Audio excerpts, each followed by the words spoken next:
Hello, hello, hello, if anybody's there.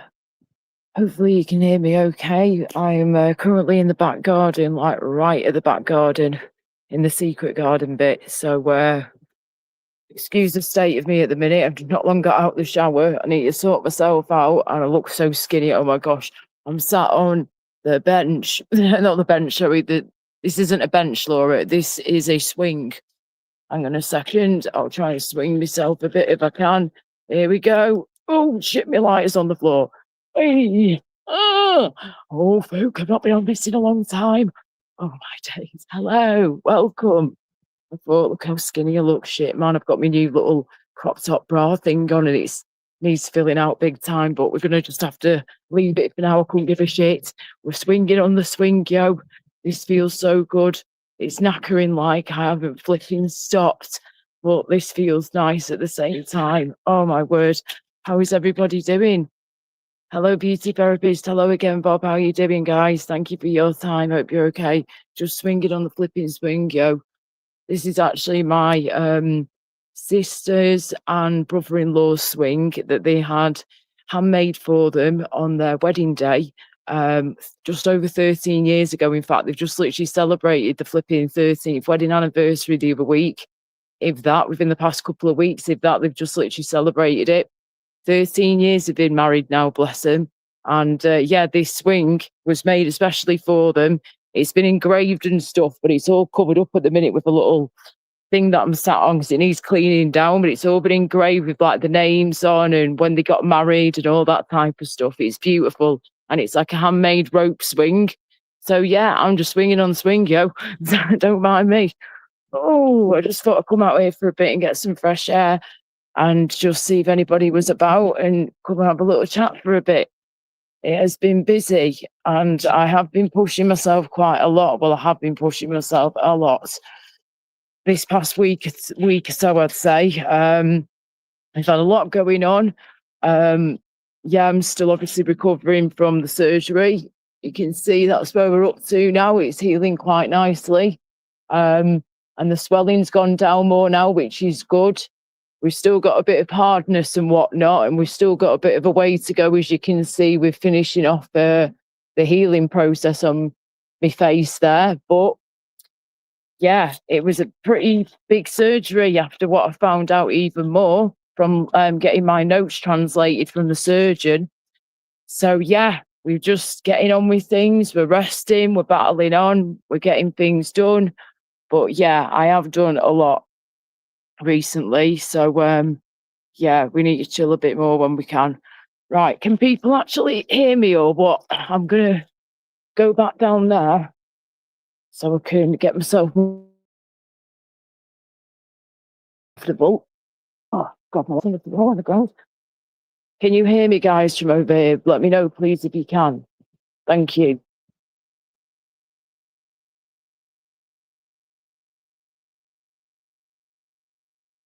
Hi, JPM, mate. How you doing? Sound and video all good? Oh, that's good to know. Right, what I'm going to do is just hobble on down to the front of the garden. That's where I've just been sat on. I was trying to show you. That's the swing I was talking about before. I've just been sat on for a bit. That is my sister and brother-in-law's swing that they got made for them for their wedding back in the day, just over 13 years ago. It just needs a clean down. I've just been sat on like an old towel with it just so I don't get my arse mucky. I've just got out of the shower and given myself a good old scrub down. So there we go. And I don't obviously want to dox the names or anything properly. So, but yes, that swing is very special. And we've got it in a little secret garden for now. So yeah, it was just good to stretch my legs a bit and get on there for a bit. Hello, everybody. Hi, Beauty. Hi, JPM. Hi again, Billy Bob. How's everybody doing on this fine sunny day? Another pretty hot one, but it's going to be getting even hotter, guys, as you probably are aware, in the UK. Yes, again, we're going to be smashed in the face by Thursday, I think it is latest, or tomorrow onwards. It's going to be building from tomorrow, but by Thursday afternoon, if that, around here and in a lot of the UK, I'm in the East Midlands, right? Yeah. And it's going to be hitting us at like 37 degrees C, guys, is what we have got predicted at the moment. We're around here in the East Midlands in the UK. I'm not far from Nottingham Way, and yeah, we're going to be getting highs of 37 degrees C, and that's in the East Midlands. So I feel sorry for you guys down south. I feel sorry for anybody who's been hit with these high temperatures, which is most of us, I think, at the minute in the UK, and of course in other parts of the world as well. It's absolutely crazy. So keep safe out there, guys. Please only go out in that if you really have to, and keep yourself super hydrated. Have your windows open, but pull your blinds and your curtains down where you can. Keep really hydrated, and only stay out in the direct sun if you absolutely have to. And obviously put your sunscreen on you. And I will be doing the same, and keeping myself as cool as possible. Up to 40 degrees, to say here, Laura. Bloody hell, JPM, love.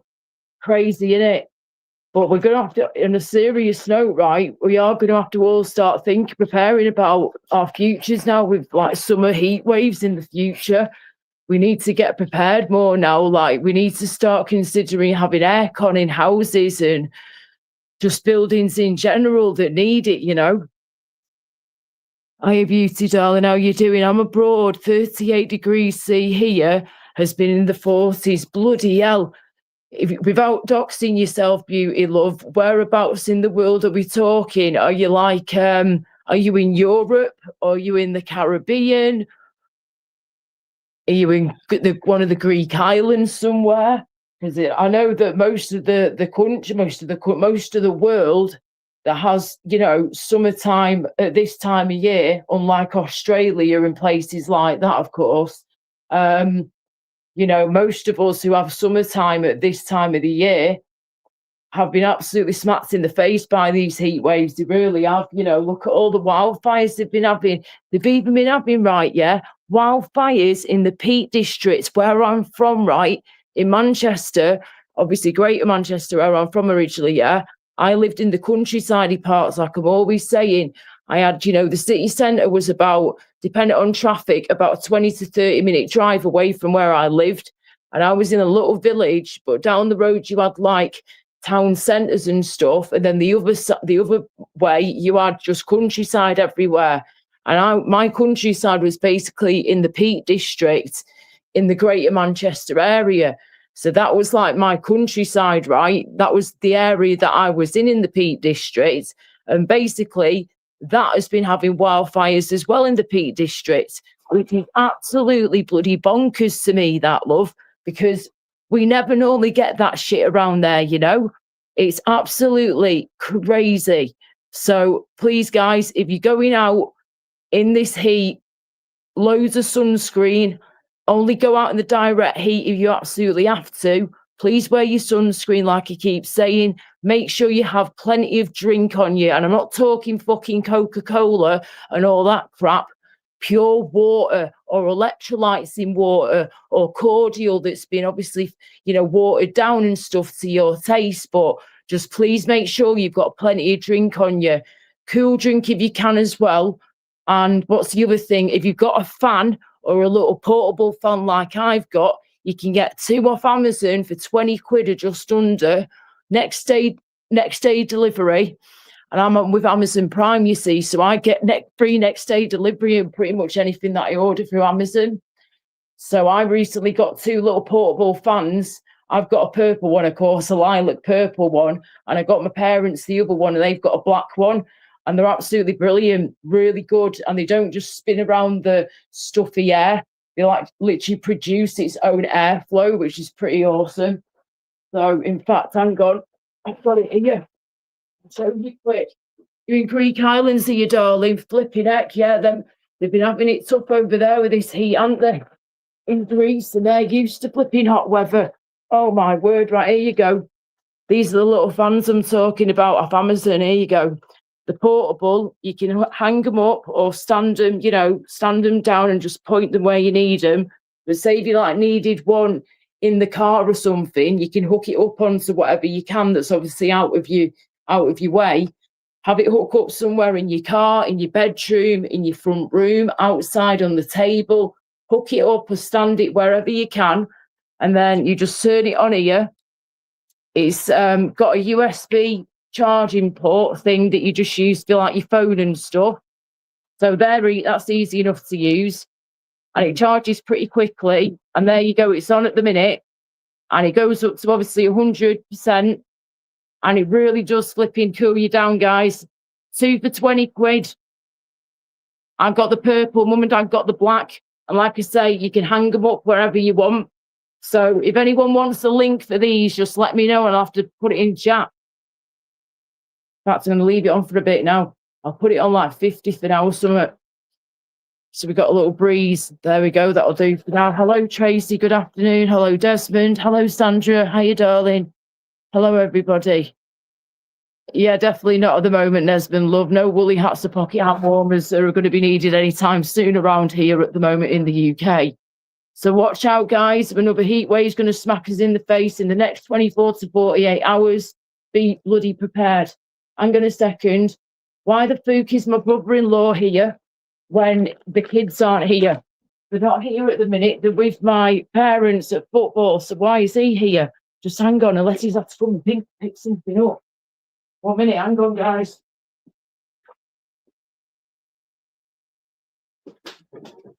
Right, just give me a minute. I'll just mute up a minute.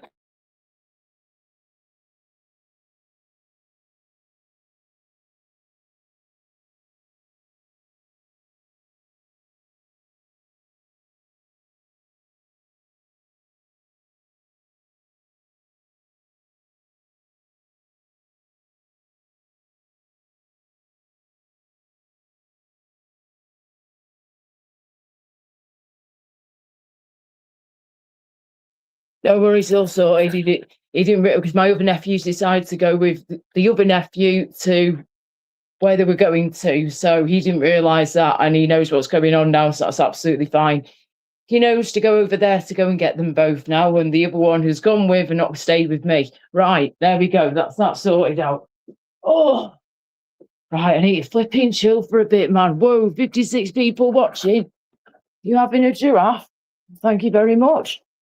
Very kind of you. Right, let me stick you there a minute. Let me sort myself out. I look a right state at the minute, guys. I do apologise. Hopefully I look a little bit better than I did a few weeks ago. But this, as I was saying before, is healing nicely. We've still got a bit of a way to go until it's fully healed and properly like zip back together again. But they did have to go pretty damn deep into my neck to bring me back to life again, pretty much. So yeah, and my crazy hair needs sorting out again at some point. Look how blonde it's gone there. That's all from the sun. That I don't put colour in my hair. I haven't done for years, and I was going to have some red put in it at some point, but wow, that is literally just all from the flipping sun. That my hair does need washing again though in the next few days, so excuse that. And, you know, no makeup on over here at the moment. I wore a little bit the other day, a bit of mascara and a bit of lipstick I wore the other day because we had some family come over that we haven't seen, some of them in like a few years. Some I haven't seen in at least 6 to 8 months. So it was really good to see some family the other day. So I decided to try and make a bit of an effort and try to make myself look a bit more presentable. And we currently don't have any contact lenses in because we're waiting for them to send them. Finally, been having problems with those little buggers again. So I don't look the greatest at the minute, but I am trying. And I decided to wear a bit of mascara and a bit of lippy a few days ago for my family's sake, you know. And it did feel nice to just wear a little bit of makeup, you know, nothing crazy, just a bit of mascara and a bit of lippy. That was it. And that what was nice, you know. I felt a little bit more human, a bit more like myself. But I can't wait to get the glasses off, contact lenses back in the coming weeks as soon as possible, and be able to play around with my makeup more, especially when this is healed more, because obviously we do not want to be getting any face makeup into this that is still healing from my surgery. Hello, everybody. Thank you for your time.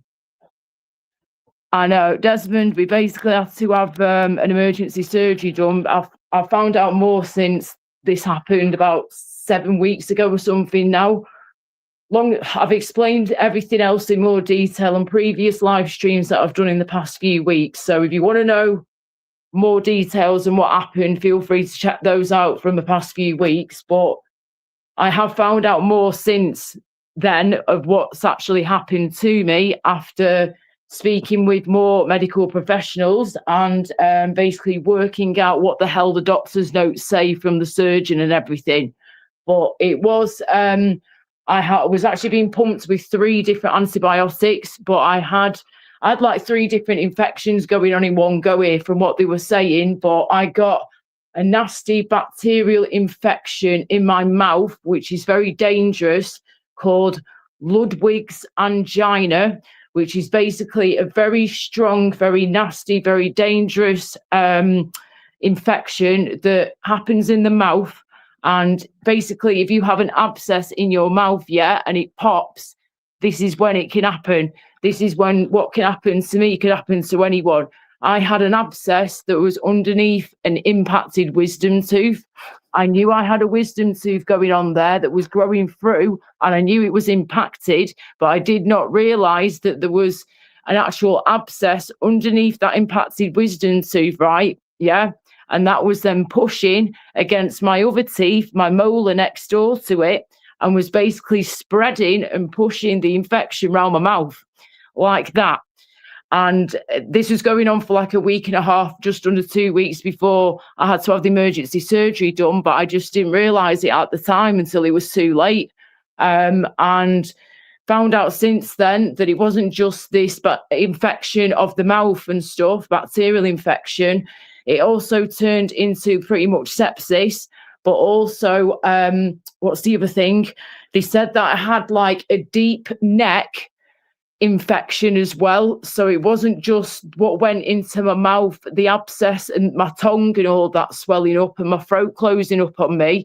I actually had to have a big, as you can see, this wound here, but it goes through my mouth, through here, drained out. But I actually had this deep neck infection going on, which is like a separate thing altogether, but one caused the other to cause the other infection. So I've actually ended up with 3 infections in my body at the same time, hence why they were pumping 3 antibiotics around me. And they also had to obviously sedate me too, you see, for 3 days, nearly 3 days in a row, because it was too dangerous to wake me up from the surgery with all that going on. My body was too weak to fight that on its own, hence why they had to intubate me, or whatever you call it, not incubate you, intubate you, where they basically put a breathing tube, keep you sedated, put you to sleep still for a while, and then they put the breathing tube down your throat, down your neck and everything, and stick you onto the life support machines, basically. So because I've got quite a few ongoing illnesses that I've had for many years, I've mentioned on here plenty of times before, that means I've got a weaker suppressed immune system, hence why they needed to help me out and put me onto life support and keep me sedated for nearly 3 days on the trot. So this is why that is there, but this will continue to heal over time. I've got a wound that was in my mouth that obviously had to come through to drain this. And as I described before, we had 3 infections going on at the same time. That was it. Ludwig angina and the cellulitis/sepsis going on, as well as this deep neck infection as well that was going on too. So my body was being absolutely battered to death. And if it wasn't for them doing what they did to me as soon as possible, then I wouldn't be here telling you this story right now. It is what it is, though. You know, we're getting through it and we're battling on. But there's more to it than I realised to begin with, to be honest with you. And so did my parents. And it's been like 7 weeks or something since this went on, coming up to 2 months nearly now. And I'm not going to lie, at times it's been tough. But especially when we've had these heat waves going on, trying to recover in a heat wave is not easy. But I have to say, I'm feeling more like myself again, which is good. It did batter my brain a lot with what happened, with all the medications they had to pump in me when I was sedated and all that. I'm not used to that like most of us aren't. And my little body was just not expecting all of that. But I have to say, I am very, very, very proud of my little body for what it's gone through and how it's dealt with things. And considering how poorly I've been now for quite some time, my body has done incredibly well and I'm very proud of it. So keep going, body, keep fighting on, keep fighting on. But I need to gain some weight back, like. Definitely need to gain some weight back big time. Let me just have some water, hang on.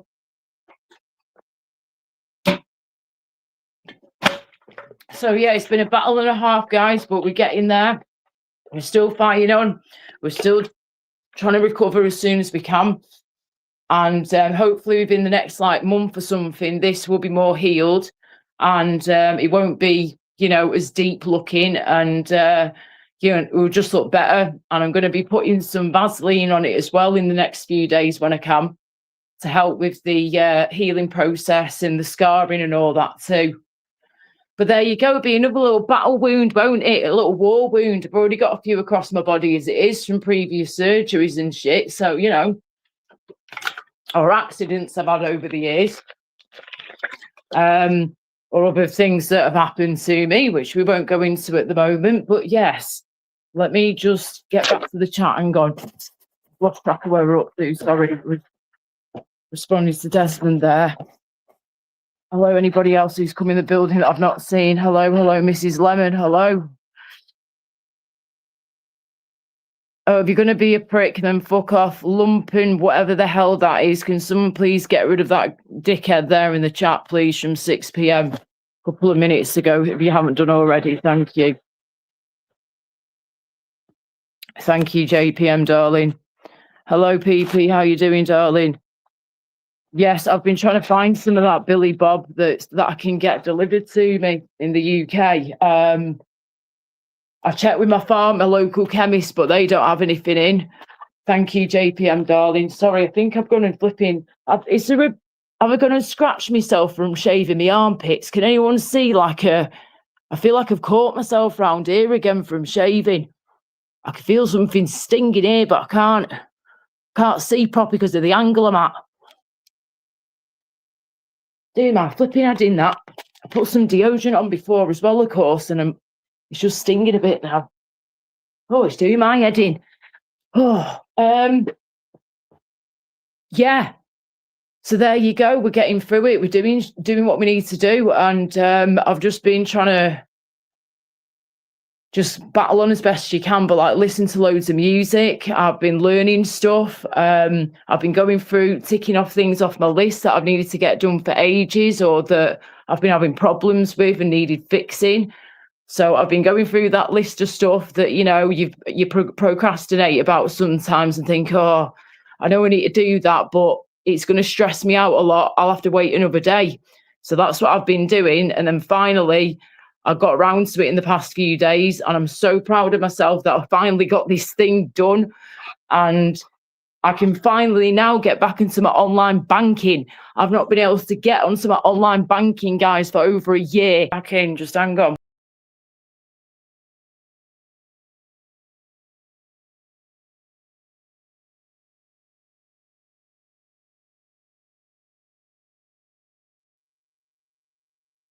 Okay, is that any better?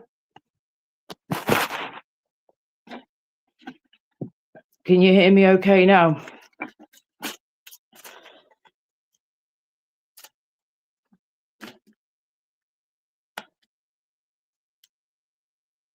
Hopefully this is better now.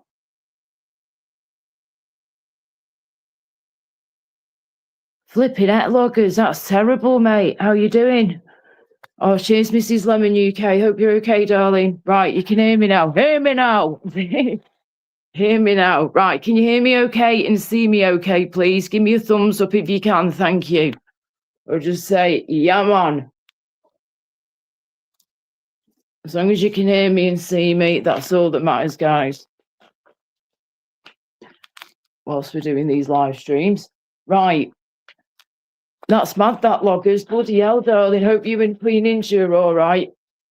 Oh, and I've just remembered then that I am currently, what I've done in the past couple of weeks, if that, since my last live stream, if not In fact, I might have done it a bit before then. I can't remember, but within the last like week and a half to 2 weeks, if that, I've gone through my moderator list, right? All the moderator spanners. I've taken away a couple of the top moderators, and I've taken away a chunk of the standard moderators. Nice one, James. Thank you, Desmond. Cheers, guys. Thank you. So if you notice that your spanner's gone missing, right, I've done that intentionally because I've had to, because we've had another rogue mod in the past few weeks, if that, and it's needed to be sorted. So like I say, some people will still have the moderator spanners, some people won't. Please don't take it personally if your spanner's been removed, your moderator spanner, it's only because of the rogue mod situation. So once that's been cleared and I know who it is for sure, then I've got more of an idea what we're doing. So at the minute, I think I've got 5 or 6 top moderators, and I think it's about 6 or 7, maybe 8 standard moderators. But I've definitely got less than 10 for both of them, and that's where I'm going to keep it. I really want to keep it at 5 top moderators and between 5 to 10 standard moderators maximum.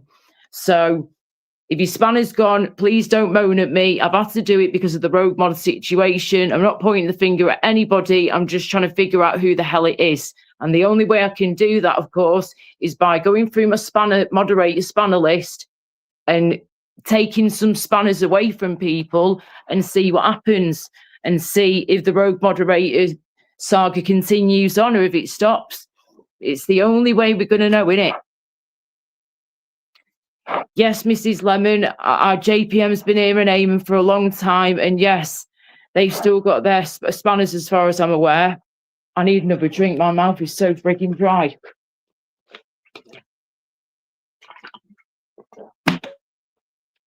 Can't wait to put more weight on, man. I am trying, but at times it has been rough trying to eat. But, you know, we're trying. So all you can ever do is keep trying. How are you, Mrs. Lemon? You all right, darling? Oh, Dr. Bong, I'm, you know, trying here to be nice, but at the same time, be nice, be firm but fair, you know, because there are some great people on here, but unfortunately there's some dickheads as well. And excuse my French, sorry to swear, but the dickheads they do spoil it for the good ones, you know, and this is the problem. So the only way we get around this is by removing some moderator spanners and trying to work out who the rogue mod is. And I think so far so good anyway. Long may it continue. But yeah, it needs to be done, because I'm not going to have it. I'm not putting up with people trying to destroy my channel. And I've always said it, if you've got beef with anybody or you don't like somebody, that's down to you guys and you guys alone, and only you two really. And, you know, others shouldn't be getting dragged into other people's shit at the end of the day, in my eyes, a lot of the time. But I've forgotten what I was going to say now. But yeah, that was it. If you're going to be a mod on my channel, right, I'm only asking you this really. Just if you've got beef with anybody, please don't bring it over here. And just because you don't like somebody doesn't mean you have the right to boot them out the door or ban them or whatever. You know, I only say to people, if you're going to time someone out, that's fine. But if you're going to ban somebody, please come to me first and let me know. Because the amount of times that people have been banned from here who've done nothing wrong, or have been one of my mates from here who've done nothing wrong, nah, that's not on that. So as I always say, if you've got a moderator spanner over here on my channel, please, you can time people out if there's a legit reason for that. But when it comes to booting them out the door and banning their arse, please come to me first. That's not down to you to ban people. That's down to me, the host of the channel, yeah? Most people behave with the spanners and being a moderator, but some people obviously can't behave, can they? And this is why I have to keep repeating myself, which I hate doing because I feel like I'm telling people off. But, you know, it is what it is. I've got to protect my channel where I can, guys, like you all know. So there you go.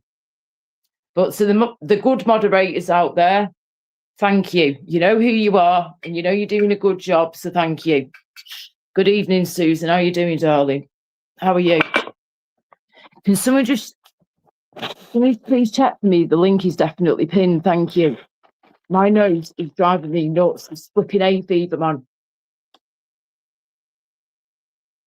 Oh, I've been in the garden quite a bit though past few days. Well, on and off I have.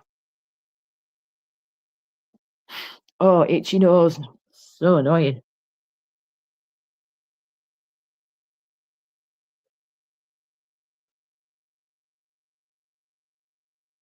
Oh, cheers, James. You'll have to look into that. I have been tempted before by that night, but then I've had a bit mixed reviews, to be honest.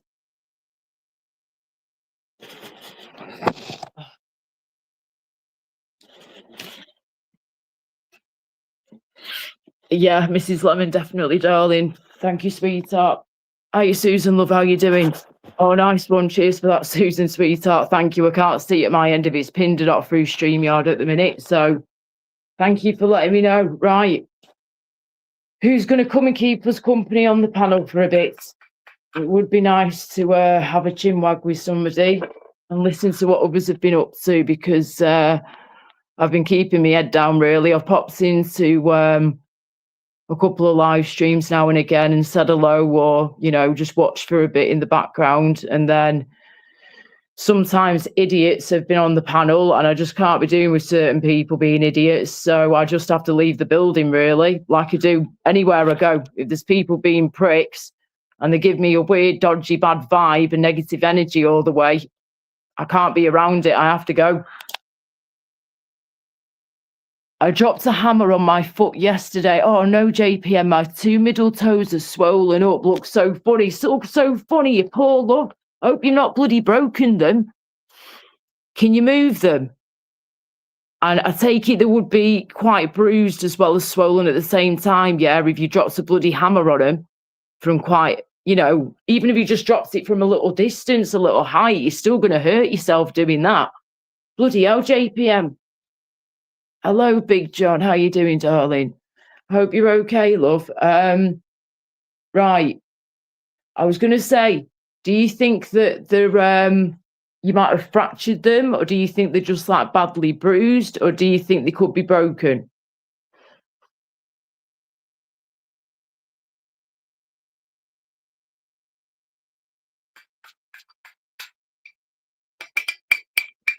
I don't know if anybody knows at the minute or not, but could somebody check for me, please, if anyone's live at the minute? I'm not sure if anybody is or not, but like I said, I did check before I went live a bit ago, and nobody was live then. They're not broken. I can move the phone. I might lose one of my nails. Well, if you do lose one of your nails, then at least you know it's going to grow back. Oh, is Dave live now? Oh, I don't like being live when he's live at the same time. And the same with any of my other mates, to be honest with you. He must have just gone live in the last few minutes or something. Then I started my live stream just over 35 minutes ago. So yeah, he must have just recently hit the live button. Fair play to him. Ay. I mean, it doesn't look like I got a notification to say you've gone live either.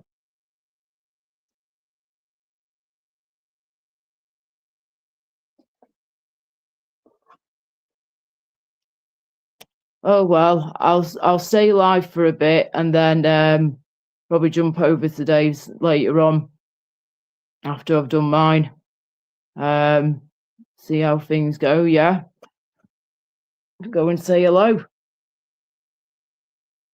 Oh God, no, can't be doing with the Burks. No way, Jose. Disgusting couple of weirdos, which is a shame, to be honest with you. But yeah, no, don't go anywhere near them. No way, Jose. Mrs. Lemon UK, you're the better live, Laura, but that's just my opinion, darling. Flipping at Mrs. Lemon, I don't know about that. Thank you very much, but nah. I don't think my live streams are better than anybody's, to be honest with you. I think mine are pretty crap compared to some, but I'm trying to improve them over time when I've got myself more confident and I'm doing my singing more and doing things that I enjoy doing and showing you guys what I do with some things as well as other stuff that I'm interested in, you know, and I want to get like more people involved on the panel, like doing games, music, singing, more games, loads of stuff we can do. I'm trying to organise a charity event through here as well when I can as well to raise some money for someone very close to my heart. So yeah. Okay, cheers, JPM. Gypsy Dave went live 10 minutes after you. Okay, fair dues. I don't know if he knew I was live or not, but I don't know if he checks or not. I'm not sure, to be honest. But I did check if he was live before I went live myself, like I said. So I always check before I go live myself, just in case he is. And if he is, then I usually go over to Dave's and don't do my own. But I haven't done my own in like 2 weeks, so you know I do need to really do one. But at the same time, like I always say, I always feel really, really bad if I go live at the same time as somebody else who's live at the same time as me when we're both mates and you know we share like the same sort of audience. So yeah, I always feel like, oh, I shouldn't be live then, should I? If Dave's live, I shouldn't be live.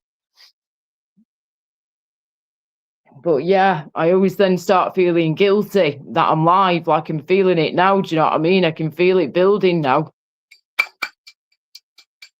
Now I'm starting to feel guilty for doing my own live stream, which, you know, I felt like this for ages when other people are live because I feel like, you know, I don't want to feel like, I don't want it to look like I'm taking people away from their live stream, even though I was live first. But still, does that make sense? I don't even know.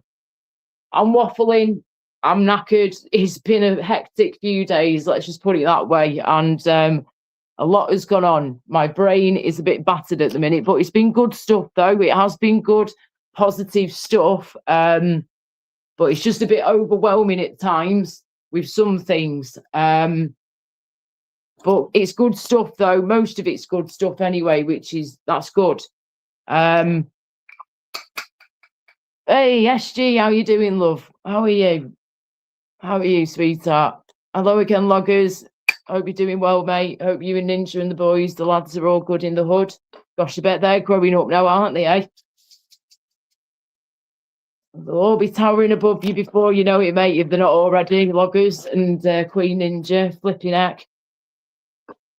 I just can't get over how big my flipping nephews are myself, you know. Well, they're only 5 and 7 years old, and bloody hellfire, the 7-year-old's nearly the same height as me already. And I'm 5'2". Flipping over, I can't believe I'm now 5'2". It used to be 5'5.5", didn't I? Don't be silly, Laura from JPM. You can go live whenever you want. I know, darling, I know that. It's just, you know, because I get along with Dave, Gypsy Dave, and you know, most people who are over there, it's you know, it's just some of the idiots that I can't be around, that are energy vampires that I have to stay away from, because if I don't, it just brings my mood right down and my vibe, and I'm trying to be as positive as I can and as up here, positive, good spirits, guys, peace and love all the way. Yeah, man. So I just can't be around some people that are energy vampires, you know, and that's why I don't have them over here and why the blocks or the band or whatever. But yeah, I love going over to Gypsy Dave's and I love being on his panel. But he's some people though, like I keep saying, I cannot be around on the panel with or in the chat. I have to get out the building straight away and go. Right, mum and dad have just got back. Bear with us a second, guys. I'm just going to let them in and say hello, and I'll be back.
Just give us a minute, please, people. I'll be back in a sec. Thank you.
Sorry, people, I'll be back with you in a minute. Just got to sort something out for me.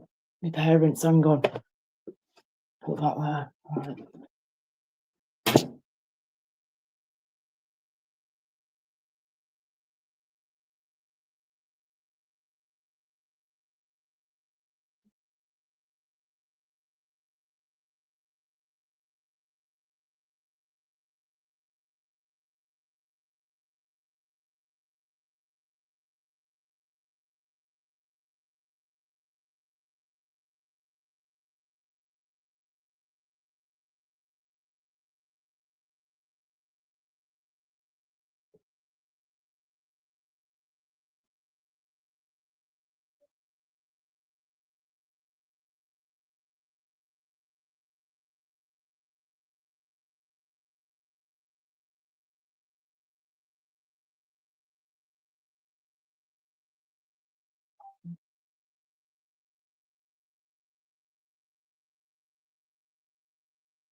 Okay.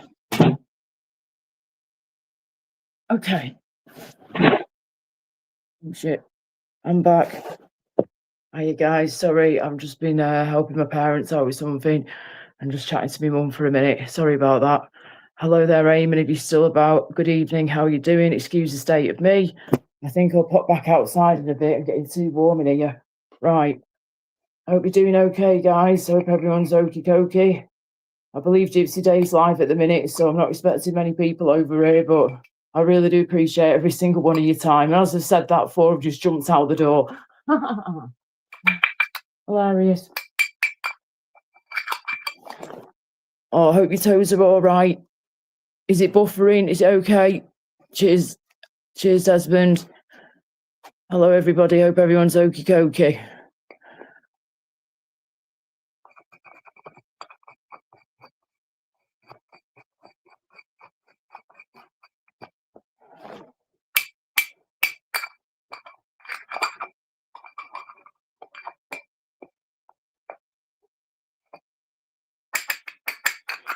Just making me smoky poo in a minute. Just hang on. I'll be done in a few.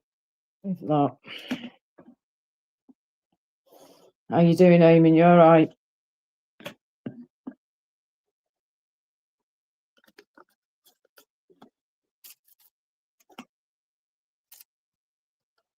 Oh, feel like I can't properly relax.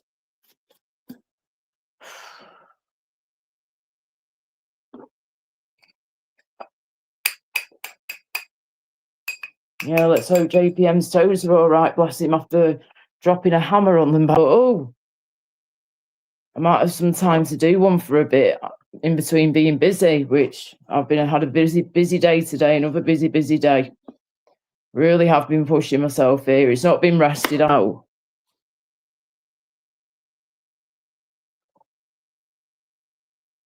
Hello, everybody. Can you hear me okay now? Thank you.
Okay, cool. Thanks, guys. Sorry, I'm just got a lot on my mind. Just my head's going a million miles an hour here, thinking of all different things.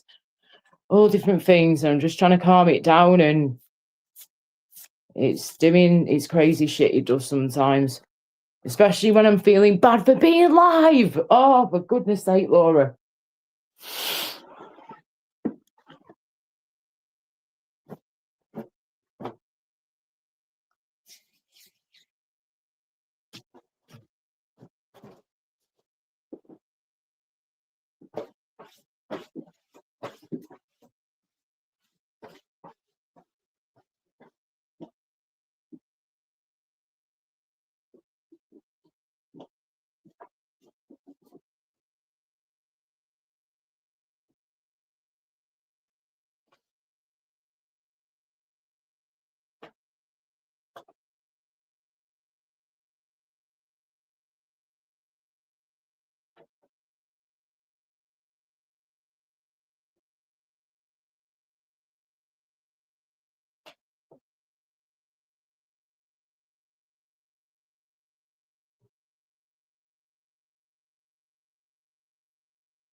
Right.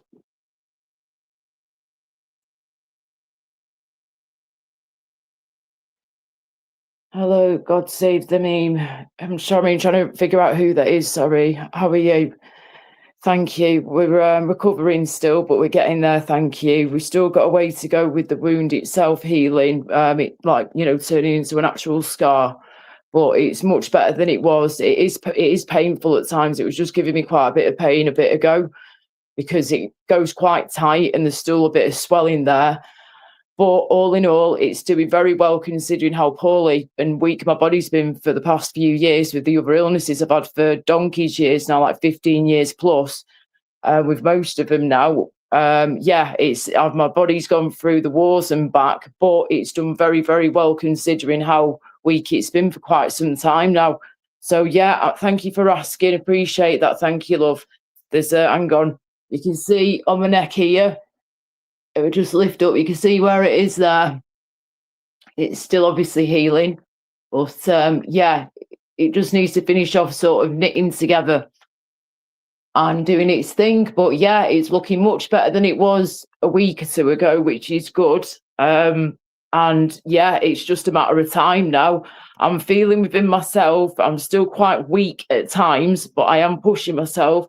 I need to eat more though. I really need to get some weight back on me. I'm a skinny mini, like on another scale at the minute. I know I'm not sucking my belly in. That's normal at the minute for me.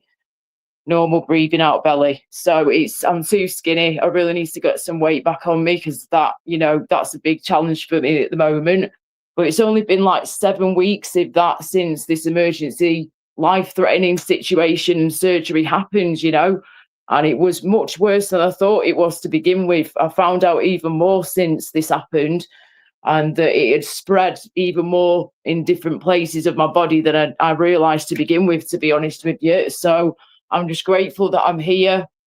I'm still smiling and we're battling on. We're being positive. We're pushing on. I do need to be getting more rest, though. I'm not going to lie, because the past few days, like I say, the past really week or so, week and a half, I really have been pushing myself. I've been getting some rest, don't get me wrong, yeah, but not enough. Not enough. But I've been like, no, I'll get a bit and then I'll go and do something, get a bit, then go do something, get a bit, then go do something. But it doesn't always work that way. Once I get into doing something, I want to just try and get it done and complete and then tick it off my list and on to the next task, which is great. But I need to make sure that I'm having my breaks in between, because if I keep pushing when I'm still recovering, I'll end up going backwards, not forwards, which we don't want. So yes, positive vibes always, dude. Thank you very much again, love, because the negative energy just drains me like it does with a lot of people. And this is why I'm very cautious who I'm around online, especially at the minute, as well as on my panel, on my channel, on other people's panels and channels. Like I said before, if there's people on panels that are negative or are energy vampires in my eyes, are not very nice people. They cause a lot of drama and mayhem, and it's not good. It brings the channel down and it does put some people off. And this is what I'm saying. I have to be away from those people, even if they're on channels that I love, and that's what I really do hate, and guts me a lot, that it really does, because it puts me off wanting to go into panels when these idiots are on there, and that's why I have to sometimes stay away from the energy vampires people, because it just brings you down. And when things bring you down, your mental health can be brought down, and that's when you end up in a shithole. And we don't want that, do we, people? So yeah, keep smiling, guys, no matter what you've gone through, whatever you're going through at the minute. Keep being positive, keep being strong, fight the good fight, don't give up. And even if it's heat wave weather like we've been having, try and recover from being in intensive care and emergency surgery and infections in this heat. We've got 37, 38 degrees coming up, guys, for most of us in the next 24 to 48 hours, if not hotter for people down south, of course, and in other countries too. So please take care out there, guys, and roll on the flipping autumn and the winter. I'm never going to moan about it being cold ever again, I don't think. After all these bloody heat waves, 5 now, we're on the 5th heat wave coming this week that we've had this summer so far. How bonkers is that? I'll stick you in my pocket, Laura. We can go for a fish supper. There you go. Polly Pocket. Polly Pocket. More like a bloody Polly Pocket pocket rocket. That's me. Right, hang on. I'm going to nip back outside, Joe, and go and have this smoky poos outside because it's too warm in here. Right, I'm going to go. And if somebody could come into my panel for a bit, that would be nice. Thank you. Just hang on.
Sorry, guys. We've had a bit of a...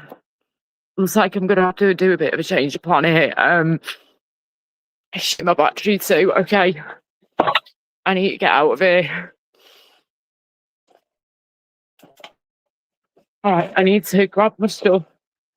I need to make sure I've got key before I do anything. In fact, hang on.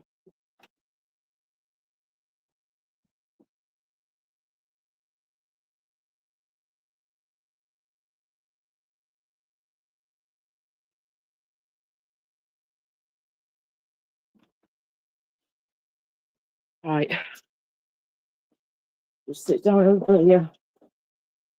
Work out what I'm doing. I've last minute change of plan here. So please bear with me. But hang on a sec.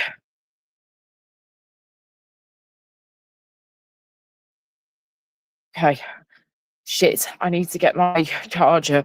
My portable charger. Just hang on.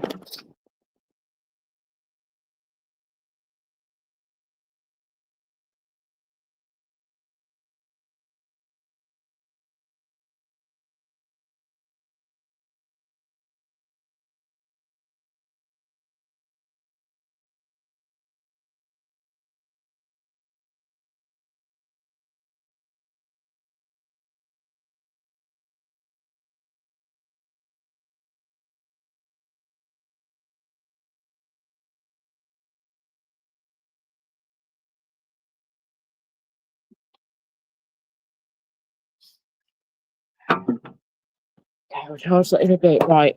I might have to I might have to go in a bit and then try and come back. Everything's okay. It's just I've needed to get out of here for a while. Everything's fine with my parents. Don't worry. Everything's okay. Nothing's happened. Nothing's kicked off. Everything's all good between us. But I feel like I need to just take a bit of a break and get out of here. I've been saying this for weeks. And it's a few different things that are going on, which I'm not going to go into detail on here. But yeah, my parents are fine. I'll be okay. But you know, I need some space. And I feel like I need to just, you know, even though I've got my own space in the house and everything, you know, and my parents are always, you know, telling me how much they love me being here. There's sometimes in your life where you feel like, no, even though I love being here with you too, I need to just get out of the way because I feel like I'm in people's hair. And they're always telling me, Laura, you're not in the way. We love you being here. You're not you're not in the way or anything. Don't feel like that ever. If we didn't want you here, we won't have you here. It's as simple as that. Hang on a second. We've got somebody in the back. Shit, hang on. I need to try and figure out what to do here. Hang on. I've got this new phone. Right. So we're okay. Background. No, I need an overlay. Sorry, hang on. Okay, right. Here we go. Hello. Hello. How you doing? You alright? Hey, Ahmed, how are you? Yeah, I'm good, thanks. Can you hear me properly, or is it a little bit? Yeah. Oh, let me just sort your mic a bit. Hang on. Yeah, I'll do it because it happens all the time. Okay. Okay, let me just get rid of that. Hopefully. Hello. You Yeah. alright? Oh, how are you?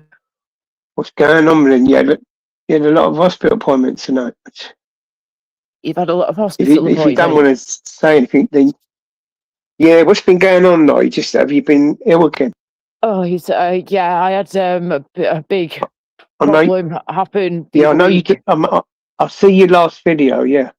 Yeah, it got mostly explained in there. We found out. How are you doing now then? We're recovering. We're trying to recover as fast as we can. We're doing all right, but at the minute, I just feel like I need to you sound just get away. Just get away for like, a bit. You know, if you carry on, you're just going to break down or whatever. So yeah, you don't want to do that on there. You know, you just not at all. No, but you know, as long as you got good people around you. Yeah. I know you got your family, but everything's fine with someone that. you can talk to, like, and just say someone who you trust, who you can say how you feel in it, like, you know. Yeah, thank you. Yeah, you know, a shoulder to cry on, someone you can really like. But then it's difficult I have a on few here, of isn't those it? in my life. They're just many miles away from me. I speak to them obviously on the phone and video calls and whatnot as much as possible. But you know, people have got families, they've got work, they've got their own lives, you know, and I'm grateful I've got them in my life, but you know, I can't constantly have them there on the phone or whatever. What you said about like you feel like a hindrance around people. Sometimes, sometimes, yeah. If they're your family or friends, like, and it seems like we want to apologise for how we are, or because they're over helping us, you know what I mean, or whatnot. But you know, if it's genuine people, not even over helping. Yeah, they're not going to say nothing because that doesn't happen. Sorry, that doesn't happen. Because all they want is the best for you. So. Oh yeah, definitely, 100%. You know what I mean? Thank you. Yeah. I just need to. And you're only young, you know. One of these days you'll be all right. Yeah. Saturday Loggers, how you doing, Saturday James? Good. Oh shit, wrong button. Amen. Thank you, JPM, darling. Yeah, you're making sense. I just don't know how to say it in my own way. Hammers help Laura. If you feel she feels like I feel like I'm a bit of a burden at the minute. That's exactly how I'm trying to say it, but in my own way. And he said that he basically said that Hammers Laura, like, helped Laura out, and he said that as a parent myself, I know that you will never be a burden to them. Oh, bless you, JPM. Thank you, sweetheart. thanks. You know, just, I don't know. I think it's just with everything that has happened these past few weeks and everything, like, you know, they've had to have an eye on me even more so, which has been amazing. I've really appreciated all of the help and everything, but now I'm at the point where I'm just feel like I need to get out of here. What do you mean? Out of your parents? Is that what you're saying? Or Yeah, from you it's with the surgery I've had to have done, the emergency surgery and everything, Yeah. and the recovery process of being in intensive care, this, that, and the other. It was all but a that's big the best shock. place for you. Your parents want the best for you, don't they? Yeah, oh yeah, of course they do, bless them. They both do, of course. So they you know do. they'd worry sick if you wasn't there. If you moved, Well, you know, I wouldn't. I just you feel like, need listen, them as much as they need you, and you're not a burden to them or anybody. It's I mean, just in your head, you know. You've got to get that out this of is your the head. thing. The anxiety plays with my head at times, and this is Yeah, what's going of on at course. the minute. It is. Yeah. It's anxiety. It's fault-provoking anxiety because you get faults, and then the next minute you're in confusion because you're breathing funny and your head's gone everywhere. But Yeah, that just can sometimes happen. Yeah. No, yeah, you're just going through a tough time, and you'll get through it. You know. You know, I've been so positive. This is the annoying thing. We've literally had family round here the other day. You know, I've been non-stop Hammers. I have not been resting much at all. See, and I've needed that's to, when it's but I've good. not. It's good when you're busy. Yes, exactly. You know what but I mean? then I Because know that after that good time and I'll being tell you busy, my body will then be, you know, feeling it the next day or two I'll after, tell you what's which good is as well, fine. like Exactly. It happens to us all. But it's but then my mood can then come down with it, and I'm like, no, just trying to keep the mood up here high and keep away from the energy vampires. But this is the problem I've got though. I'm trying to keep away from them, but in some way, shape, or form, the energy vampires always find a way to get back to me. And this is why I'm always like, no, because I think when you come on it, although you know, I understand why you come on it. Come on here to speak to like-minded people you can communicate with, people who are not going to judge you. But just when you speak about the things you do, you are being judged. You know this, but the thing is, another thing is, you know, just shut them voices out, block them, and fuck them off. Don't worry about it. You know, just block them. Like, don't let people suck your energy. You don't want people sucking. This is why I have blocked them, Hammers. I've blocked them and I've banned them, but the problem I've got is that I do that and then I go into my friend's panel and then he appears and then I have to go.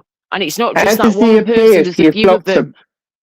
I've blocked them and banned them, but even if I've done that, if I go into a panel of somebody else's, then they can obviously still come on the panel and still speak to myself and whoever's on that panel at the time. On the panel, right? Got you. Yeah. So I want to be up there, and I have been up there before, of course I have, but then when they appear, I have to leave because I cannot be around these particular people because no. They say, listen, you have to, the position you're in at the moment, you have to protect yourself. You've got to be selfish. Thank you. But you've also got to start being assertive and getting that old like bitch Laura back. If anyone fucks with you, then you have a go back. But when you're not fully charged, you know, then when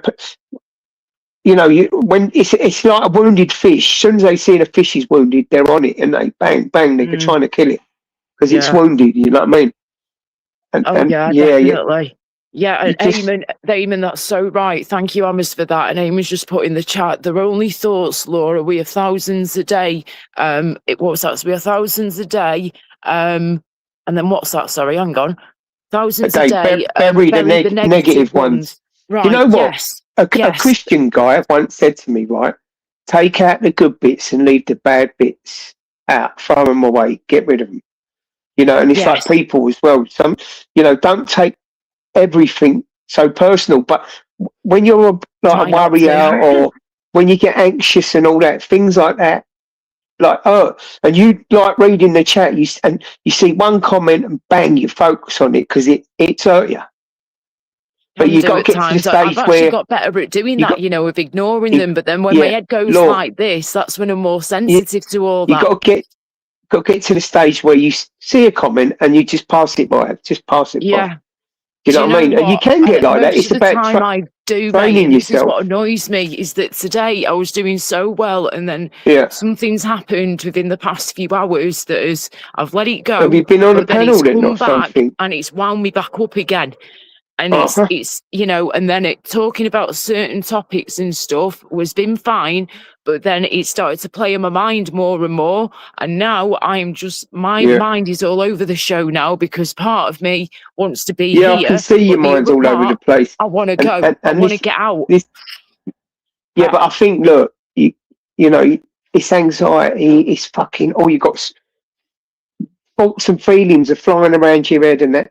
Take your time. Have your little smoke. Chill out. You know, Yeah, I'm not gonna. maybe see your GP and get something to bring you back down a bit. Sounds like you're. got me. Sounds like anxiety. you could end up with a fucking breakdown. You know, I'm not going to talk about medication, this is nothing compared to what I was the other week. I was pretty Yeah, much in I'd breakdown mode a advise- few weeks ago because of recovering from the sedation and shit Has he in give you that intensive care. medication to take, like, but you've not took it. I take something every day for anxiety, depression, but it's Mm. only a very small dose. The Yeah. doctors have offered me a million times before, Laura, we can 'Cause increase you know, it if you you want don't- to. And I'm like, no. You don't want to That break makes me down, do anxious you? just thinking of that. That's what I'm concerned about. Right? Hello, Sergeant Martin. You're right. Hi, Sandra, love. You're right, You darling. don't want to have a Welcome back again. breakdown, do you? You know, so just No. check it out with your doctor anyway. That's all I'm going to say.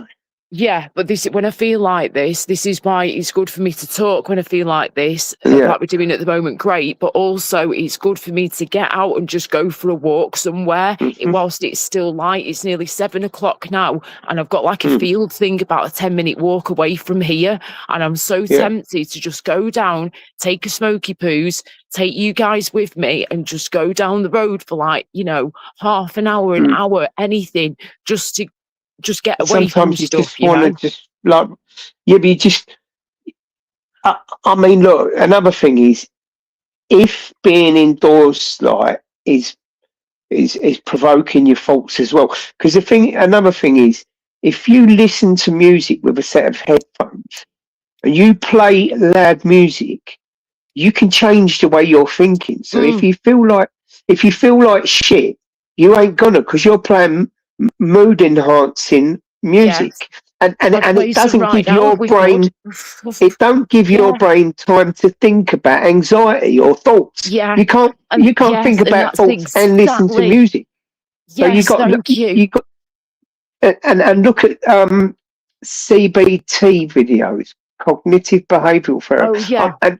It's quite basic, but sometimes we forget the basics. And that's very true. You got to arm yourself with stuff and protect yourself from it. Don't prepare. But it's horrible. Said that, Hammers, right? Sorry to jump in, love, dead quick. I just remember something when you were saying that to me then, right? Yeah, before I came on here and before my nephews were here a few hours ago, they've only gone within the last half an hour to an hour, if the last hour or something, if that, right? Before they came here, all of this morning, from like say about 9:30 this morning, just gone 9:30, up until early afternoon time, on and off, I've been blasting the tunes, listening to the music, singing bet you along, felt great then, didn't you? and it felt great. It really did. And then since then, a couple of things have gone on, and my head's just gone from being in a good, positive, great way to now coming down. And then instead of tuning in to the music, you're tuning into your head, and you're fucking confusing. We've gone from being boppy up here, great mood, and then it started. You just end up in confusion and anxiety, and you're fucked. That's it. And it's trying to balance that. It's trying to keep it all under control when you've got situations going on at home and in your personal, private life that I can't mention on here, that I don't dare to mention on here, because it's got nothing to do with anybody apart from me and who it concerns, and it will stay within with those people. You still talk to people privately, or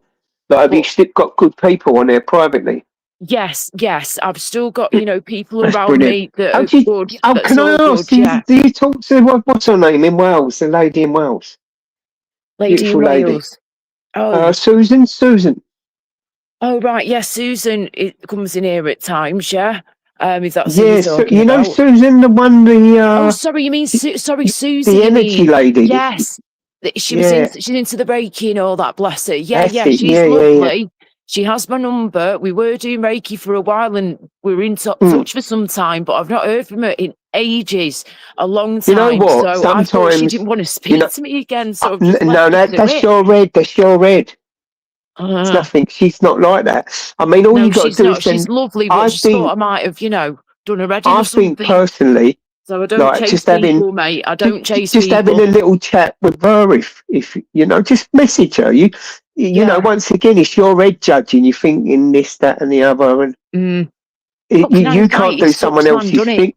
But You we can't need do it someone though. else's thinking, Yeah, true. But we need which we anxiety in tend. our lives to an extent, just not to the Mm, extent that it can play on some people's I've minds. always been lucky. The only time I get anxiety when I lose something like a wallet or my phone or something. Yeah. Other, By the other way, than how are that, your doggies doing at the moment? How are they they're both? all right. Yeah, one just hit 13, isn't she? The older Oh, one. wow. Please, John. Brilliant. Sorry, 14, not 13. 14. Wow. I got Even better. 2012. Bless. Yeah, she's still cracking on though. She's doing all right. Good. Oh, she recovered And the big one. so well, didn't she? Bless her. Yeah, She she really did. did. And the first vet told me was trying to say if that was my dog or a friend's dog, I'd Yeah. put it down. Yeah. Wow. I can't believe that some people So just like don't even it give was the only dog a after chance, yeah, I said I wanted a second opinion, and I Yeah, got the second opinion. I mean, it comes to quite a lot of money, but that's my dog. I don't care what money it comes to. exactly. This is the thing, I, I, I I understand that blame some people myself a don't little have the bit as money. well. You feel guilty. Oh yeah, Yeah, yeah. I got it off my brother. That's all right. He's all right. I mean, I think it's stupid, right, that they flipping charge you. You've got to pay money to put your pet to sleep. So, and they're suffering if there's no other option. If all other doors are shut Yeah. and the only door that's still open is that, so they're not suffering in pain or whatever anymore, then I get it 100%. And that's exactly what I had to do to my poor little fur baby, Mr. Socks, a few years ago. But it was for the best. He couldn't breathe. Yeah, but it cost me like 150 quid or something to put him to sleep. I think that's Yeah. ridiculous. I think it should be part and parcel of when you die, that's like charging us to die. Do you know what I mean? It's mad. Well, it's like Andy Burnham wants to tax people on their houses now. Like he's going to go. He wants to what? He wants to tax people on their houses. I mean, you're paying tax anyway. What? Okay, I didn't realise that. I've not heard that part. Well, there's talk about it, whether or not it goes through. But yeah, they're meant to be like thinking, because the thing is, I mean, he's doing that number 10 North and that. His budget's going to be silly budget, and then yeah. I just think he's going to milk it. He ain't got a clue. He talks like a very good politician at the moment, but sometimes you know what they say, fake it to make it, and that's another thing with you. That has been another thing with you, right? Mate. Yes. But what you do, you trick yourself. You trick yourself into saying, "No, I am happy. I will dance. I will put the music on." And you know what I mean. So even if you're feeling like, don't fall into that, because you can get up and it's the same old and them faults and feelings, but you can also change it. Yes, definitely. Let me just go get some water. Just hang on. That's all right. People.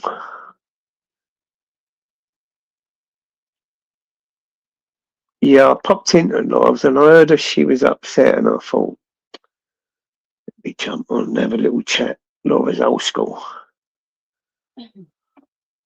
Can't see anyone, like in pain, emotional pain's horrible, isn't it?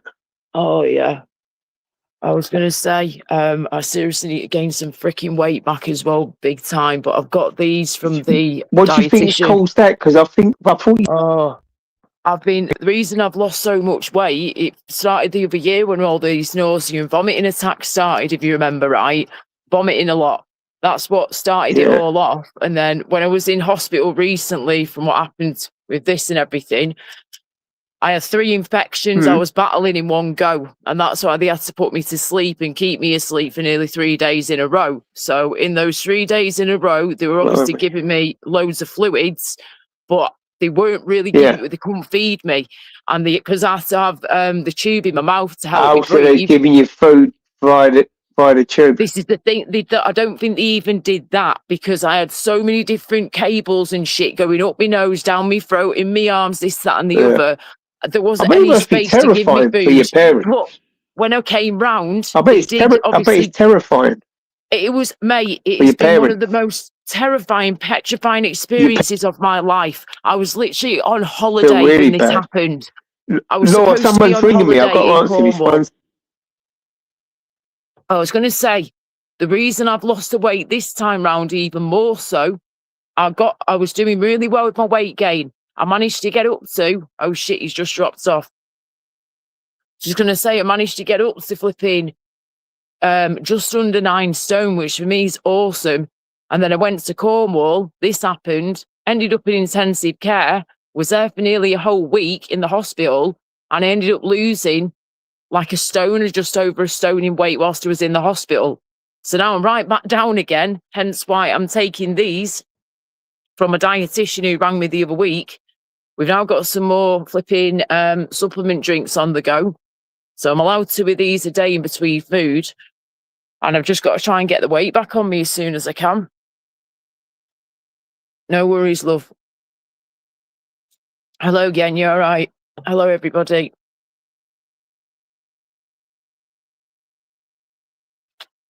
I'll see if Hammers comes back on in a minute. Well, yeah, I hope everyone's okay. And thank you for joining me, even though I know other people are live at the minute. And sorry, my head's been a bit bastard. It was doing well, and then a situation has occurred, let's just put it that way, in the past 20 minutes, half an hour or something. We already had another situation occur the other day, which we dealt with. But now something else has popped up. And it's annoying, especially when you know, just trying to help somebody.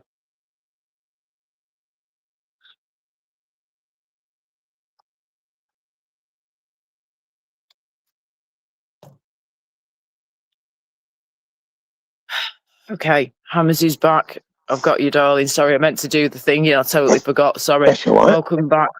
I was just saying, the reason I've lost weight this time round is I'd managed to get up to just under 9 stone right before we went away to Cornwall, me and my best mate, Matt. And we got in Cornwall on the Wednesday evening, and it was on the Thursday morning, like 8 o'clock-ish in the morning, that we were ringing for help. And he was ringing 999.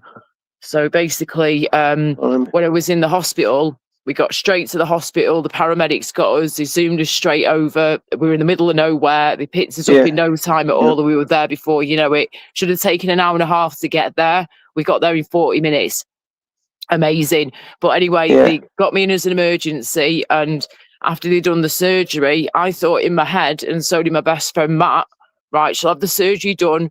We'll do what we need to do there, and then we'll wake her up in a few hours. If that, you can recover here for a day and a night, and then go back home the next day. So I was like, oh, okay. So that's when. Sorry, just hang on, guys. Just give me a second. All right.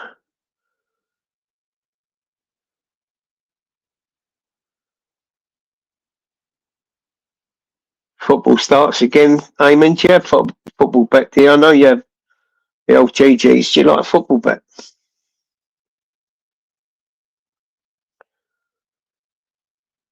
I still got to put a tenner on West Ham winning the league. The championship. Right, I'm back. So yeah, you shut up, Madonna. I don't want no dodgy comments from you. I was just going to say sorry about that. I ended up, so when I was in intensive care, and in hospital, I was there for just under a week. The whole time I was supposed to be on holiday, I was in there fighting for my life.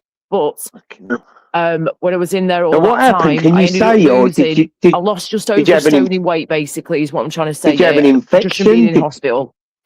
Can you say what happened? Did you have an infection or something? Or what? Yes. What happened was I had... nearly sepsis or something? Fucking hell. What had happened was it was an abscess that had grown underneath that impacted wisdom tooth that I had no idea about. And it had been there for some time, but I had no idea. I was getting some pain thinking, it's just my wisdom tooth growing. Now, I knew I had an impacted wisdom tooth for a while, but I didn't realise that it had an abscess underneath it, and that was pushing around my mouth. So I ended up with 3 different infections. One called Ludwig's angina, which is a very dangerous bacterial infection of the mouth. Sounds like an STD, doesn't it? It's crazy, the names of these things, mate. Then you've I got know, something yeah. that's cellulitis I had as well, and then something Cellulitis, called yeah. sepsis as well. So I bet you angina, weren't cellulitis, and far around the sepsis. corner to getting like a total body shutdown, was you? Well, this is what I'm talking about. Did you feel ill? Did you get hot and cold fever and all that? Yes. Uh-huh. Right, let me just relight my fire. Right, I'm just going to tell you what happened, but a shorthand version, okay? Shorthand version, right? Just so you know exactly what happened here, because it isn't as straightforward as people might think. Just hang on. Uh-huh. Right, I'm going to Cornwall with my best friend Matt. Everything was okay. I was getting some pain in my mouth, thinking, oh, it's just my wisdom tooth coming through. It's impacted. I'll go to the dentist when I get back. It's fine. Not realising that it was going from bad to worse as we're getting over to Cornwall. We finally get to Cornwall Wednesday evening. My mouth is getting worse and worse. We try and ignore it, but Matt said, Laura, no matter what happens, right, in the morning, girl, we're getting you seen to, because we want to try and have a good holiday. I'm like, yeah, not a problem, mate. Fast forward to the following morning, 8 o'clock in the morning. Matt's already up. I'm getting up. I've not been to sleep all night, and I can feel my face and my throat getting worse and worse. And I couldn't explain to you what was going on, but something was happening. It swelled up your throat and all. Yep. So Matt took one look at me. I walk in from my bedroom, and he's just about to walk into the front room. And Matt's a big bastard, right? He's 6'8" tall. He's built like a brick shitter. He's a big guy. Big belly coming out here, but he's a big man, very strong. And he took one look at me, and I just went, Matt, and I just pretty much collapsed into his arms. He was like, Laura, oh my God, sit down. Sat me down and said, right, look straight into my eyes. I didn't have my glasses on at the time, I had my contacts in. And he went, look at me straight on and open your mouth, please. I did so. My tongue was already half hanging out of my mouth as it was by this point. I was trying to speak. All of my mouth had blown up like a balloon, right, was out here. You would not have recognised me at all. I looked like the Elephant Man gone wrong. My tongue was ginormous. It was like 5 times the size it should be. Scary. My throat was closing up on me, and the swelling was out here, was going down my throat, and then just here, on when a woman's décolletage just there, yeah? Before your boobies, this area there was going bright red and swollen because the infection was moving down towards my heart. So this is how serious it was. And I found out I had 3 infections I was battling in one go, hence why they had to keep me sedated in intensive care, put me on life support and put me in a mini coma for nearly 3 days in a row, because my body was too weak and too poorly from my other illnesses I've had for many years. And after all this weight loss I've had recently too, in the past year or two, my body could not survive on its own. It needed the help of the machines to keep me alive and give my body a chance to fight. So James, I can't see Yen on the StreamYard chat. Hello, Yen. Anyway, how you doing, mate? Hello. Can't see who on the StreamYard chat, sorry. No, Yen. You know Yen? Right, Yen. Oh, okay. Yeah, Yen is there just a little bit further up, I think. Yeah, Yen's hello at 7:06 p.m. it says. But I ain't got time. Things are looking on my phone. Okay. Yeah, he's definitely there, I think. So we went from, thinking, oh, it's nothing mega, to shit, this is mega. He called an ambulance straight away. It just got 8 o'clock in the morning. First responders turned up within less than 5 minutes. Within about 3-4 minutes, they were there, the first responders. Then he said, don't worry, love, the big boys in blue are coming right behind me now. They're going to be here any minute. And they were there within 2-3 minutes after he arrived. They arrived, the paramedics. They took one look at me, told me to open my mouth, went, you need to go to the hospital. Get in there now. Get in the back of the ambulance. Matt's like, it's all right. I'll help you. Went, don't worry. I'm fine. And I'm there. I look like I was pissed. I look like I was drunk, mate, because I was so dizzy and shit. Shutting down your systems, isn't it? It's a shock as well. It's the shock. And when you see... I think you was very fucking lucky, weren't you? Really? I was very lucky, right? They said to me when we found out what had happened more, and they took me in, they got me down there in 40 minutes from the middle of nowhere in Cornwall, out in the sticks, surrounded by cornfields. We were staying in a beautiful little Airbnb, like a mini cottage for the week in the middle of nowhere. So we're an hour and a half away from the nearest hospital we were going to. It took them 40 minutes, mate, to get me from there to there. because of how fast they could go. And they knew it Even was an emergency. James is saying, wow, so close to getting sepsis. This is the thing, James, what I found out recently, right? Yeah, I ended up with the Ludwig's angina infection, the cellulitis infection, and then also basically sepsis infection too. So I had 3 infections going on that was battling in one go. Isn't cellulitis like swelling of the skin?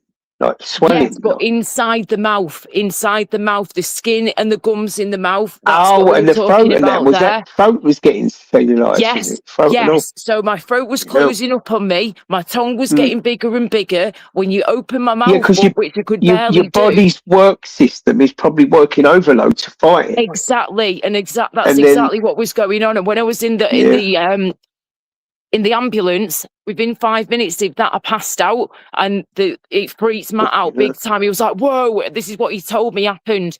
He said, Laura, you went from being sat up, and then all of a sudden you just went dink. He said, they tried waking you up, but you weren't moving. Things like that thing on you. You weren't moving. He said, so what they did, they laid you flat. Seems like that was the right time, wasn't it? You know? Yep. They laid me flat. You imagine if you'd have left it and not found an ambulance. This is what I'm trying to say to you, mate. What we found out, right, after I ended up getting to the hospital, everybody else had to wait. They said, she's an emergency. We've got to get her through ASAP now. Everyone else had to wait, and I felt terrible for that one. Second person guilt yet again, but we had to just crack on. They get me in. The last thing I remember and being told is, Laura, I know you're petrified, but you're going to be okay.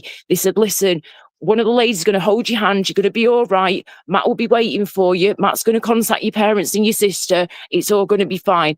You'll see you in a few hours. That's the last thing I remember, as well as having this stuff put up my nose. How long was you out for then?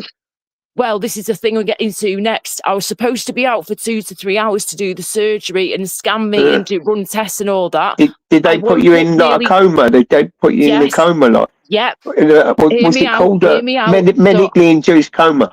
Yes. So hear me out. So I would get put to sleep. I get told I'll be waking up in a few hours after they've done the surgery, and you can recover from here for the night and go home the next day and enjoy your holiday in Cornwall. That's what I get told. Fast forward nearly 3 days later is when I wake up to a doctor going, Laura, love, open your eyes. Laura, it's Dr. Whatever, open your eyes to me, please, love. I open my eyes and I'm like, sorry, who the hell are you? And he was like, I'm Dr. Whatever. He said, you've just woken up from being in a mini coma, love. What? You fucking what? And I'm like, whoa, what the hell? He said, yeah, keep still. You've got tubes up your nose, both holes in your nose, tubes up there, tubes all up and down my arms. They'd only just taken the breathing tube out. I have a memory of me going, and that's all I can remember. That's when it was coming round. They tried to bring me round a day earlier, didn't work, was too restless as well, so they had to like sedate me a bit more again, because I'm trying to pull out breathing tubes and shit out my mouth apparently, so they had to sedate me more. So then nearly 3 days later they wake me up and they said, Laura, I said, why the hell did you keep me asleep for all that time? And he said, listen, the reason being is because you were already ill and you've got a weaker immune system and you're fighting. You need to be laid flat down, put antibiotics for you, big load of antibiotics for you. Yeah, so they said we've got to pump you with the sedation, but also 3 different types of antibiotics to fight 3 different types of infections, which I've only just realised this recently in the past week or two, if that this is what was going down. And this is why. Do you think that's the answer to all your problems over the years, or? Exactly. This is what I'm trying to say to you, mate. Because I've got a weaker immune system already from the illnesses I've had for 10, 15 years of my life, if not longer, that is what's put me back. And again, going back to my weight loss journey before as well, from the vomiting attacks I've been having for the past few years on and off, that's not helped me either. So because I'm underweight, but is it all related to and I've got a weaker immune system, this is why my body was struggling so much. And this is why they had to keep me asleep, so my body had a chance to fight when they put me on life support. I would not have made it. I would not have survived. This is what the doctors told me and the nurses, and to my parents and my best friend Matt at the time too. We had to do this. If not, she would have died. It's as simple as that. It would have been the end of Laura Lou if I had not been kept sedated to fight those infections. That is how close I was, mate, to death's door. And I've never in my my life been that close to death before. So as you can imagine, this has freaked me right out. And to know bet, that my yeah. best friend has seen me in that state, and then my mum and dad travelled all the way from here down to Cornwall, bless their hearts and souls, I bet to they come was and in be by bits. my side. Yes. Yeah. Do you know what I'm saying? How incredible is that? I'm so lucky That's that I've got amazing loyalty for you, isn't parents. it? His friend, like they saved Good. my best friend literally saved my life, as well as the doctors, the surgeon, and the nurses in there. If it wasn't for Yeah. them, I would not be here. And they said, Laura, it's a good job. Thank goodness that your best friend Matt phoned us when he did, because you would not have made it till this evening, because your throat was like that. It's gone from being that big to like being like that. And then you've got your tongue swelling up 5 times the size of what it should be. Mate, it's Yeah, so absolutely bonkers. you So don't know it's if your been a throat's going to shock. swell right up and you can't breathe, and then they'll have to Correct. pierce your fucking throat and Yeah. put a tube So in you. this is why I've got this on my neck now. This is why I've got, you know, this under here. That's what we're playing with at the moment. He's still got to keep healing, like, but you know, he's What's getting there that? slowly Is but that surely. that tracheotomy thing or what? Not a tracheotomy. A tracheotomy goes through there.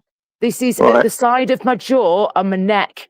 It's had to go just past the jugular vein. They've had to literally go into my muscle and cut through my muscle to get to where they had to get to. So they've had to remove 3 wisdom teeth. All my other teeth are all good. It's just literally the wisdom teeth, which were the buggers. And one of them was, of course, How do you feel now, though? Do you feel like you're getting better, though? It's feeling better than it was, Oh, definitely. It's great to not feel all that discomfort.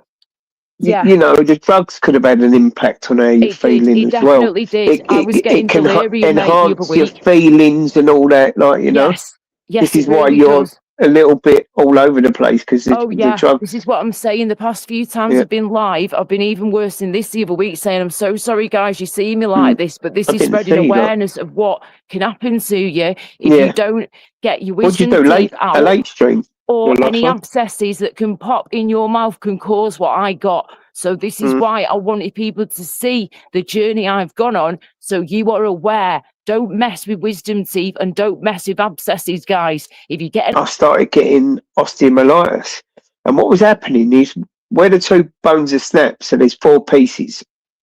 My arm's just hanging down. So they had to take all the metal work out. Tube or StreamYards anyway, there's a problem, and it looks like shit, but it's not. It's been happening regular. Do you know what? It did this before, though, saying that. It did this before, and I went out and came straight back within a few seconds, if that, and it was absolutely fine. Just give us a second. Do you know what? Every fucking time that I want to bloody come outside for just a little bit on my own, there's always the neighbours next door. The fucking neighbours. You know, they might smell the old smoky poos. Hey? They might smell the old smoky poos and get high. Camera in it, didn't they? I mean, Dave does run a good panel, though. Of course, yeah, definitely. But just a couple of I was going to jump on his panel, and then I jumped over to you, and I heard you was a bit upset, so I thought, oh, bless you, yeah, it's just have a chat with you. so frustrating when my head's been in a that's what I wanted to say about people fucking blocking people and that. Is that someone doing it to be malicious towards you, or what? You know, who would do? Right, hold on for a minute, mate. Let me just get myself back. And Tony P, I think it's a fucking liberty, Tony. Not get your ass on the panel, Tony. Come on, we know you're out there ghosting. We want to know you're doing all right.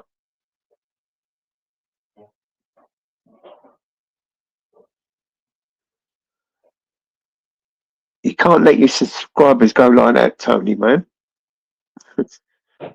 Let me get you back in charge a sec.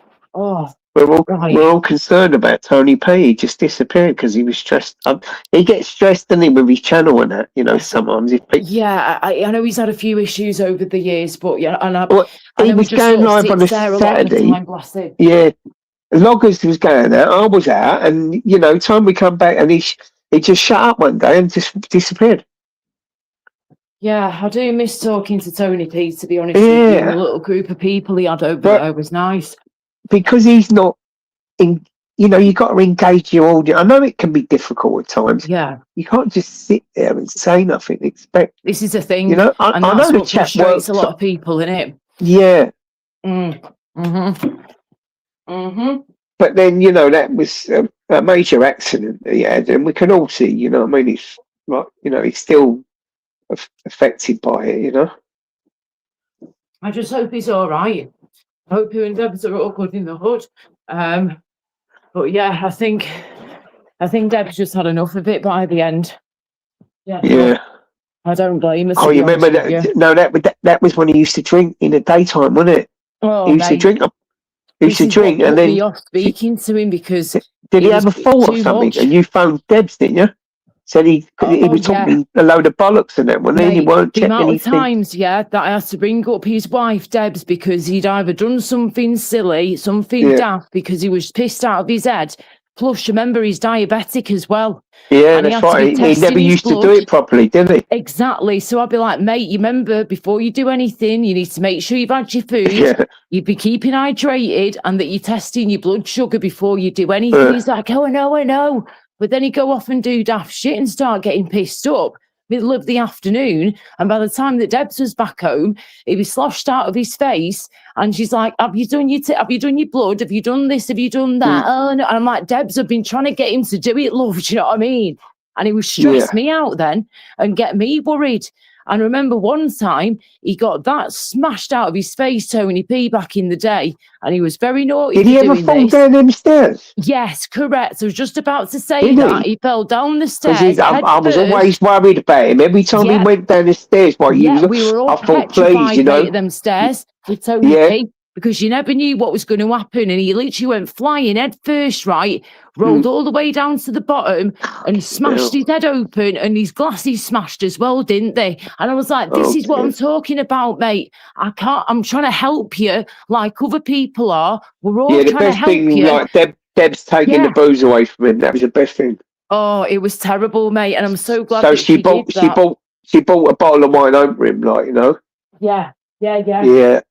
But, she had to put up with a lot. She really did. And I used to say this to Tony P all the time, like, mate, you were so lucky that you've got an amazing wife who has been very understanding with you and of your situation and whatnot. And she's always been there by your side. And the way that he was treating her sometimes, I just did not agree with it at all. And I would tell him online as well as in private, mate, you need to sort your shit out.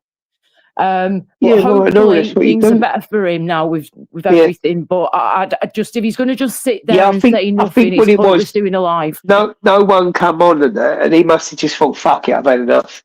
Instead of being a bit more patient, and adjusting your day or something, because I think he needed it. He needed to come online. He needs people. People need people. Exactly. You know what I mean? Exactly, darling. I know sometimes you think, fuck that, I've had enough of people. Just bury your head down. You don't want to see no one, but.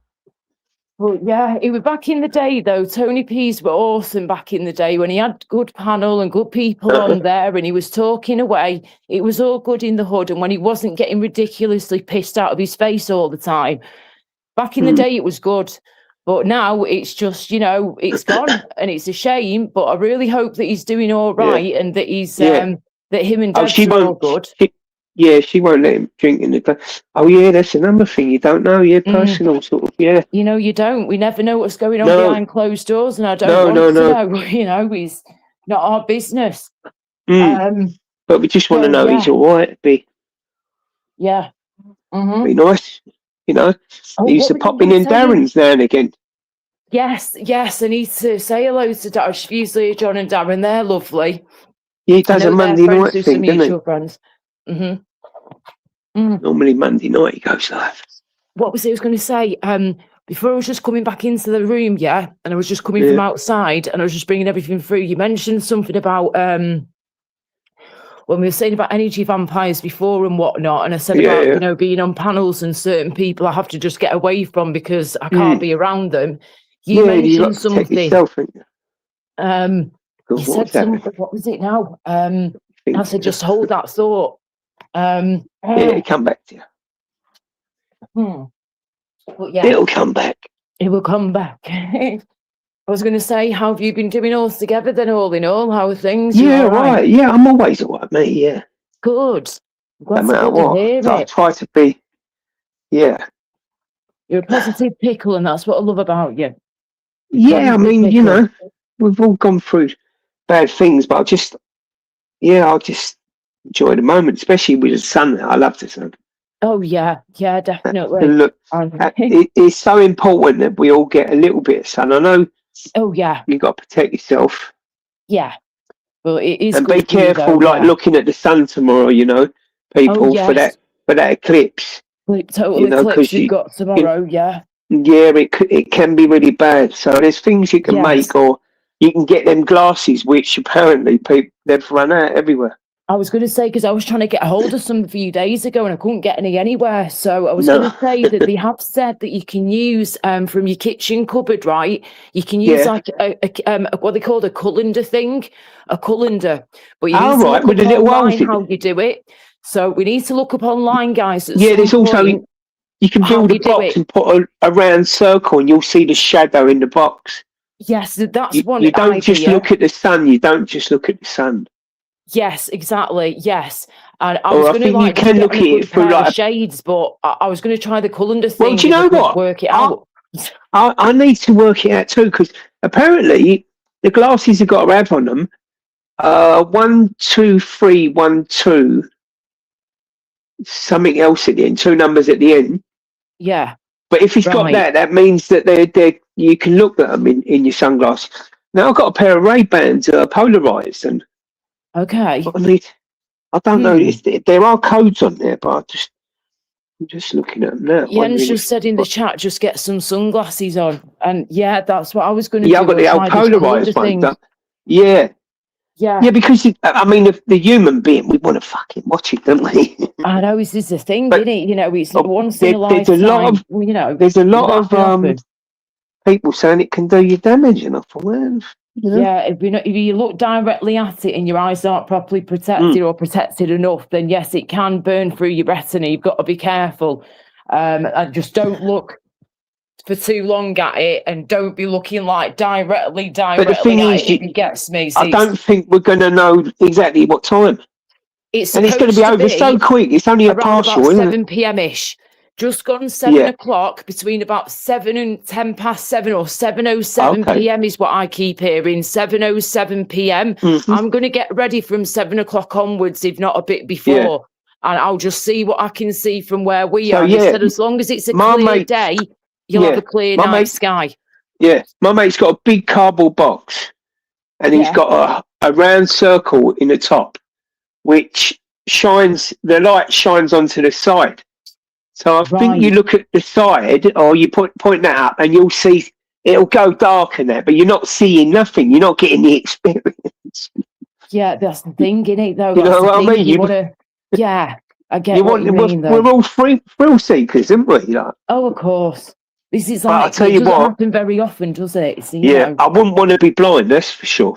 that's the thing. We want to protect our eyes as much as we can, guys. So if you can get the proper shades for this, please do the proper solar eclipse glasses. If you've managed to get hold of some, I good for you. If you know I where can anyone see it. else has got any, please let us know in the comments. But if not, Yeah, I'll tell you where try you the might get colander some. thing and shades. They might be in the papers tomorrow morning. That's Right, a the good paper. point. You go to the shop. Yeah, I'll tell you, walking down the shop in the morning. Right. Right, That's a go good to the idea, shop, that. and you might get a pair out of the papers. Yes. Right. Okay. What time are Yeah. they probably not open from in the morning? Because I don't normally go down that early, but it's probably going to be around about 7, 8 in the morning, I reckon. Just Google the shop. Yeah. Just got to remember the bloody name now. It's got a weird name to it. I've just got to remember what it's Oh, been right, changed to. yeah. I'll work it out. But I will see. I know how to Yeah, obviously but the get thing there, not is, a problem. let me tell you, if they've got them, they're going to sell out fast. So That's the thing. I yeah, mean, yeah. You've got to be quick, haven't you? Uh-huh. So in 6:30, 7, they normally sell Yeah, probably papers in about there 6, and stuff. So I might have a chance in there. Yeah. Right. I'll And see what I if can one do. particular paper's gone, then you need to get round to other shops because it's probably in there. Luckily, I've got shops around me from there. You've got the corner shop, then you've got Sainsbury's like a few seconds away from the corner shop. And then after that, you've got the town centre within a few minutes walk of that. So you've got shops around you there too. So yeah, I'm sure, or hopefully, I'll find at least one pair. But if I you can never get, know. As I 3 say, pairs to me, mum and dad, even better, of just course. be careful going into them cheap pound shops and that, because they won't be no good then. Oh no, I won't be going in there. I'll just No, be they sticking won't with supermarkets or corner Yeah, they'll shops. be fake. Proper They'll be ones. fake. Yeah, definitely. Don't want Yeah. to be going near no fake dodgy ones. No But chance. do try them papers in the morning, though. I think, Definitely, that's what I'm aiming for, eh? Going for the yeah, newspapers and checking it's something them they out. do. They'll get parcel load from the people who make them, and it sells their papers, Yeah. doesn't it? Because everyone's Good going to be point. looking for them. Yeah, definitely. I was going to say, right, I heard bits before of Gypsy Days live stream. I think it was last night, Yeah. and Chris John Wright had been on, bless him, and a few others. And I heard I heard him mention his list again of ladies that he likes on there, and it was quite interesting. Was he on another panel today? I'm not sure, but he was saying, no, that's too far. 4 hours travel. That's not good. He's being a bit particular.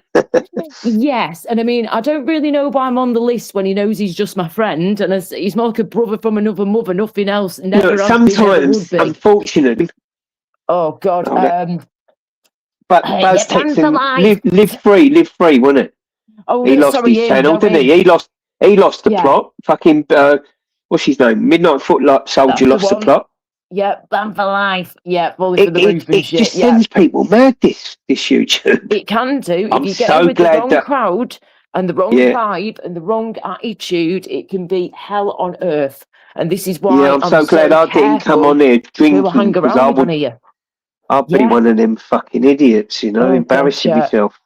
Yeah, they were terrible. They're not good examples at all of good people. They're far from good people. But I think a lot of the time is, some of the hosts, bring them back and that. And I know Jamie, he emphasises, like, he's got a thing about addictions and that, hasn't he, Jamie? And I think he's he feels for people with, so it's a gamer. Yeah, other people are drinkers and whatnot. Yeah, he got a lot of like care for people with addictions and that. Jamie is. Yeah, it's addictions is one of those things with me that I do get it, but it can be quite triggering for me too. But at the same time, it's good to talk about these things. Oh, at look, times. It really is. You've got to get shit off your chest. Jen said the kids are saying use your phone to watch it. Oh. Use your phone to watch what? Sorry. So you put the video on your phone, I think. Oh, okay, right. Sure, God, I think I don't know. In the future, flipping heck. This technology. Kids know everything, though. They know how to do it. You know what I mean? If they've been brought up around it, aren't they? Like back in the day, we weren't around all that stuff. It wasn't until I got into my teens that I started to obviously know about this and understand it more. But my parents always like, so much about technology. Like, because I have to just get used to it and learn about it. Technology, like, they could measure us from from younger years till mobile phones come out, for instance. But yet, kids who have been around mobile phones, computers, and that, like, their level of fitness and they don't want to do nothing. That all they want to do is just have their online persona, and I think it can be very dangerous. Of course, I know not all kids do that, but the kids get lost in it, and I don't think.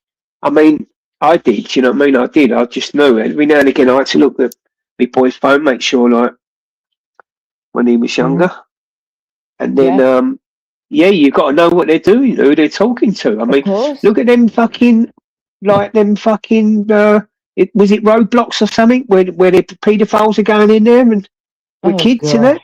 What the fuck? I'd hate to think, mate, what they're up to nowadays. But it's sickening, though. But it's thanks to the internet that we can track these buggers down. But also, and it's more and more thanks to the internet being patronising and snarky here, right? Yeah, that it's got these dickheads on there in the first place.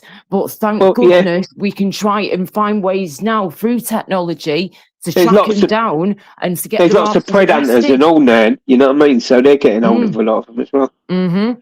It's just like there's more and more and more of them getting arrested, like going to meet children and that. What the I know, it's crazy, isn't it? It's disgusting. Like, what the fuck? As in, like, Jesus, man. It's like, what, I know. Why would anybody it could never enter my mind, right, yet to even consider thinking about doing anything at all disgusting or abusive towards a child do you or know what it anybody is, for though? that matter. No, I don't know if some of these people even believe they're doing wrong. this is what I concerns fucking me love too. Some of them love don't. to work it out because I've seen Brennan videos in that, and it's like, you know, some of them don't, and what they're doing is okay. That their best interest was the child, but yeah, what was you going to fucking do? What have you said? Exactly. You know what I mean? What have you been doing? What have you been saying?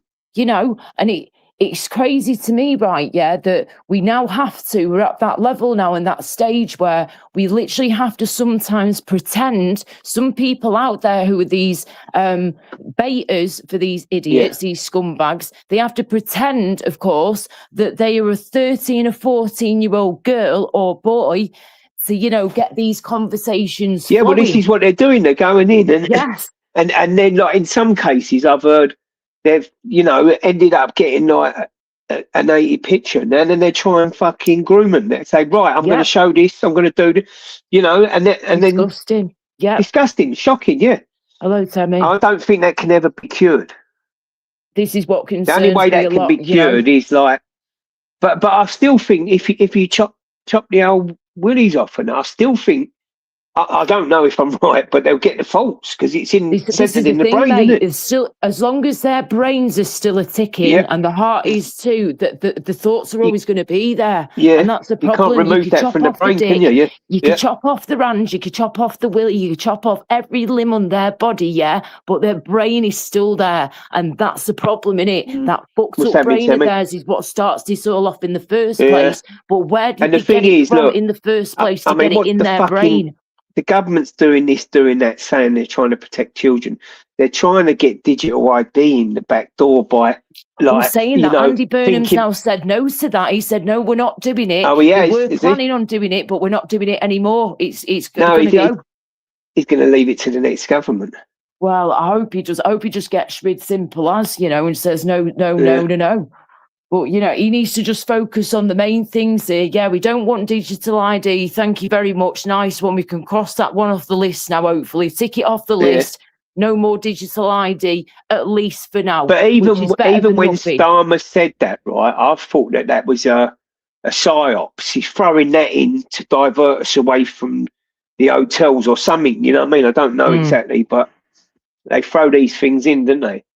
Yeah, they can do, yeah. They can. What a fucking idiot of a man that Starmer was. Oh, I know, mate. Do you know what? I thought I'd seen it all before with, like, you know, previous governments we've had and shit. And I felt kind of bad for moaning about what's his face, wishy-washy. I felt bad afterwards. Feel like going at him when, look at what came after him, Mr. Starmer, the twat. Just, you know, he honestly was absolutely horrendous. He's one of the most stuck up, vile people on this planet, and how the hell he got in as prime minister. I'll tell you what done it for me is when Axel Ruddy-Cabana killed them 3 young beautiful girls.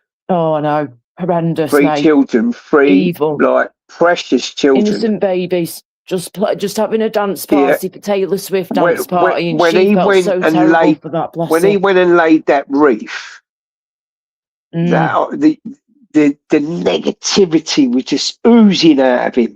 Oh, like, horrible bastard. He couldn't even stop and talk to the local kid. I know someone was goading him a bit, but like, do you know what? Even some of the royal family would make more of an effort than he was. Do you know what I mean? Just and, you know, I'm not a fan of some of the royal family apart from a couple of them, but Diana was my cup of tea. I love Princess Diana like most of us did. I see her and Charlie at Jean-Michel Jarre concert over the docks years ago. Oh yeah. Do you remember when Jean-Michel Jarre was on a barge and he was performing from a barge, and he had this laser light. Oh, what a fucking night! This laser. Really? I think he's still on YouTube. Jean-Michel Jarre over the docks. Oh wow! I'll have to check that out at some point. And he was brilliant. Wow. But anyway, they shined the spotlight onto Charlie and Diana, and she was there with a radiating smile. Yes, beautiful. So beautiful. I was very lucky when I was like 3, 4 years old, and Yeah. when I was a bit older than that, I ended up getting to meet her briefly, Princess Diana, when I was just a baby girl. And I remember it like it was yesterday. And she was doing like a UK tour at the time, and she was going like through parts of like the Peak District in Greater Manchester, Okay. where I'm from. And she was doing this tour, and I'll never forget it. She came out of like this beautiful black car, royal car, and she had all of her bodyguards and whatnot around her. Yeah. But they were all proper chilled. I remember she had this beautiful white, like, you know, the lovely like suit sort of dresses, so with the skirt she'd wear, but like the blazer top with the lovely Beautiful, white matching skirt and heels to go with. Yeah. Mate, she literally looked like an angel. I remember she came over to me, my mum and my sister, and we had a bouquet of fresh flowers for her, and we passed it to her, me and my sister Helen. And I was only like 3, 4 at the time. My sister was younger than me, so she was like 1.5 years, 2 years old, if that. And we gave her the flowers, and she went, "Oh, thank you, little girls." And she patted us both on the head. I was like, "Oh." And then she said to my mum, "Oh, you've got 2 beautiful little girls there. They're going to be gorgeous when they're old." And she's like, "Oh, thank you, Mum. Thank you." Like, she didn't know what to do with herself, just say thank you to her. Yeah. But yeah, she was gorgeous, mate. Literally looked like an angel from up above. Her persona, You think her she was attitude, taken her out body language, everything. Beautiful. by the royal family? Do you think they like? Do you know what, mate? I never know what to believe with them anymore, but I You know, know like this for a fact. you know, she that was Charles, pregnant. She was pregnant with Fayed's baby. You know that. yes, that's another thing that I do Right, you believe know was that going they- on as well. Yes, They don't want Muslims in their family. You this get what is I'm the saying? thing. I know, terrible. So, I know. yeah, But I was going to don't say know. that there's something that doesn't sit right with me about that whole situation, and with the royal family as well. How The it Queen, happened Prince Charles. in the tunnel. Yeah. Yeah, if Prince Charles hadn't done what he did to her, right, yeah, she not even, he fucked this whole thing up, basically. Point the finger at him, I say. Was that because he was having it with his fucking old witch? I know. Who's they calling the Queen? I know, How it's dare they disgusting. call her the She'll Queen? How never be dare a they? queen, mate. She'll How never be dare a they? queen. And I know. I think he broke the Queen's rules because she Yeah. wasn't meant to get that title, but somehow, Yeah. you know, nah, she'd It be pisses turning me in her right fucking off. grave. She was Yes. everyone's nanny, wasn't she? She was everyone's queen, I think. Yeah, no matter There's what probably you some thought, people she against was, her, but yeah, she was grandmother material, like, and she was hardcore. Yeah, I mean, how many generations? She went through fucking centuries and centuries and centuries. Like, you know, She did I a say lot, centuries, you not know, centuries. people forget this, but it's just that the whole Diana situation, something just doesn't sit right with me at all, with the royal family linked to her death. I can't put my finger on it exactly what it is, but I feel he there was a bit of a numerous bastard, things. wasn't he? Do you know the was it Philip? Yes. He was a bit of a lot. Yeah. I mean, what's his face? The one who's getting in trouble at the moment from the Epstein shit, right? What's he called? Who's been booted out with the royal family pretty much now, and he's got his own Andrew, place living wherever. Nancy bollocks, yeah. Yeah, him. Well, he was the flipping Queen's favourite, wasn't he? He was, yes. So she will be turning in her grave, mate. I'm telling you now, after all the shit that's come out about him and all the shit he's done over the years, right? She would be fuming with him. Prince Andrew, it's ruined their reputation there. Andrew, Andy Pandy. As for him, as for fucking Charlie, like, you know, like, I mean, he's already turned around and said, like, you know, that he's the protector of all faiths now, isn't it? All faiths, where it was the faith, it was about God and Jesus. Now he's defending Islam, yes. Yeah, it's like, a lot of people say that he give himself to Islam, by saying, you know, what he said.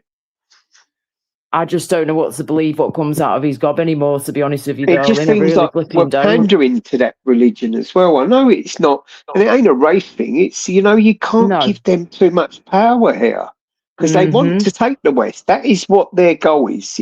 It's in their books. It's in their history. They take countries. You know what I mean? And yeah, you got to be a little bit smarter around it, innit? Yeah. Well, one of the worrying things I'll say is. Yeah, excuse me, but I do feel like the royal family's, changed a lot over the years, especially since Diana died, and then since the Queen's died, I feel like things have totally changed around with the royal family. However, I feel like the ones I do like of the royal family that we've got left over now, I've always loved Prince William and Princess Catherine. They are I actually like couple. Harry, and I'll tell you why. Yeah, I used to like Harry, but he's a bit of a hypocrite now after the shit. But it he's seems done like with his everyone's missus. trying to rinse him and that. She's a cow. She's a cow. He's missing. She's the one who's done most of this, and he's followed suit. Yeah. But the thing is, like, he's losing his mother really fucked him up. Like, it really did. It did. He was only 12, bless him, when it happened. And he done that mental health charity thing, and he said the Invictus Games, like, you know, and I really do think that had a devastating effect. He met her, and 100%. Then she's got the trousers. She wears the trousers. She tells him what's right. And unfortunately, you know, men, when you meet someone like that, you have to pander. If you still want her, you got to pander to what she wants. Thing, you know, Harry's like made his bed. He's got to kind of lie in it now. You know, excuse my flutter behind me. I'm decluttering at the minute. But yeah, it's I've always had a big respect for both the princes, Harry and William, of course, over the years, and I really did feel for them losing the mum at such a young age, and the way she died in the public eye as well was just tragic, and all this shit they've had to go through over the years because of the mum being the princess that she was and the amazing woman that she was, but because she was with a man who, you know, had different beliefs or whatever it might have been. Have you seen that picture what's been going around for years of Hewitt and Harry's face? And now he's Hewitt. And he looks he's just Hewitt's like son. him. This is why I think he's the black sheep of the royal family. This is why I think I was going to mention that, you know. That's something I was going to mention to you before about all that. Because when you see that picture of him and then Harry as well, it's like, whoa, dude. Yeah. How similar can you get? She was a bit of a dirty cat then, wasn't she? What the hell? She was having it for everyone. You know what, though? I do feel for both of them, right? For Harry and for William, what they went through with losing Princess Diana, both the mothers, but also having all that done in the public eye. It's bad enough anyone losing a family member, especially your mother, but to have it in the public eye for all to see and to judge on is just awful for him. But I feel like Harry could be a much better person and come across as a much better person if he didn't have her as his missus, because I feel like she's brought him down and he's trying to bring himself up at times, but then she brings him back down again. He's got this vindictive side to him a little. Without her. Yeah, a little bit now, but sometimes men get stuck in relationships because of the children. Now it's terrible to stay in a relationship because of the children, I think. But you've got to have an understanding that you're the father and you'd like to keep up the relationship, because some women start wanting to stop you from seeing them, and it, you know. So exactly. I mean, it could be the kids in it.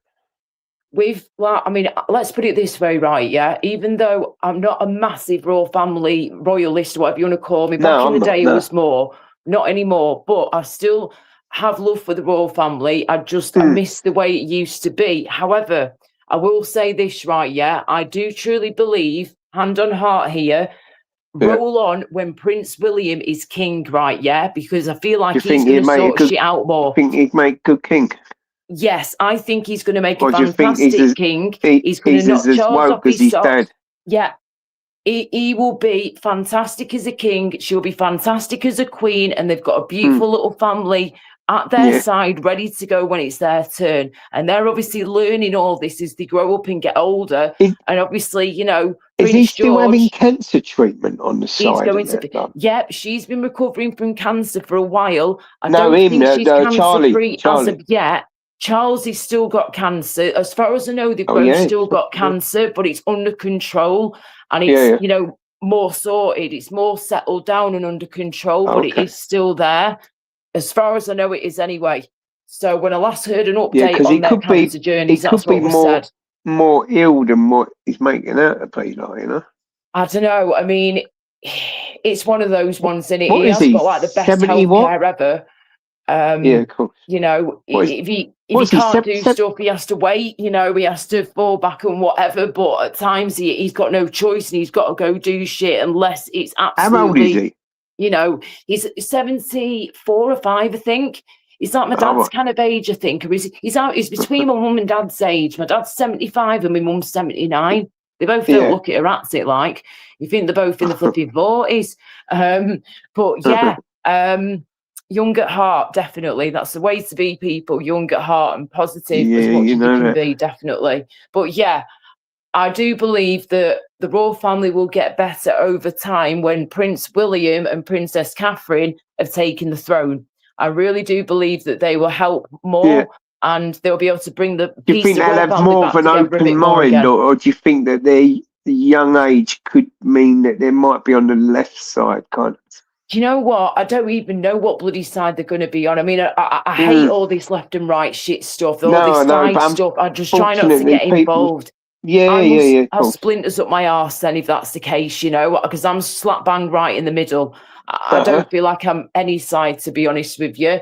But when it comes to them and the politics and their views, as long as they are helping the country where they can and helping course, yeah. others and doing what they're supposed to do, then I couldn't give a shit what side you're on, as long as you are doing exactly. what is the right thing to do and you are helping other people and you're keeping that royal family together and strong and showing like how special it is to have a royal family in your country. We're very lucky that we've got a royal family, but sometimes it feels like the royal family takes the piss, and you know, like spending all this money on coronations, you know, 150 million quid, just, you know, stuff like that and everything is ridiculous. But I understand traditions are traditions, and that's that. Do they pay for that, or do It's- we pay? I this is think the we pay thing. for that, don't I we? feel like some of it does come out of the taxpayers' money. I think Surely it that's does. what I've Yes, heard over I the think it years. does.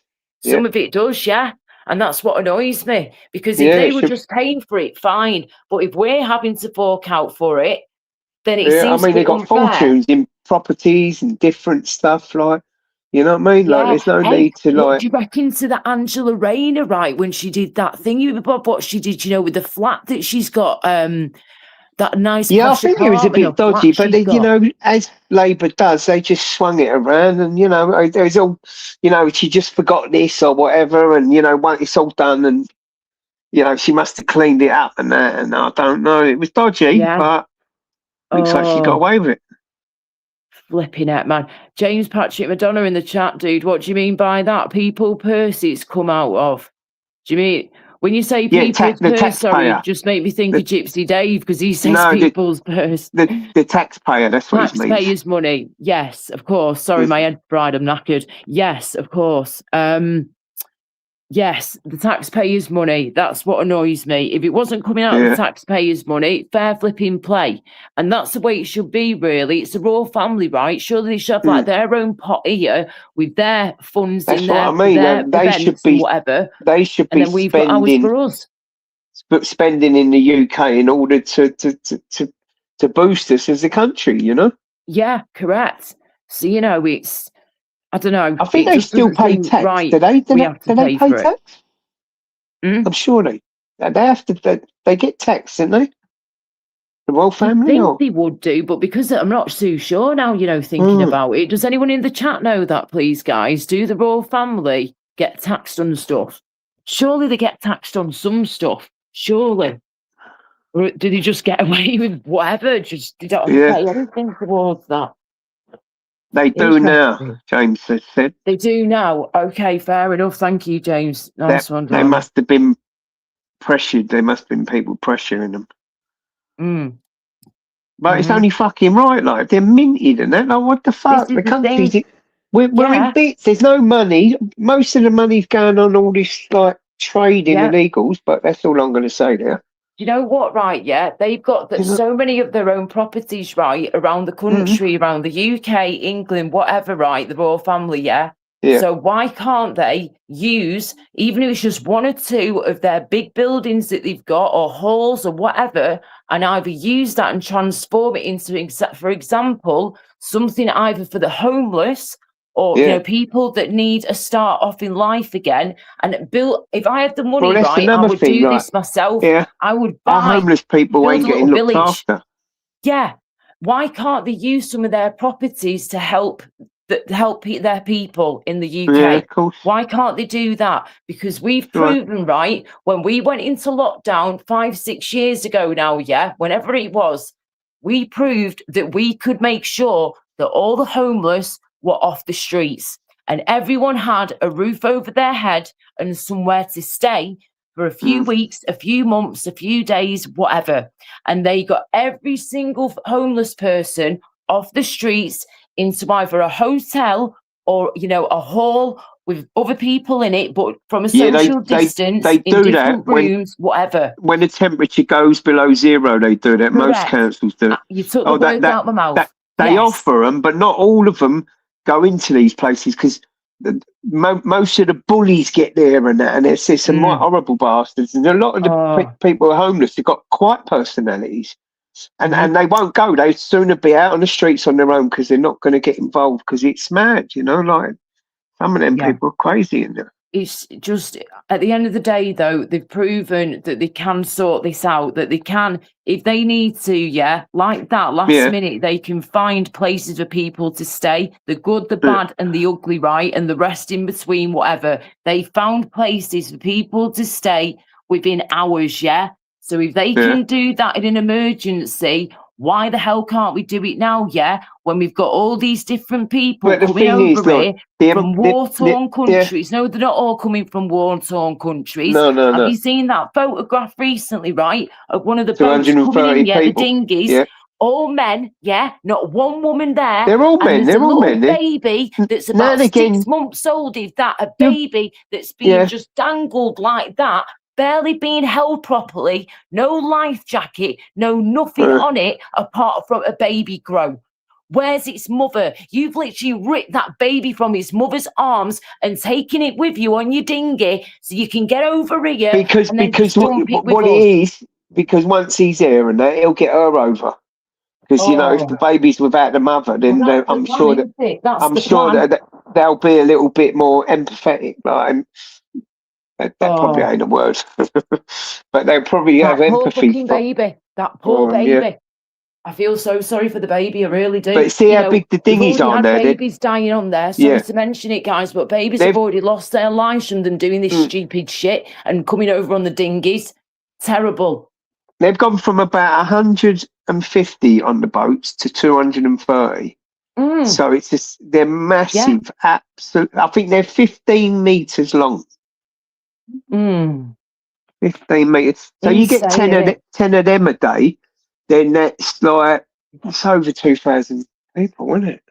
Hi everybody, hope you're okay. It's a crazy amount of people, and we need to do more. We need to do more. I know we've turned away some.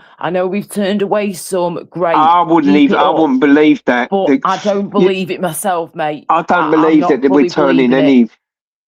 Apart from if they know that they're wanted for serious crime. Jens said released something last year saying he paid 15 million in tax for 24-25. Yeah. Okay, fair enough. Flipping heck. Sorry, just seen that comment myself in chat then too. So income tax, yes, but inheritance tax, no. Semi so. Okay, right. Thank you for that. Flipping heck, can't get my words out, man. Oh my gosh. Yeah, I think you need to rest yourself in your brain later, just chill. Oh, I will do. I just wanted to talk to people, just thank you so much for coming on my panel again, darling, because it really has helped just to be able to talk to somebody. And I was hoping someone might have come up earlier on, but I know that Dave obviously went live, so fair enough. When Dave's live, barely anyone's going to come over here, are they? When Dave's live, so fair play. For about the last year, the council, central government, turned around and told every council, this was been out about a year or so, but before Burnham even got in, but I think it was a Starmer thing that every council, because instead of the Home Office, or the Home Office will do what they're doing, and then they're distributing them to every council. So don't think I think the northwest is going to be they're going to pump a load around the northwest and the northeast because they said there's not been a lot gone up there. I don't know if it's the councils refusing but it's been told that every council will have to take their share. It's like they know it's going. Well, I know it's going to be a busy summer, but I don't know where they got their information from. Interesting. Yeah, very much. I was going to say, because I'm still, I'm planning on doing this whole tiny house thing. Yeah. Still was planning on doing it. I've been researching and doing all this now for at least 2 to 3 years of my life. So, it's been a big deal for me. But the only problem is this. Well, there's a couple of problems that I've recently come across. I can get the land. I can get some land if I wanted to. Yeah, that part's fine. I could get the tiny house I wanted as well. Yeah, that part's fine. However, I will not have the space. For example, for one big thing, which is a big issue, I definitely need the space for, and it's not going to work in a tiny house. And why I didn't think this through before, I don't know. Yeah. My PA system for my singing, it's massive. Oh, right. It needs space, do you know what I mean? And it's very powerful and strong. Yeah, and the decibels and that thinking, whoa. So I've got to be able to have the space to be able to practice with my singing and obviously not be getting feedback from my microphone bouncing off my speaker and shit in a tiny house. That's not going to work. So my next best option I have, which this looks like it should work, I just need to find the property that I need basically now. Bungalow. Bungalow is the next best thing that is going to be cheaper. I wanted to buy something if possible. So if my credit score's doing really well as well. Bungalow would be brilliant, yeah. Yeah, bungalow would be perfect because I'll have enough space for all my stuff, but still be in a smaller space because I want something that's not a massive place. I can't be doing me going up and down the stairs all the time. That's fine, but I'd rather just keep it on one level. And at the moment, this house has got 3 levels to it. Do you know what I mean? It's a 3-floor house, 3-story house. So, you're always having to go up and down the stairs, which is great exercise. Don't get me wrong. It's great exercise. But with my health the way it is at times, I need to make sure that I'm all on one level. So in case of emergencies, I don't have to be worrying about climbing up and down the stairs or getting stuck somewhere, or for God forbid, having a bad accident and breaking my neck. Do you know what I mean? No stairs for me, the better. So I'm thinking bungalow, all one level, but plenty of space to still use my PA system and have my speakers at the end of the room and be able to still practice my singing. I can still do part-time work from home as well, not just going out working. I can also work from home with some singing stuff, but also my modelling. I do at home shoots when I'm working with that anyway. I've done that for years, as well as working in studios on a part-time basis. This is again, of course. I also work from home with my modelling because it's freelance modelling, you see. So I'm not with an agency or anything like that. I'm my own boss and I basically do it freelance. So fashion and bikini lingerie is usually what I do. So I was going to say, when it comes to the modelling, I could do it from home as well as away from home. That fake it to make it, even if you got back in sort of light work. Yes. It makes you feel good. It's about you feeling good. And that breeds positive endorphins in it, doesn't it? Oh, yeah. I mean, end of the day, mate, the confidence it gives you as well when you do the modelling is amazing. And that really helps with the singing. And that's why it works so well together, the singing and the modelling. And it was thanks to my singing what actually got me into modelling when I was at singing college all those years ago. So it was pretty damn awesome and cool how it all came together. And that's why I know that when I'm ready and I'm good to go with my modelling and singing work again, I just jumped straight back into it. I've literally just had a message coming in last week from a photographer I worked with a few years ago when I used to live in Telford Way. He lives in Ironbridge, stunning area. We've done a few photo shoots over there and worked together over the years back in the day. And we worked with a local dress designer as well in a local dress shop. So that was really cool. So anyway, he said to me, Laura, how would you feel about doing a shoot as soon as you're ready to? And I said, mate, that sounds great. But I explained to him, I'm just recently recovering from this surgery I've had done. But I said, give me a couple of months and we'll be good to go. Yeah, a couple of months, let yourself feel with it. But That's what even I've like a said. bit of makeup and just go for it, Yeah, because you know the exactly. rewards from doing it, Yes, like confidence wise, precisely. which is priceless. Exactly, my friend. So this is what I've said to him. I said, listen, I'm just going through this recovery process at the minute for a few Yeah. more weeks and letting this heal more. But I said, we're getting there. I said, we're getting there slowly but surely, but we're getting there. And I said, I don't mind penciling in for now just a rough date for, say, the middle of October in about 2 months' time. So that gives me more time to recover, let this heal more, and get back into the swing of things more again. So Yeah, we're in the as I middle of say, it speaking probably at the minute, and we're do you the sorting world of something good. out. Say again. And that do you with a world of good, and that give you confidence to go out and do some gigs, you know. Exactly. And this is the thing, when my confidence is up more and I'm feeling better as well within myself because of that confidence, and as long as I give myself time to rest and recover and prepare, that's all I need to be doing. Rest, recover, prepare for the next one. Rest, That's right, recover, prepare for the next one. Do you know what I mean? You do. I mean, keep doing what I used to do back in the day. Yeah. It takes a long time to heal you inside, You might feel good after a month or so, but it takes a hell of a long time to heal the inside stuff. It does, especially when you've had all this sedation shit pumped through you for nearly 3 days Yeah, straight, I mean, and then all that's the horrible going antibiotics through on your top. body, gives you the farts, doesn't it? And And it's just too much. I mean, it does. It gives you loads of wind in it, doesn't it? I don't know if I it's had to have because the catheter fitted and all that stuff as well, which never had that done before. But that wasn't too bad. But then it was painful when I was trying to move about a bit and in the bed, just trying to get more comfortable. When I come round, I'm like, whoa, what the hell's that in between my legs? Like I've not got a dick, have I? No, Laura Love, it's a catheter. But I have to say though, it was when you're in there, they give you like a critical care diary that basically anyone who comes to see you, like family or friends or whatever, can write in this book, as well as like the doctors and the nurses and the staff who are looking after you. They can write in the book too. And I have to say, Matt, bless him, my best friend, he was by my side every single moment. He could be by my side, whether I was awake it must have been or scary not, for him, wasn't it? sedated. He was there. And he was just incredible. Don't get me wrong. I'm glad he was able to do this, where he was able to get out into the town for a bit and have a bit of a wander around and have a bit of a nosy. But because he had a big festival going on at the time in Cornwall, a big part of this town got shut down. So he was literally stuck at one point for a few hours, and he couldn't get to the hospital straight away because of this festival that was going on, you see. But I said, well, at least he gave you an opportunity, though, to look around, take a few photos on your camera and get some food and drink in you. And then he was able to get out a couple of hours later with that and then come and visit me, bless him. So he didn't get really a holiday. He didn't get a holiday at all.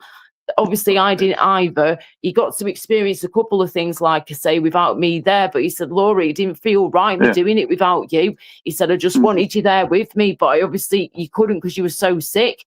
I'm like, I know, sweetheart, but he was brilliant, mate. I am so lucky that I've got the best read this comment out. Ever and best parents. Go on. Yeah, Tommy Shelby says, the royal family get £100 million next year from the people's purse.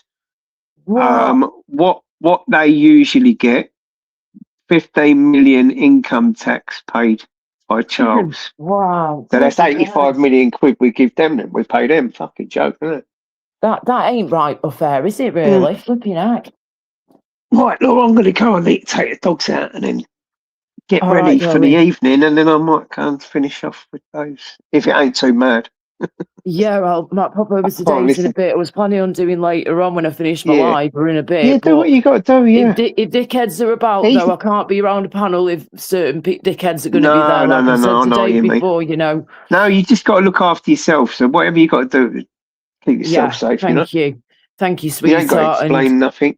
Right back at you, darling. Thank you so much for your time. I appreciate it. Thank you. You're welcome, Laura, and I wish you all the best. Thank you. Cheers, sweetheart. See you later. See you later, Take all. care, darling. See you later, Chad. Have a good one. Bye. Bye. Bye. Bless you. Oh, my itchy nose. Right. So, yes. Oh, I don't know if he's got stuck. You got stuck, Hammers? Excuse me.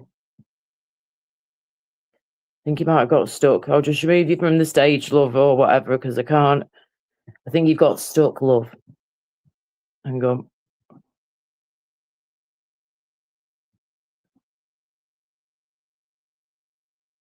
Right. Okie dokie. Kick me because it won't go off. Okay, love, not a problem. There you go. Right. There we go.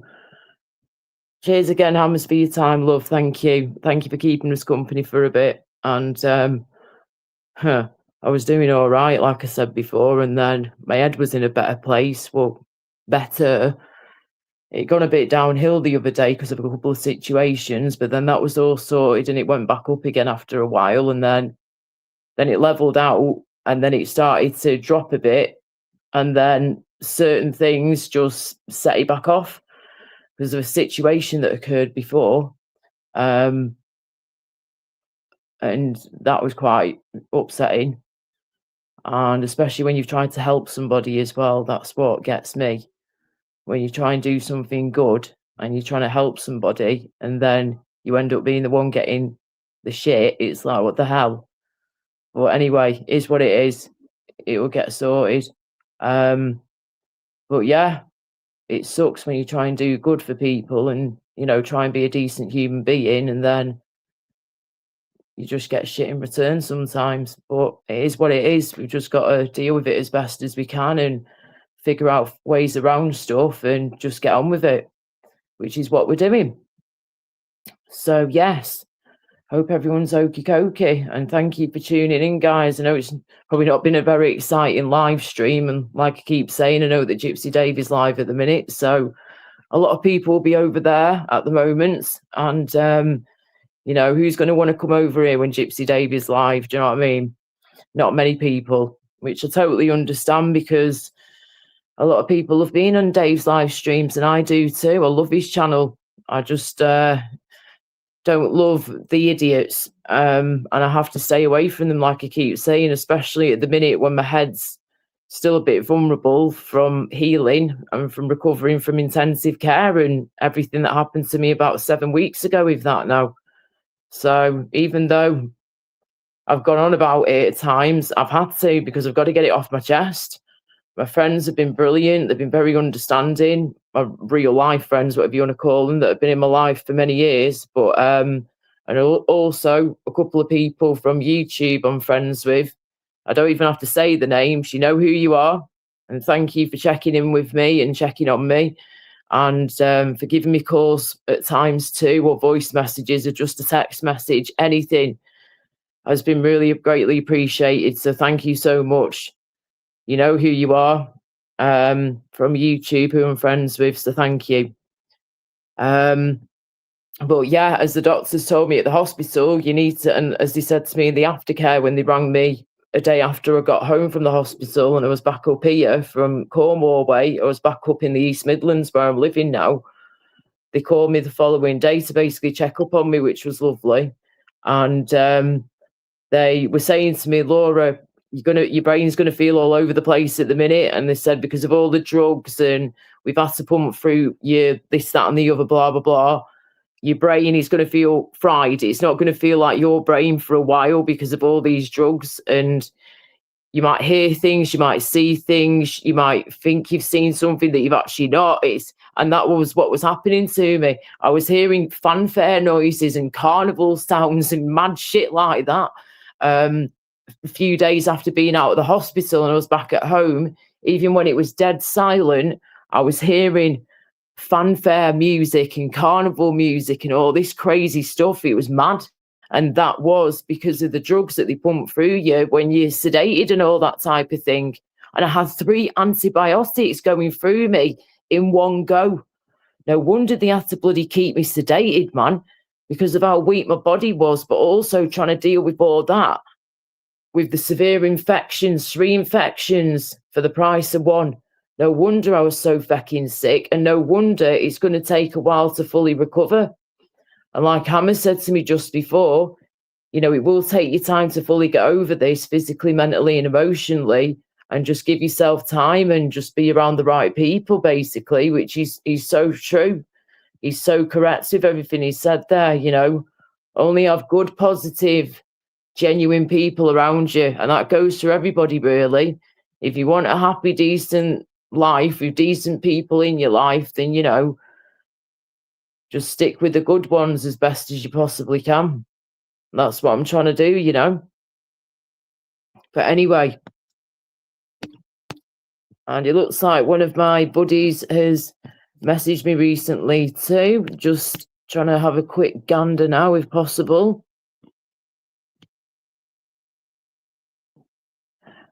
And yes, what was I going to say? And so my YouTube buddies just messaged me.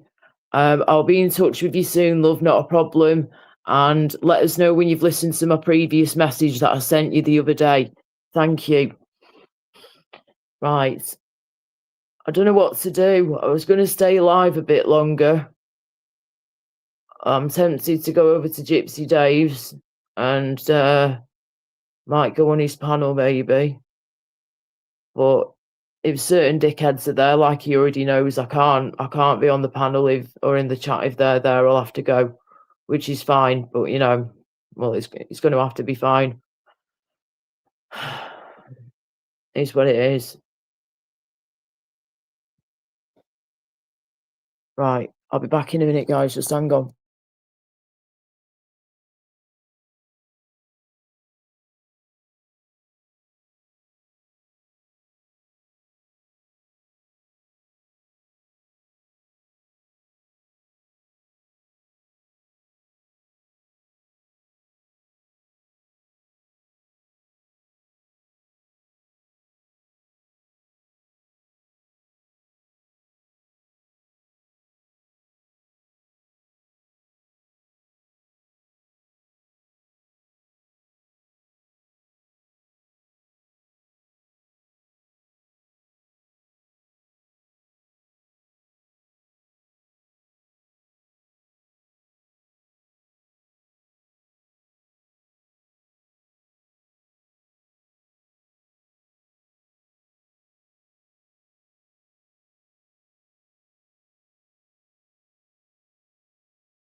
Hello, I'm back. Sorry about that.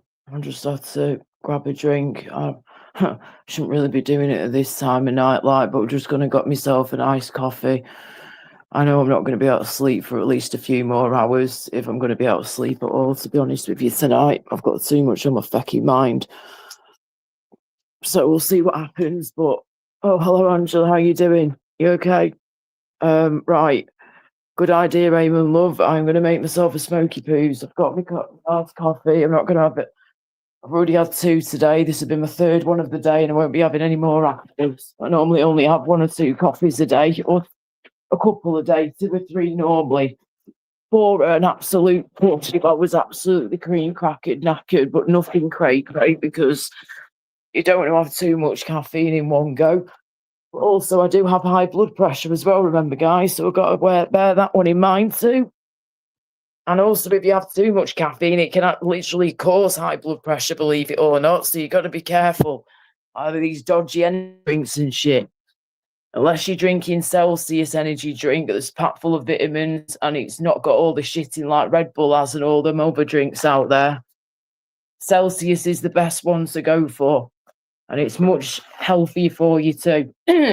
Or just get a decent coffee down you. A couple of decent coffees. But anyway, how are you doing, Angela? How is everybody? You all right, Eamon? Oh.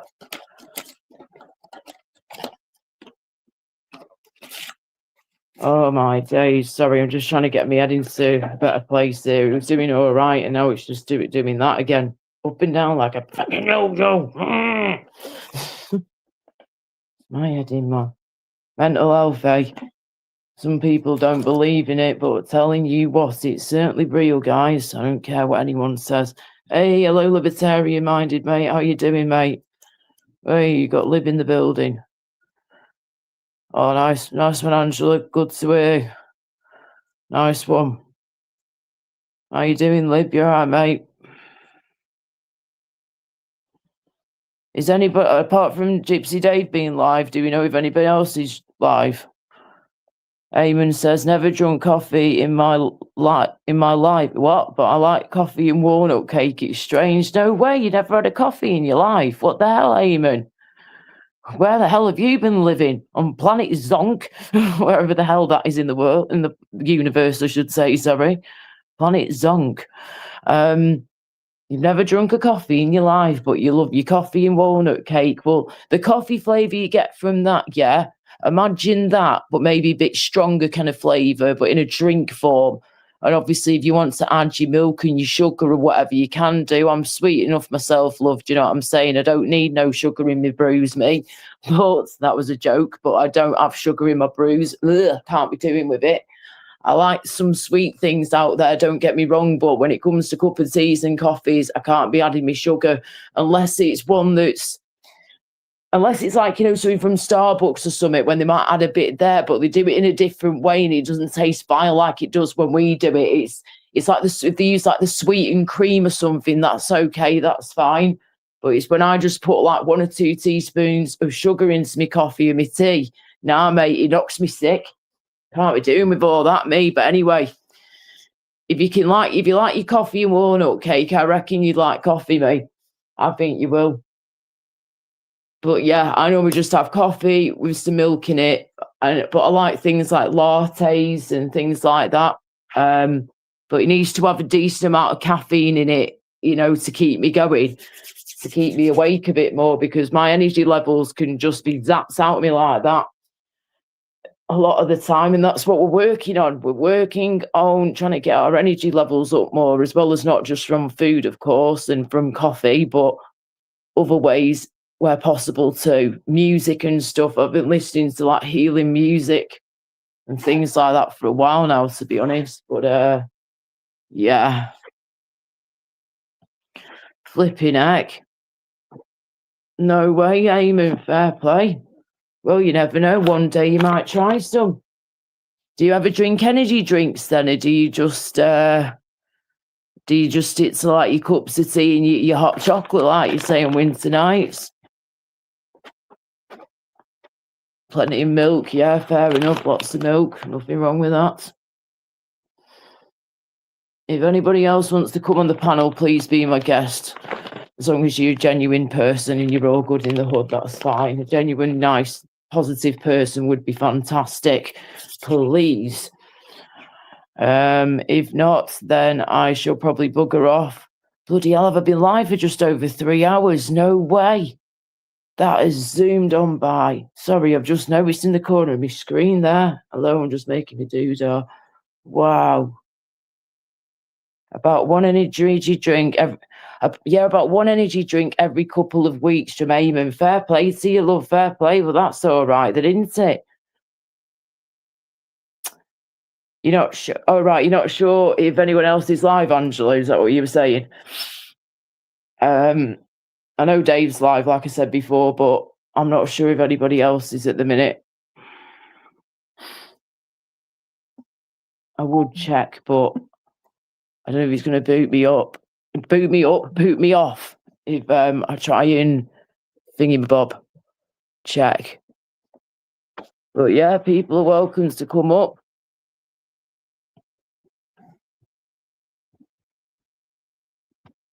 Just give me a minute. Yeah, I've just got to speak to my mum. Just hang on.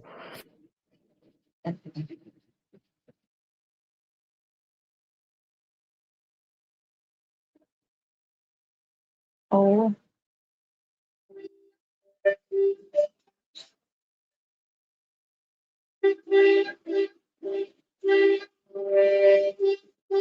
Thank you. I've just had to get an alarm on, like I say, for my mum's medications that I need to order tomorrow morning. The alarm is on. We're just got 8 o'clock. So that's that done. Just make sure prescription is there, out of the way. So, but at the same time, so I can see where it is. Right, there we go. It's still buffering in the chat. Is it? I wonder what the hell he's doing, man. No, Why is it? if it's still Hang buffering on. or not. 1 minute. Yeah. Okay, is it buffering now? Is it still doing it? Yeah, a little bit. I don't know why. Okay, what I'm going to do, I'm just going to copy my link. I'm going to come out of here, just give me a few minutes. I'll come out and come straight back. Oh, no, I think it's okay. Oh, is it? Hello? It's not buffering now. Is it okay now? Yeah, Okay, what I'm going to do, to be on the safe side, I'm just going to refresh the thingy. Just give me a minute and I will be right. Okay. Oh, hi. Oh, I feel like a record. You know, like, yeah, obviously. Makes sense.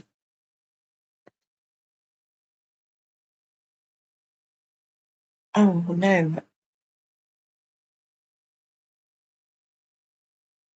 Crikey. I don't even know. I've lost the chat and everything. Bloody hell. Where is Laura? What should leave me on my own?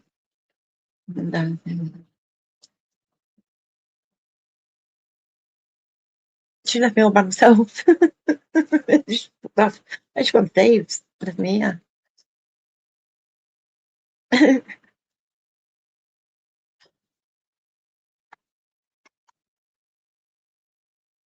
Oh Lord. She had actually straight up. Left me hanging. You there? Right, cool. I'm back. How is it now? It's fine, yeah. Okay, sorry guys, I don't know what the hell's going on. Apparently there's been some problems with YouTube and StreamYard, so I'm assuming that's what it is, because no offence, I've got a brand new phone I'm using here, brand new, that is literally a matter of weeks old. I've only just started using it since I came out of hospital, and what's it called, Doodah? I'm literally right next door to the router, so, and it's saying that I've got full broadband as well as 5G. Do you know when you went and you did something? I don't know what you went did originally. You started to buffer then. I think, did you go and see if anyone else is live or something? Not sure. Okay. I'm not sure what the hell's going on. No. I've not been anywhere else, like on any other panels. The live streams have literally just been here and that's been it. Yeah.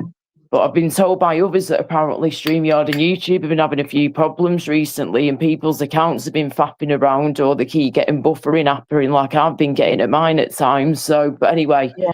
hopefully it's sorted for now. But let me know, guys, if I start buffering or cutting out again. I'll have to just keep refreshing. I don't know what else I can really do, and just try a different browser if I need to. But anyway, hello again, JPM. Welcome. How are you? But yeah, how are you doing, Angela? Oh, good, thank you. Yeah, I'm all good. Good. Yeah. Glad How you're are you? okay. Yeah, just a lot going on, but just trying to deal And with yourself? things day by day like you do. Yes. And yeah, it's Yeah. a battle at times. Like it can be a battle. But we've got to keep fighting on, as we say, and be positive and all that good shit. And yeah, keep fighting the good fight. Yeah. Definitely. Fake it till you make it. Someone else said that earlier on, didn't it? That's it. Yeah, what Hammers was Hammers saying said that before, you earlier got to on. fake it to make it. That's one of my sayings, man. I've said it for years, as well as let the haters be your motivators. If you believe you can achieve, and you got to fake it to make it, sometimes you really have. Yeah. Sometimes you got to put that mask on to pretend you're okay, which is a good thing to do sometimes, but it can be a bad thing to do sometimes, depending on what you're trying to mask up, Yeah. But yeah, as long as you're Oh my doing what's God. right for you and it makes you feel comfortable and happy, that's all that matters, Yeah. You've got good people around you. Jim and the pony, Lily, the pony, obviously one of the ponies. Sorry, say again, Angela. Just put you up a bit. Lily's pony, one of the ponies we've got. Oh, The yeah, black yeah. one. Ali's like most favourite, well, one of her favourites. It's ended up they had an X-ray as it got an infection. It cut its leg probably about 6 years ago.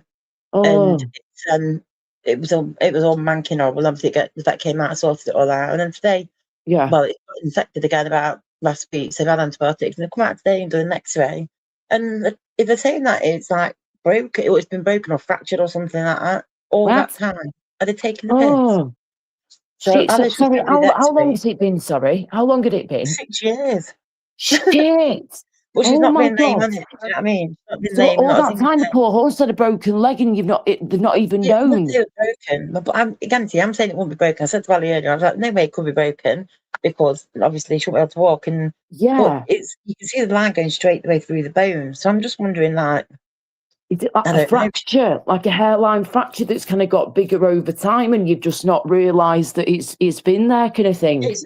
Well, yeah, because it's just weird because the way she cut her leg to begin with, she got a foot cut in sheep wire of all things, and so it cut the bottom of the pastern. So it was like, just absolutely horrific. Do you know what? I bet I'll be able to bless. show you on here.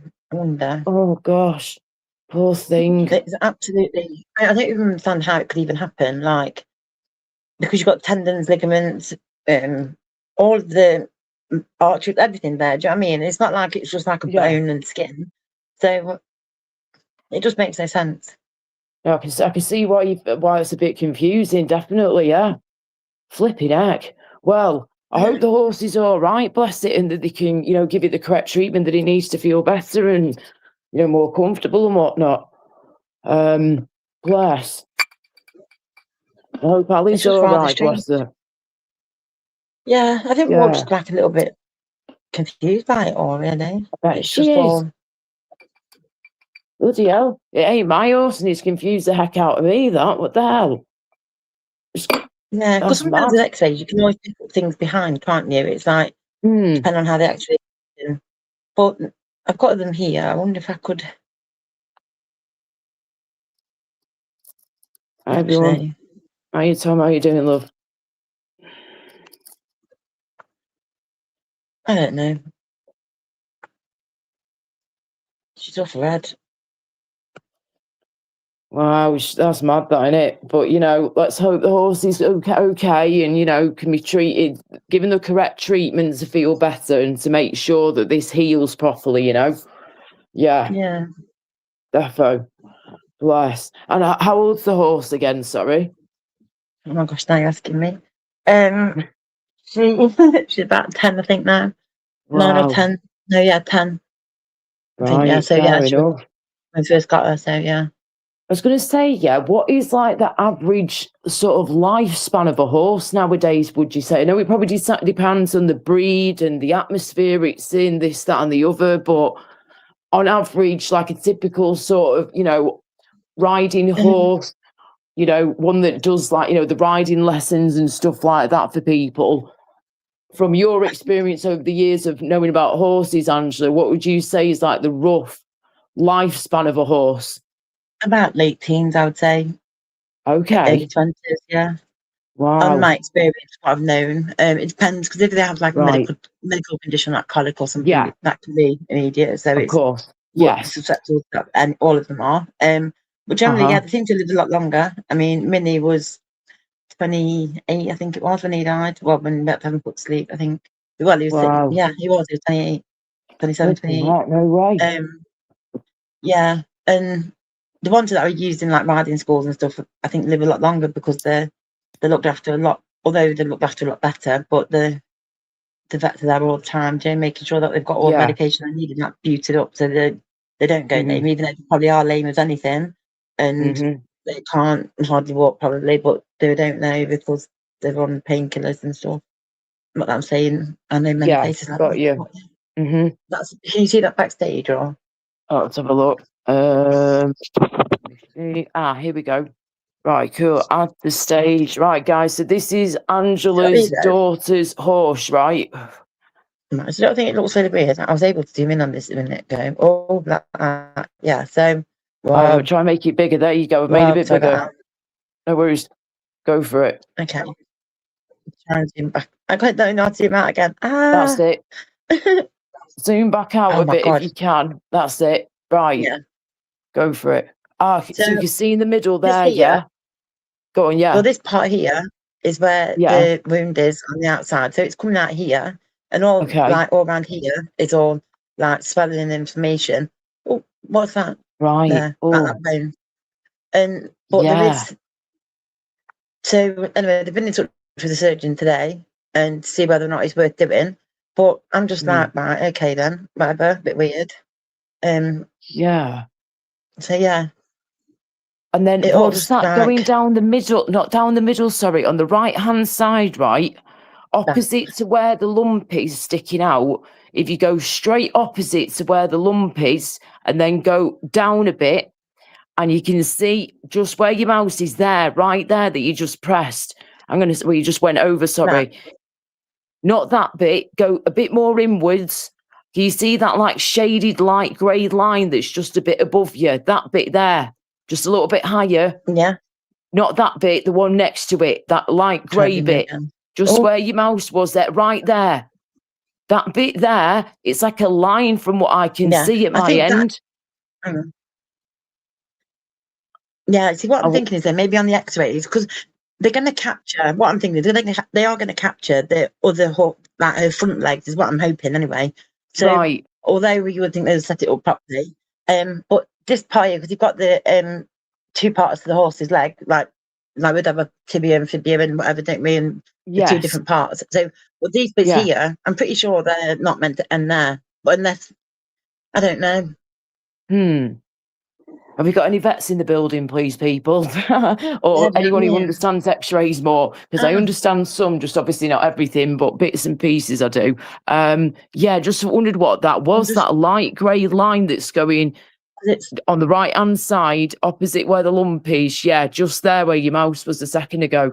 Just wondered if that was like a hairline fracture or part of a ligament or something. I wasn't too sure what it was. If I do, hang on a second, I'm go across to this one. I think it's this one. If it's not, it's a different photo now. Okay. Canal. Right, so they've got like the hoof and the hoof wall and everything. You come up to the cannon bone, but that's this bit of bone, like the thing's chipped off here. Right. Yeah. Okay. Yeah. I can see that more now. Smooth. That should be there smooth, like this is smooth here. Smooth, yeah. And it's not. But all that and all this here is like just been filled with mankiness and horribleness, and that's just a bit of bone. Oh, bless it. Oh, it doesn't make any sense. I know what you're saying. It is kind of weird that I think. So, are you going to get like a second opinion or anything, or like see how Um, things? Like, what is it they've said with all this? no, we're speaking to the surgeon tomorrow about it because Uh-huh. they've said that we know that they'll only contact us. Well, she said to us today, she was like, I'll speak to a surgeon, but a good surgeon, because a good surgeon will know whether or not it's worth operating or not. They won't just operate for the sake of it. Because the way I see it is, Yes. if you're going to go in and 6 years ago, never been lame on it at all, really, hardly ever. And now, yeah, okay, because of an infection, but the infection healing up now. And so Uh-huh. if it's going to heal properly and without an operation, what's the point of going in and for scar tissue, more This is the thing, adhesions? innit? You don't want to It's cause not going to more be worth it. problems, do you? With more scar Exactly. tissue upon scar tissue. It Yeah, really is painful, you know. absolutely. And Yeah. so you don't know if when it's healing, it's going to be worse and it's more long term going to be a problem, really. So I don't know really what they're going to Yeah. suggest. And it's just fucking everything after another, isn't it? Well, I hope that they can make the right decisions, get the right answers, get the right decisions made, and get the right treatment made as well at the same time. Because that poor horse, bless it, you know, you guys have done what you can to make him comfortable, and you've not known this whole time that, you know, something else might be going on behind the scenes with this poor horse's leg. Yeah, But you know, you do what you can at the time, don't you, with what you're told, and going off how the horse behaves and everything. But yeah. I just hope that you can get some more answers, darling, and that the horse gets the correct treatment that he needs. Yeah. yeah, Bless definitely. it. It's just that weird, isn't it? I'm just Yeah. also I It's a think bit as of a well. weird I think one. maybe not every human. I'm going a bit too far now, but like we don't know what was there previous, you know. So Mhm. I know, but obviously, probably I don't know. I just think it could have. Yeah, I know what I'm trying to say, but it's just not coming out properly. This So could it's have been sorted sooner. I feel like if they had done like the correct methods of checking a horse and scanning it, x-raying it, whatever, if they'd maybe done more at the time, then maybe you wouldn't be in this situation now. Do you know what I mean? I feel like the vet, whoever the hell it is who treated the horse, I feel like all those years ago, they didn't do enough back then. Do you get what I mean? So why we're in this situation now? Because you know this should have been picked up years ago. Yeah, but she wasn't even lame then. Do you know? So it wasn't like she came in hopping lame and walking on 3 legs. She was just straight up, just walking normally with a big gash on her leg, and it was like, fuck's sake, gash. Wow. Sorry. Anyway, sorry. And it was. So she's never been lame. So that's why I'm thinking it's got to be some kind of bullshit going. Not bullshit, but it can't be like what they're saying, because to go through tendons and nerves and muscle, which is what they're kind of like saying, for that to have happened, she would have to have been lame. She couldn't walk.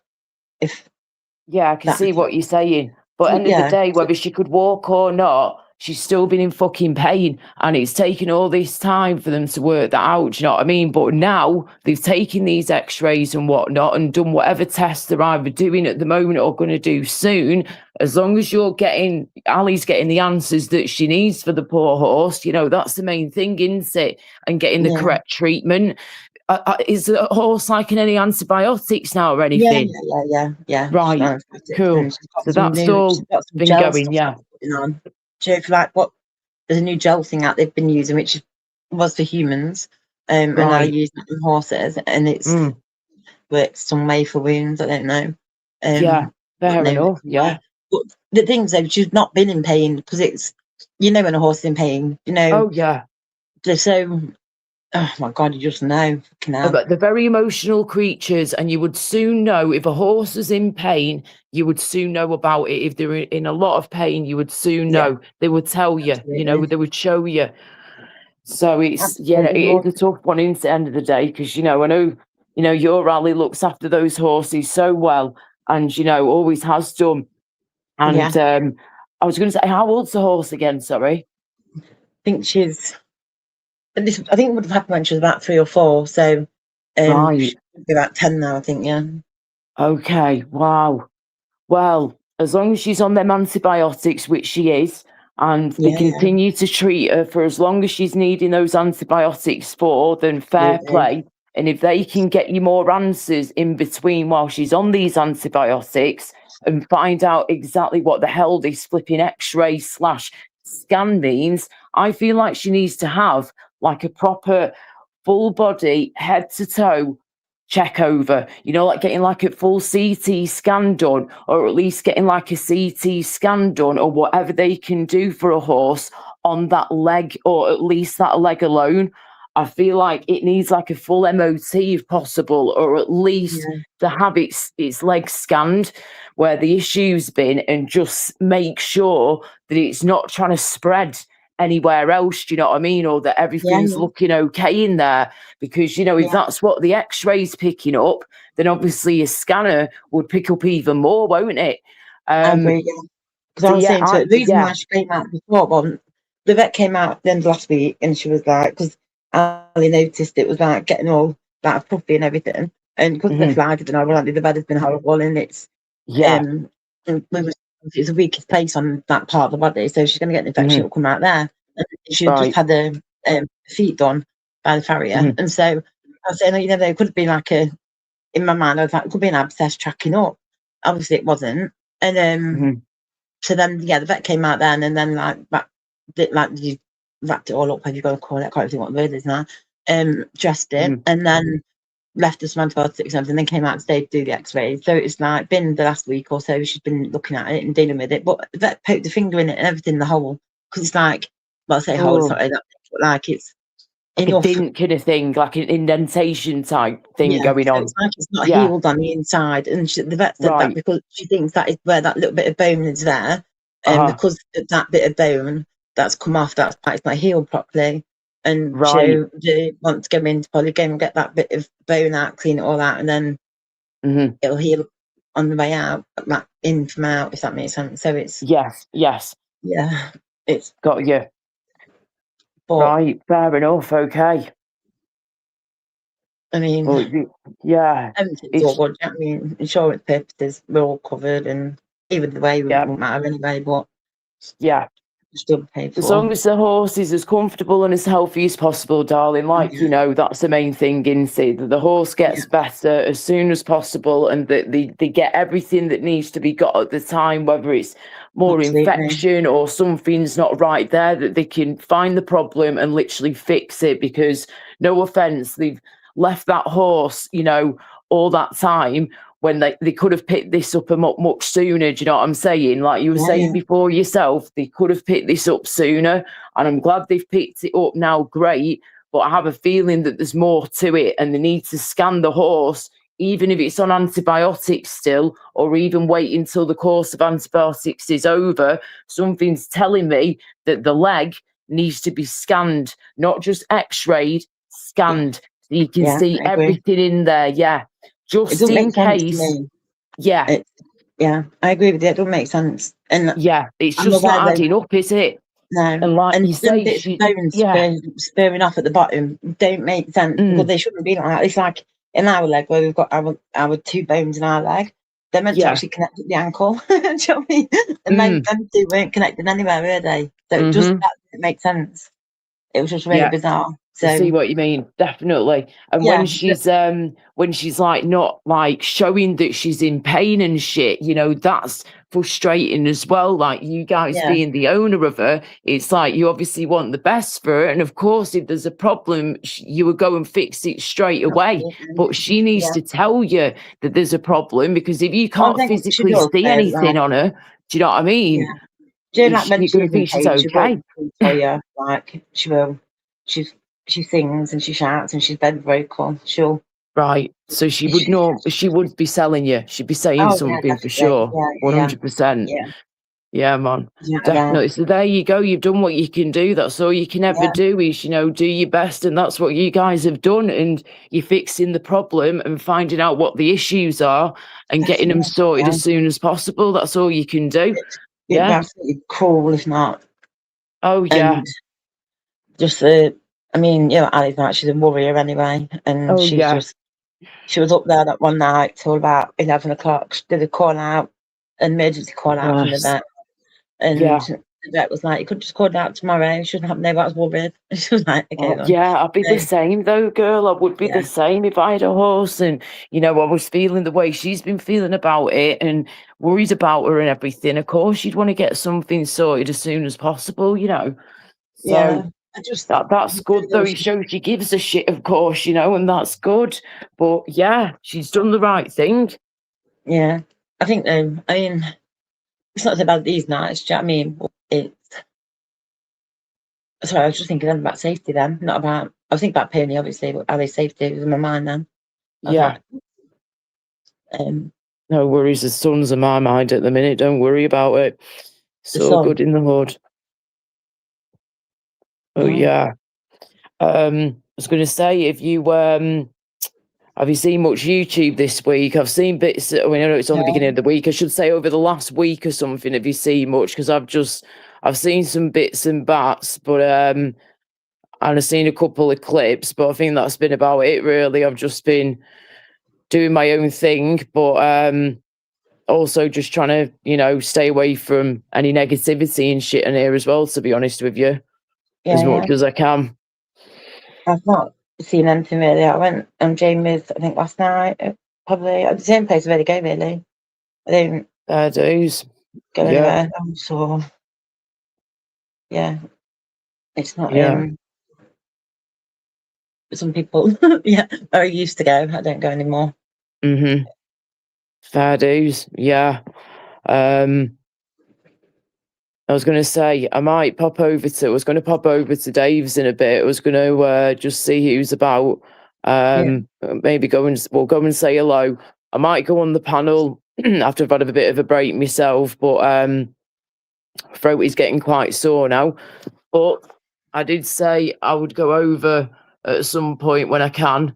And yeah, I think he went live like 10-15 minutes after I went live, but I keep saying this, I always do.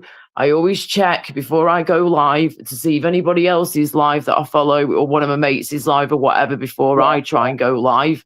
And no one was live at the time, so I was like, great, perfect timing. And apparently 10-15 minutes later, Dave went live, so I was like, okay, fair enough. But then I start feeling bad. I start feeling bad that I'm live when one of my mates are live at the same time. And, obviously most people have gone over there because, of course they're going to go over to Dave's. Why would they come over to mine when Dave's live? Do you know what I mean? So fair play. But like I keep saying, I will go over, I will say hello, and I will go on the panel if the coast is clear of certain idiots. Anybody else is fine. But like Dave knows, there's just a few people that sometimes go in his panel that I cannot be anywhere near. And this is why, I've not been around at times because some people have been on there that I really cannot be around, that are literally energy vampires, do you know what I mean? And suck all the goodness out of your body, mind and soul. So I have to stay away from people like that anywhere I go at the minute, especially. So... especially with my brain recovering from everything it's gone through recently in my body. Sorry, what was that? Don't feel bad though. Got to say that. Try not to, but it's difficult because I've only got like 10, 11 people watching at the minute, which is absolutely fine. It's quality over quantity with me any day. Of course it is. But I know that my numbers are going to drop massively when Dave's obviously live or somebody else like Dave, who's got a good following and everything. And he's smashing it. He's doing really well. Fair play to him, but he's doing them often. So the more you do it, the more you're going to get, do well with it. Fair enough. How it seems to go most of the time. Why do you feel bad though? I don't get it. Why do you feel bad? I just feel bad if one of my friends goes live, if I'm live at the same time, because I don't want to be sort of like, I don't want it to come across like I'm taking your viewers from you or anything like that, when I'm obviously not, because I've only got 10 people watching. And normally, earlier on I had 50 odd, I think he was 60 odd, 70 odd, I think he got up to before. And then Dave went live and obviously he started to drop. And so it's like, fair enough, people are going over to Dave's, not a problem. And then it went up a bit more and then it drops again. And then since then, it's just continued dropping because obviously most people are going over to Dave's, not a problem. But I still feel bad if I'm live at the same time as him, because number one, I feel like I'm missing out, and number two, I don't want it to come across like I'm taking anyone away from you, because I'm certainly not doing that at all. If anything, most people have already gone over there anyway. Do you know what I mean? So it's of course my numbers are going to drop when Dave goes live. He has got a good channel over there, and I do love his channel, and Dave knows I love him to bits. It's just a couple of people, well, a handful of people, I'll say, a little group of them, that if he has them on the panel, I can't be present on the panel with them because of how they make me feel. And Dave knows this, and other people too. And that's down to me. That's a me issue. That's because of how people have treated me over time. You know, I have to be careful. We all have to be careful. We have to protect ourselves where we can. And that's what I'm just trying to do, is keep myself as safe and as trigger free as possible, and not get overwhelmed and agitated by people that are just going to suck the life and soul and energy out of me. So, because I'm trying to be positive, like, you know, that some of those people are negative towards me, and I have to stay away from that, because it literally sucks the life and soul out of me, like I say. So yeah, I will obviously go on Dave's panel, not a problem at all, when those people that I can't stand aren't there. When the coast is clear, I will go on. But if they're there, I have to stay away. And that's what frustrates me, because I just want to go over there and just speak to whoever.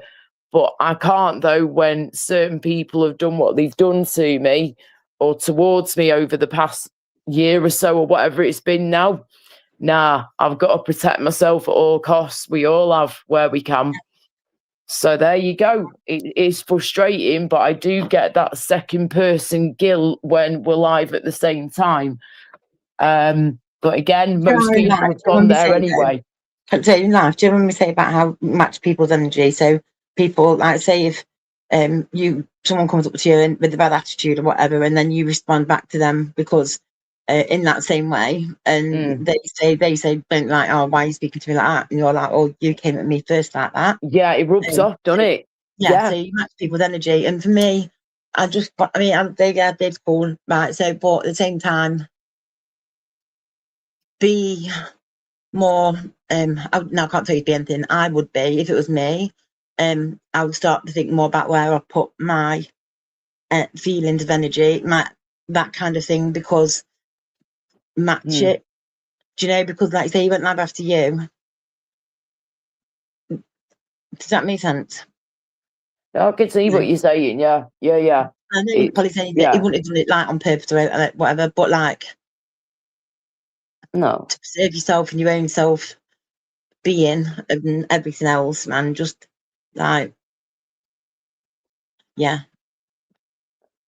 don't worry as much, basically. Try not to worry as much or be bothered. You know, it's, you know, I just don't want Dave ever thinking that, oh no, I'm not going over there because it's Dave. It's got nothing to do with Dave, the way that I'm feeling. This is because of other dickheads saying and doing what they've done towards me and other people. And again, it's not just about what they've done to me, it's about what they've done to others as well.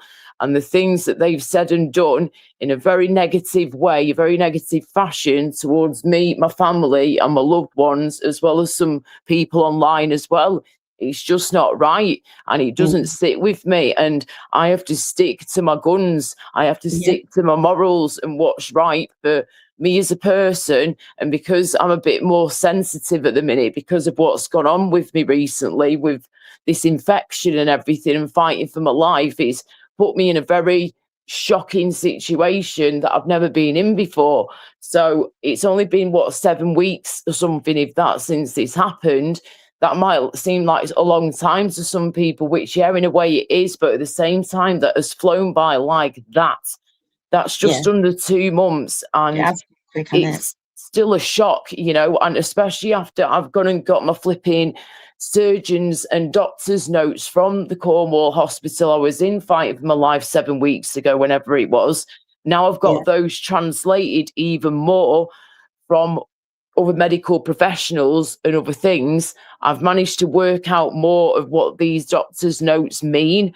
I already knew some of it already from what they told me, but I did not realise other things that have been chucked into the mix as well about how even more dangerous this situation was and how close to death I was. I knew I was close after what they told me when I came round from the sedation for nearly 3 days straight, but I didn't realise that where this infection was had literally spread so much, it had gone into like my neck area and was literally classed as, I had basically 3 infections in one go, which I didn't realise until recently after getting this translated more for me. And it was literally like a deep neck infection, which was right next to my jugular vein and my main nerves and main what they call arteries that go, you know, from your head to the rest of your body and your brain and all that, and your heart, where they had to do the surgery because of where the abscess had gone and spread across my mouth. It then had started to go into other parts of like my neck and everything. So that's why they've had to go as deep as they've had to go, and why it's been taking quite a long time for it to properly knit back together again, because of how deep they've had to get in there, and they've had to move things or juggle things around a bit whilst they've been in there by the sounds of it too. And they've had to be very careful that they've not nicked my main jugular vein. So it wasn't just a bacterial infection in the mouth, Ludwig's angina, that was that part. I also had the sepsis thing going on, as well as cellulitis in the mouth from the infection that was going into my gums and shit, and like my mouth in general. The hard stuff, that's where it was really getting into that hard gum that you get, and it was going even harder, and just my whole face was like blowing up like a fucking balloon. You wouldn't have recognised me, Angela, at all, girl, if you'd seen the state of me. Absolutely horrendous. And you guys have seen me look bad before, but no, I did not want you to see, any of you to see me looking like that. No. Yeah. Ludwig angina is really serious, though. I know that. I've heard it, but I'm sure that's where it goes towards the chest area, doesn't it? I'm sure that's exactly what happened. It starts off in your mouth, and this is why I'm talking about this, right? To spread awareness, because this can happen to anybody, anytime in life. If you've got any problems with your wisdom teeth, guys, whether they're growing normally or not, impacted or not, please get them out and get them removed as soon as you can, and get yourself a dentist. Or if you don't have a dentist, I found out recently you can go through 111.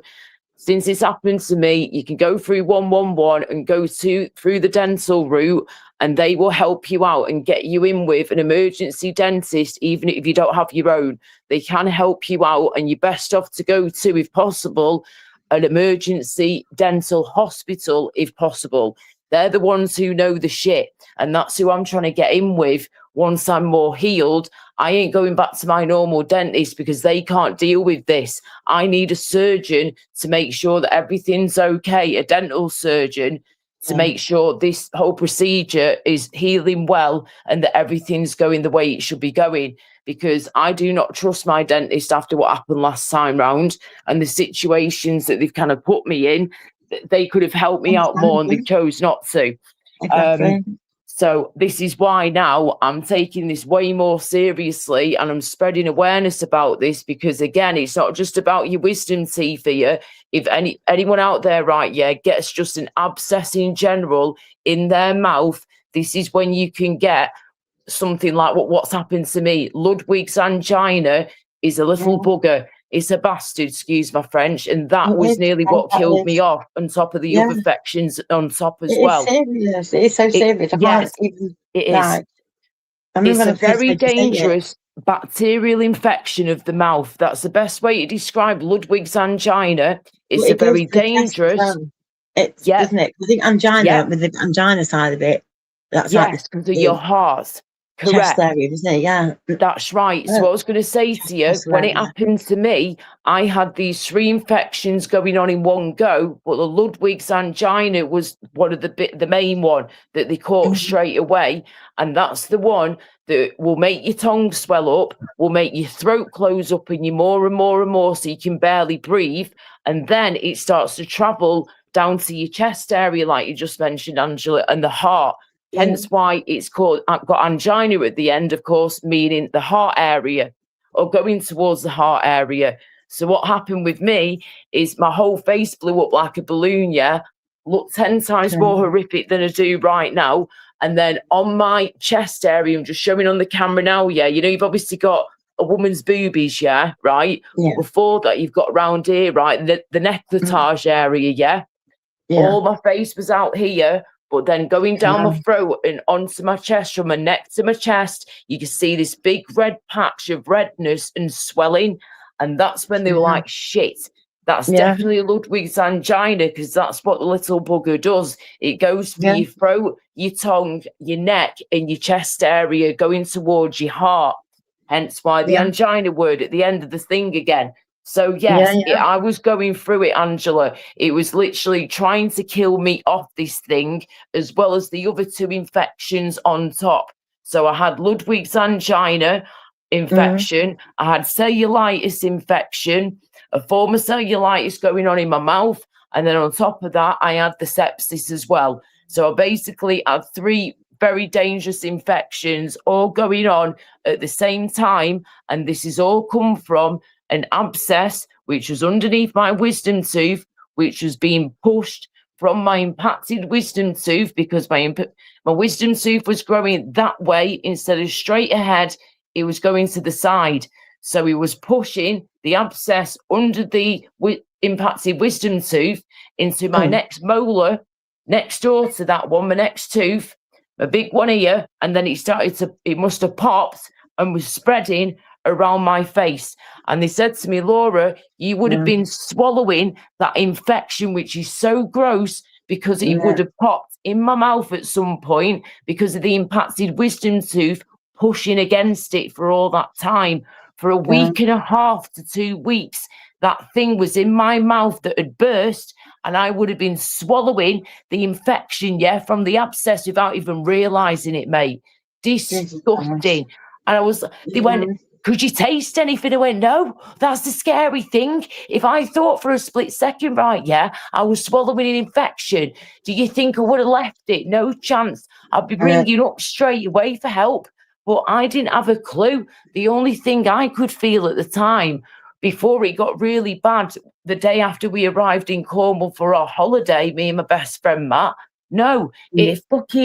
I was having toothache in my wisdom tooth area, thinking, oh, it's just my impacted wisdom tooth messing around again, because when it grows through, it flares up. So that's what I thought it was the whole time.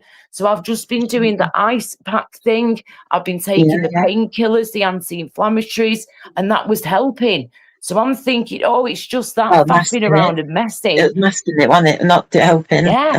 And then it wasn't until the following day, when we got to Cornwall the night before, through the night, I was getting worse. And 8 o'clock in the morning, I woke up, I'd even go to sleep. I could not sleep with the amount of discomfort and pain I was in and all the swelling. I could literally feel my throat and neck getting bigger, but the throat bit inside getting smaller.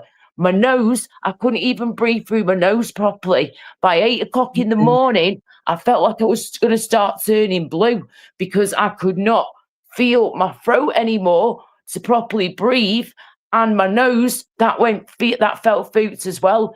So that were it then. Matt got on the phone to 999, didn't he? It just got 8 o'clock in the morning. The following day that we've arrived in Cornwall, our first proper day, we're in hospital. We're fighting for our lives. Just absolutely insane how quickly it went from bad to worse like that. And again, if Matt did not phone for help when he did and called the ambulance and the paramedics to come and get us when they did, and they were there in less than 10 minutes, first responders were there within 2-3 minutes, if that, and within 5 to 6 minutes, if that, the paramedics with the blues and tunes, turned up, the big boys in blue, and they were there within minutes of that. So they did amazing to get to me so quick. And as soon as they took one look at me and told me to open my mouth, they were like, get in the back now. You're going to hospital, girl. This is an emergency. We've got to move. Let's get there as quick as we can now. Should have taken an hour and a half to get there. They got there within 40 minutes. Like I've said before, amazing.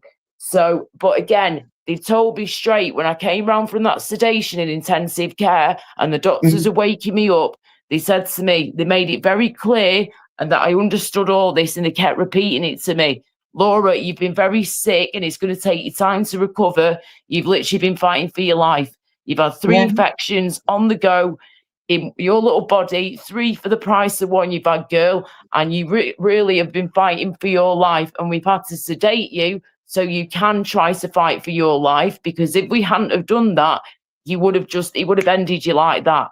You would not have survived it, because that infection, there were 3 infections. It was way more than just that Ludwig's angina. But I didn't realise all this properly until recently, when I've been getting flashbacks and then going through my doctor's notes and getting them translated for me. Absolute craziness. So now it's like they've said to me, Laura, because your body's weaker because of your ongoing illnesses you've had for many years, 10, 15 plus years with most of them. He said with that obviously weakens and suppresses your immune system. But he said, because you've been having a lot of weight loss that you've told me about, I said, yeah, and the vomiting attacks, he went, exactly. He said, all those vomiting attacks would have affected your immune system in some way, shape or form, alongside the illnesses you've had for years. And he said, on top of that, your body is weak as it is because you've lost a lot of weight on top of the illnesses you've already got. So that's why they said to me, we had to keep you sedated for nearly 3 days in a row.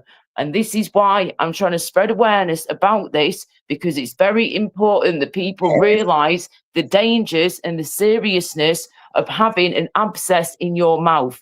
I've never in my life ever had an abscess anywhere until then. I've never had an abscess in my mouth before or anywhere on my body.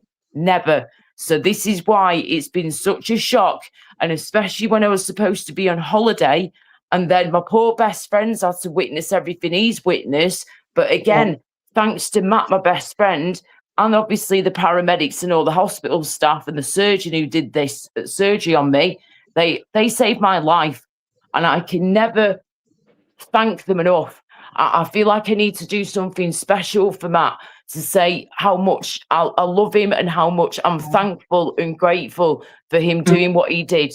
Because they told me straight, Angela, that you would not have made it, Laura, to the evening. No way. If you had not been, if Matt didn't call us when he did, that would have been it. That's just medical as well, isn't it? I mean, it's proven out there. It's medical science. It's out there on everywhere. Do you know what I mean? It's not like it's severe life-threatening, just like Ludwig's angina on its own. Do you know what I mean? It's not. Yeah, that's bad enough just on its own, like you say, girl, definitely. But to have the cellulitis and sepsis on top as well as that, oh my word. Well, that Ludwig angina, I know someone that had it, and who they were like same as you, and just got caught just in time. But it's one of them things where it's a matter of time, literally time. And you can't fuck around with it.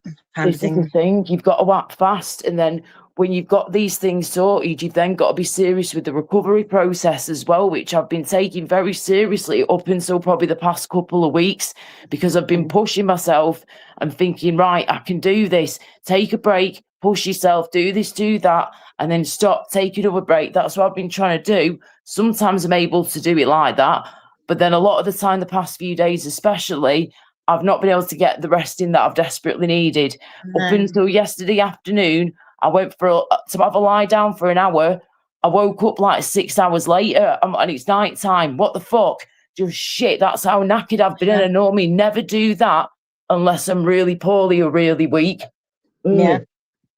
So my body's been showing me warning signs really for the past few days that, Laura, you need to chill out a bit more now, girl. Certain things in my body have been flaring up.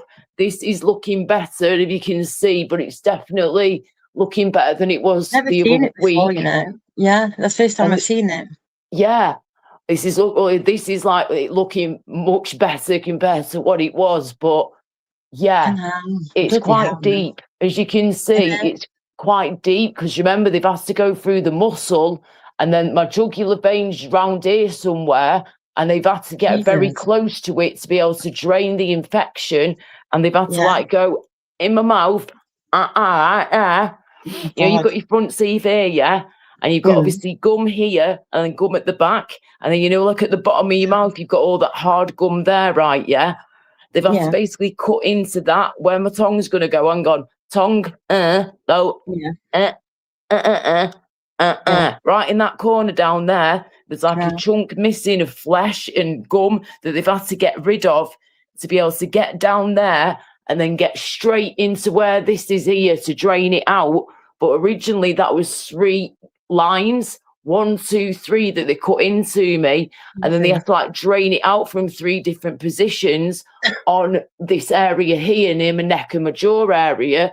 But they've had to get very close to big blood vessels, i.e. my jugular vein in my neck, keeping my whole body alive pretty much. If you cut that bugger, you're in trouble. So, Yeah. and that's how you Yeah. lose your life again. So it's another Yeah. way how to die. It's just what the hell. Yeah. So there were plenty of Sorry. times where death was calling my name big time and was like, come on, Laura, it's time to come with me. And I'm like, I don't fucking think so, bitch. You can Yeah. sit and swivel on that.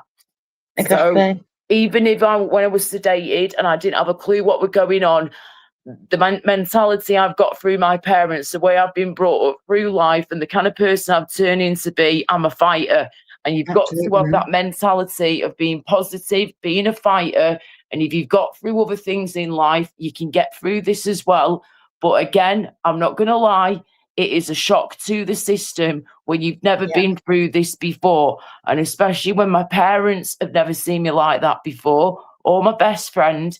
It is horrible. It's emotional to Yeah. think about. It's shocking. And Yeah. if people can't understand that and why I have to let this out, you know, this is part of the healing process. I've literally just been reading it in my doctor's notes before and in the critical care diary they give you when you're in there in intensive care. And it literally says in black and white, just be careful, be kind to yourself, be gentle, and just remember that you've got to talk about it, especially Yeah. if you feel like people don't understand or you're still struggling to understand what happened to you and fill in the blanks because you've missed out on so much of what's happened. But then you've got the last part of it that you're going through now that you do remember properly. And it's just what it does to your body, mind and soul and your brain. All these different drugs, they pump into you to keep you alive, but also to help you, not hindrance you at all. But then it does hindrance you when your brain feels fucked afterwards and you can't piece everything together and you're frightened, you're scared, you've not been through this before. It's a whole new experience and it's been a terrifying one at that. And I've never known anybody until you and somebody else through YouTube, like who I know of. I know they've had to go through intensive care before, but you guys are the only ones that I've ever come across in my life that have gone through intensive care like I've gone through. So it's not a very common thing to happen to most people. And like I say, they keep telling me, the doctors, as well as advice online, and the nurse I spoke to who I saw the other week, she was like, Laura, you've got to let it out. You've got to talk about it and share your experience. And if you want to spread awareness, that's great. That's down to you. But you need to talk about what happened to you in your own time, in your own way, whether that's on here, in private, a bit of both, whatever. Whatever's right for me, I've got to let it out. I agree, 100%, definitely. Yeah. Thank you. You know, Definitely. not and people easy, man. can choose to either listen, they choose not to listen, they can choose. But you know what? Until I think they either know somebody or they've been through it themselves, then I think people would realise like the true emotional, mental, physical impact it has on you, that you go through it. Like well, family members and friends, but they go through it, and you know they go through it after the fact. And so you're then thinking, oh my God, I felt like you feel sorry for them for having to see you like that. They should never have to see their daughter like that. And That's that then what gets takes, me. Knowing my yeah, parents and my best mate have seen me in that state, sedated yeah, or, still sedated, but trying to come round. We're just sat there, fucked, can't even speak, can't even say my own name or when I was born or anything. And I'm just literally sat there staring at a wall whilst my poor parents are sat there and my best mate, Matt, just looking at me, trying to speak to me. And I've got nothing is coming out of my mouth. I was literally brain dead, Angela. It is crazy what he does to you, that sedation, until you properly come round from it. And even when you have come round from it, right, it can sometimes take people months, if not a year or two, for their brain to properly come back round again, because it's never been through that before. When you've gone through that type of trauma, it like opens another part of your brain up. When you've been when you've been in fight or flight mode and it's life or death, right? That's it. That other part of your brain opens up that's never opened up before, because it's called fight or flight. Do you know what I mean? Saying that, I have been in a couple of situations before where I've had to use my fight or flight mode, but I've never been into an experience like I've been with this one, where it has been, that close to death, that close. I've been maybe that close to death before, but never like that, never like within a millimeter of death. That to me is terrifying. And after losing my brother at 44 years old, right, and I'm 40 now. Do you know what I mean? I've always got that shit in my head, and I've always thought, Angela, since I've been a baby girl, that I'm going to die young. I've always said it, I've always thought it, and I've always believed it. So, that was a close call, a very close call, and I never, ever want to have to go through that again. But like you say, unless you've gone through it yourself, or somebody who has, and they've opened up to you and told you how they feel, it's very difficult to understand. And it's amazing what us human beings can do as people to help others if we're trained in the right way and we know how to help other people. Random strangers saved my life, as well as my best friend, of course, too. But it just shows you how amazing us humans can be and how resilient we can be, as the patient, thinking, oh my God, you were that close to death, but somehow they helped you get through it. And thanks to their drugs and all these amazing machines, that and their skills is what kept me and all these other people alive around me. And it just blows my mind, Angela. And I know that you've had to obviously only say what you want to on here, but I know that you've obviously had to go through hell and shit at times with your health and stuff. And when you're in like that kind of situation where it is, kind of like a life or death situation, it's how do you explain that to somebody? Because I feel like I'm waffling pure shit here and it's not making any flipping sense. No, you're not. But I think also it's because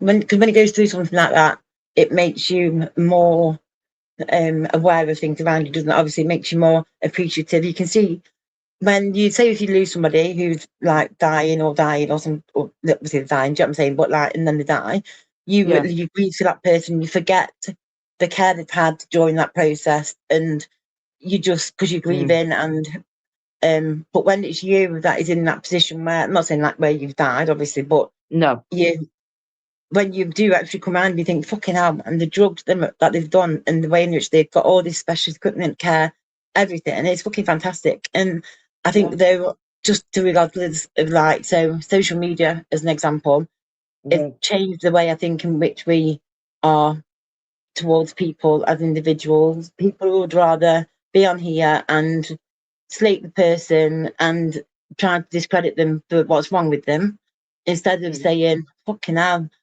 what was it then that you had, or how did they treat it, or why can't they try and help you, just be a bit nicer about it and just be supportive, We're not expecting sympathy, but some support would be nice, just try and understand and put yourself in someone else's shoes, But a lot of people can't do that though. A lot of people it's that empathy thing. And I'm not saying it's people can't do it, they can't do it. Do you know what I'm saying? Or people might not be able to if they've not been through it. So I'm not like wanting to like call people or disrespect people or anything like that. But I think if they've got nothing nice to say about something, don't just make their own versions up also then. Do you know? Because if they don't know, don't make it up. Don't be starting the Chinese whispers shit now, people. Yeah, we don't have all that nonsense. But because it's just like random shit. And I just find it really, I find science and medical science and all of it is fucking amazing. How much it's come on over the years. Fascinating, isn't it? It really is. I mean, I've learned a lot over the years through stuff like that through YouTube and watching documentaries and this, that, and the other. Thanks to the internet, we still learn a lot. Even when we're sick, I know that you do similar things to me. You like to learn new things where you can. Even if you can't get out and about when you'd love to, you're like, fuck it. We'll try courses online or look into courses online we can do. And also learn through and listen and watch through YouTube. Even if I'm doing some cleaning, for example, or whatever, if I'm not listening to some music, some tunes to keep me going, I will be putting on like a documentary or something I can listen to in the background and I can be learning from it. Do you know what I mean? Because it's good to keep your brain exercised. We must remember this, people. Even if you're in a situation, as an example, like me and Angela have been over the years, and many others out there too, who've got ongoing illnesses, we have to find ways to keep our brains going, keep them active, keep them exercised, because if not, you will lose the fucking plot. I'm telling you what, you have to find ways to keep your brain busy, don't you, girl? Absolutely, you really do. And people don't think about these things sometimes. If they're fit and healthy and they can go out to work and have a social life in real life, not just online, but go out and have a life and work and this, that, and the other, and go abroad or go traveling across the country, whatever it might be, that's great. And good for you, because that's what we're going to be doing as soon as we bloody well can. But at the end of the day, when you can't do that like they can, they've got to remember, think about what it's like for people like us, where we can't always go out and do what we want to do. So we have to think about what we can do from home that we're comfortable doing, but we can be learning and keeping our brains exercised, man. And it is amazing what your brain can do if you give it the opportunity to, It can also be destructive as well, though, do you know? So that's it. And this is why we've got to keep it positive as we can. But do you know what? That amazing comment in the chat, I don't know who one big pond is, but it just made me chuckle then because I was called Pond Life once. But anyway, but never explain yourself. Your friends don't need it and your enemies won't believe it. That is so fucking true. Oh, mate, that is bloody, let me read that again. I've just put it on the screen, right? From one big pond, welcome.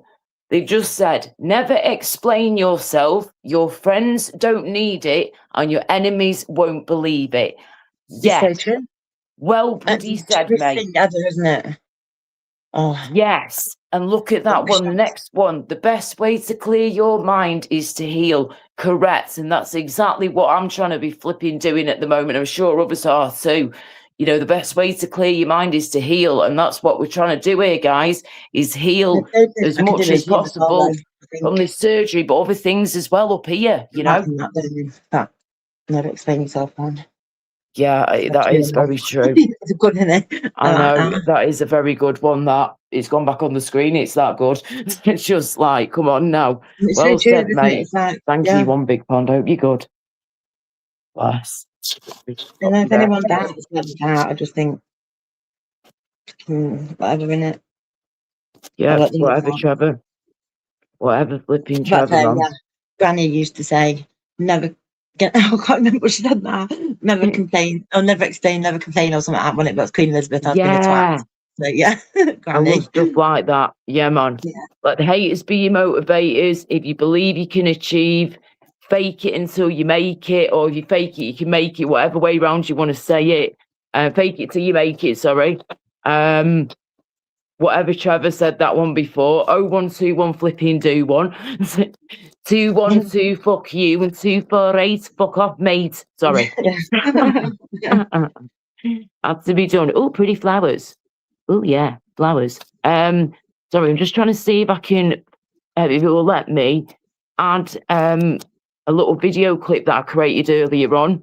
Well, I've Okay. been working on these for the past few days on and off, but I've gone and found one that I quite liked, but I'm just trying to work out if it'll actually let me add it to the screenage. Okay, let me see. I might need to delete some more images here.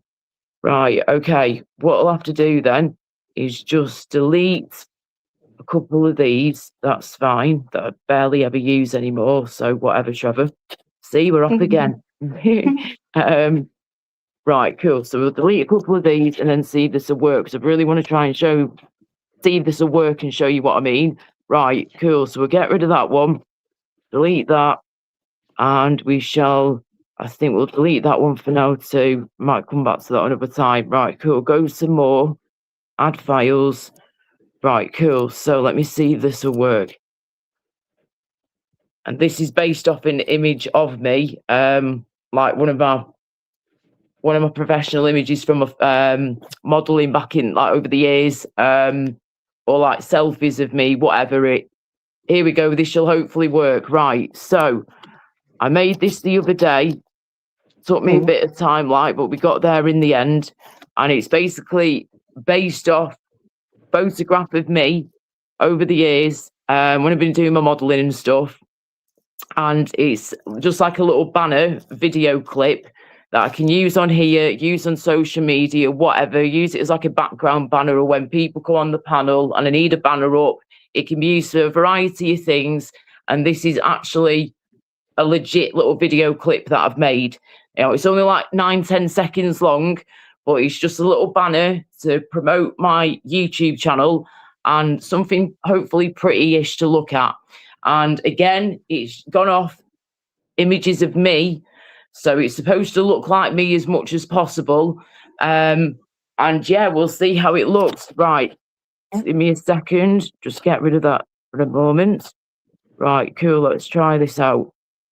Let me know if you can see or hear this, please.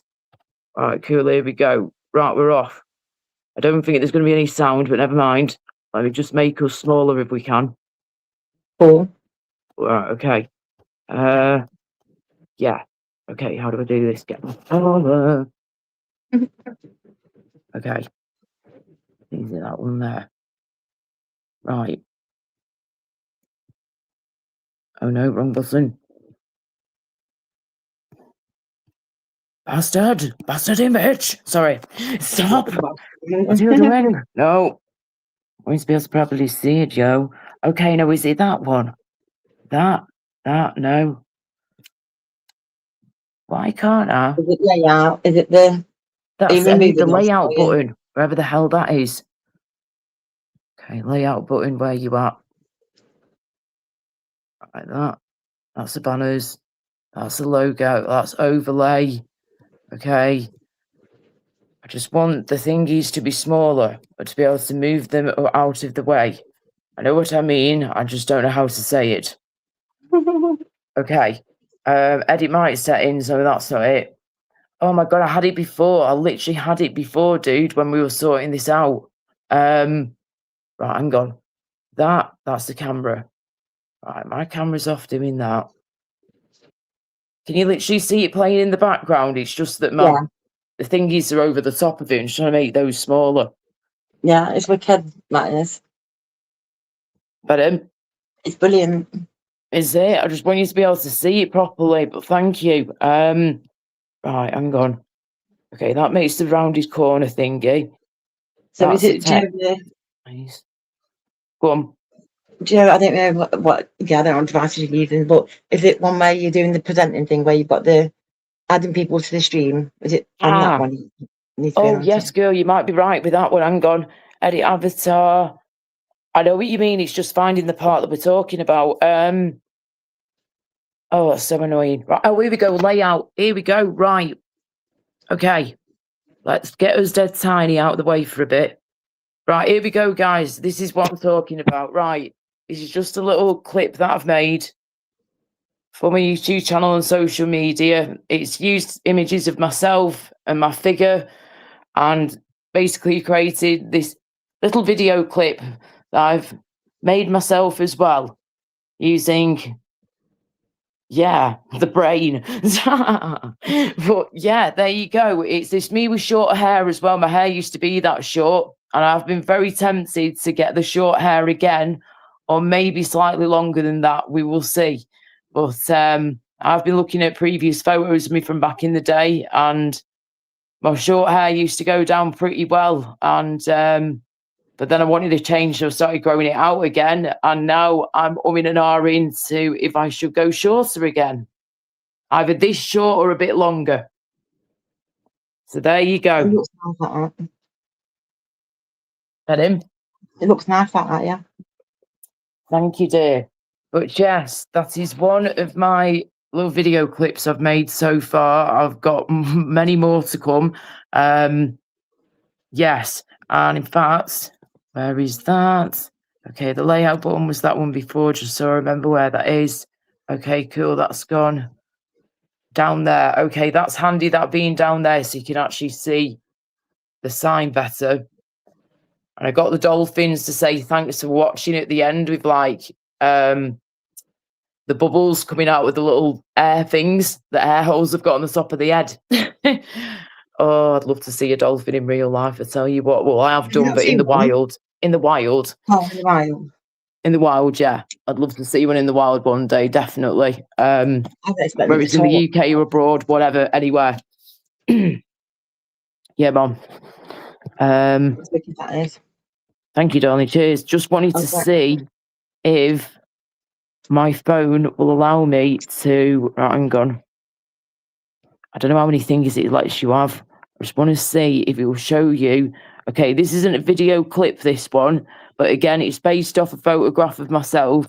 And this one here, where is it now? It's like a sort of, you know, Disney Pixar. Imagine Disney Pixar, that kind of theme, that kind of look, inspired by that. And this one is just like an image on its own, not a video. Here we go. Okay, it won't even show the flipping thing properly. What the hell, man? It's chopped my head off. What the heck? But it was a similar theme to what we've just seen, but an image. That's annoying, right? Okay, that's not going to work. Never mind. We will try one of the other ones. Here we go.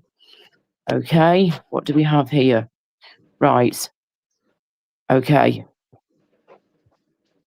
Okey schmokey. Let me see what I can. That's actually going to fit in properly. Okay, cool. Right, we'll go for, I think, one of these that I did before. Right, cool. Let's try that one. Done. Let's see if this will come up. Right, what was I doing? Making smoky poos. I was going to nip back outside, Joe, but it's gone well dark now. So it's probably not a great idea. Okay, let me see if this will. Okay, it's partly works, but you can't see the top bit with the dolphins. But yeah, it's just like a cute little flipping cartoon version of me that I've created with that same sort of beach theme going on. But unfortunately, you can't see the thanks for watching part with the dolphins because that bit's been cut off. But never mind. But yeah, how does that honestly look though? Just like that. In fact, no, hang on. Has it even got any dolphins on that one? I don't know if it has, you know. Let me see. I wouldn't actually know. We might not have shown the dolphins on that bit. How does that honestly look as a background? It looks cool. I love it. Yeah. Oh, thank you. I'm just. What do you use? You have to say what you use, but I use Canva a lot. You see, so. Oh, I can't even remember off the top. I go between different apps, and I use all different things. Like go to different software that I've got as well. So, and because I'm getting into digital art and learning about digital art at the minute, I'm trying to incorporate that where I can too. So I go between numerous different ones and different softwares as well. So it really depends on what the names are, to be honest, which off the top of my head, I cannot flipping think of. There's so many different things that you can use now on your phone or your tablet or whatever. Yeah. So like edit things, make things, videos, images, whatever it might be. You've got way more options now. And if you know what you're doing, fair enough, but it takes time to learn. Do you know what I mean?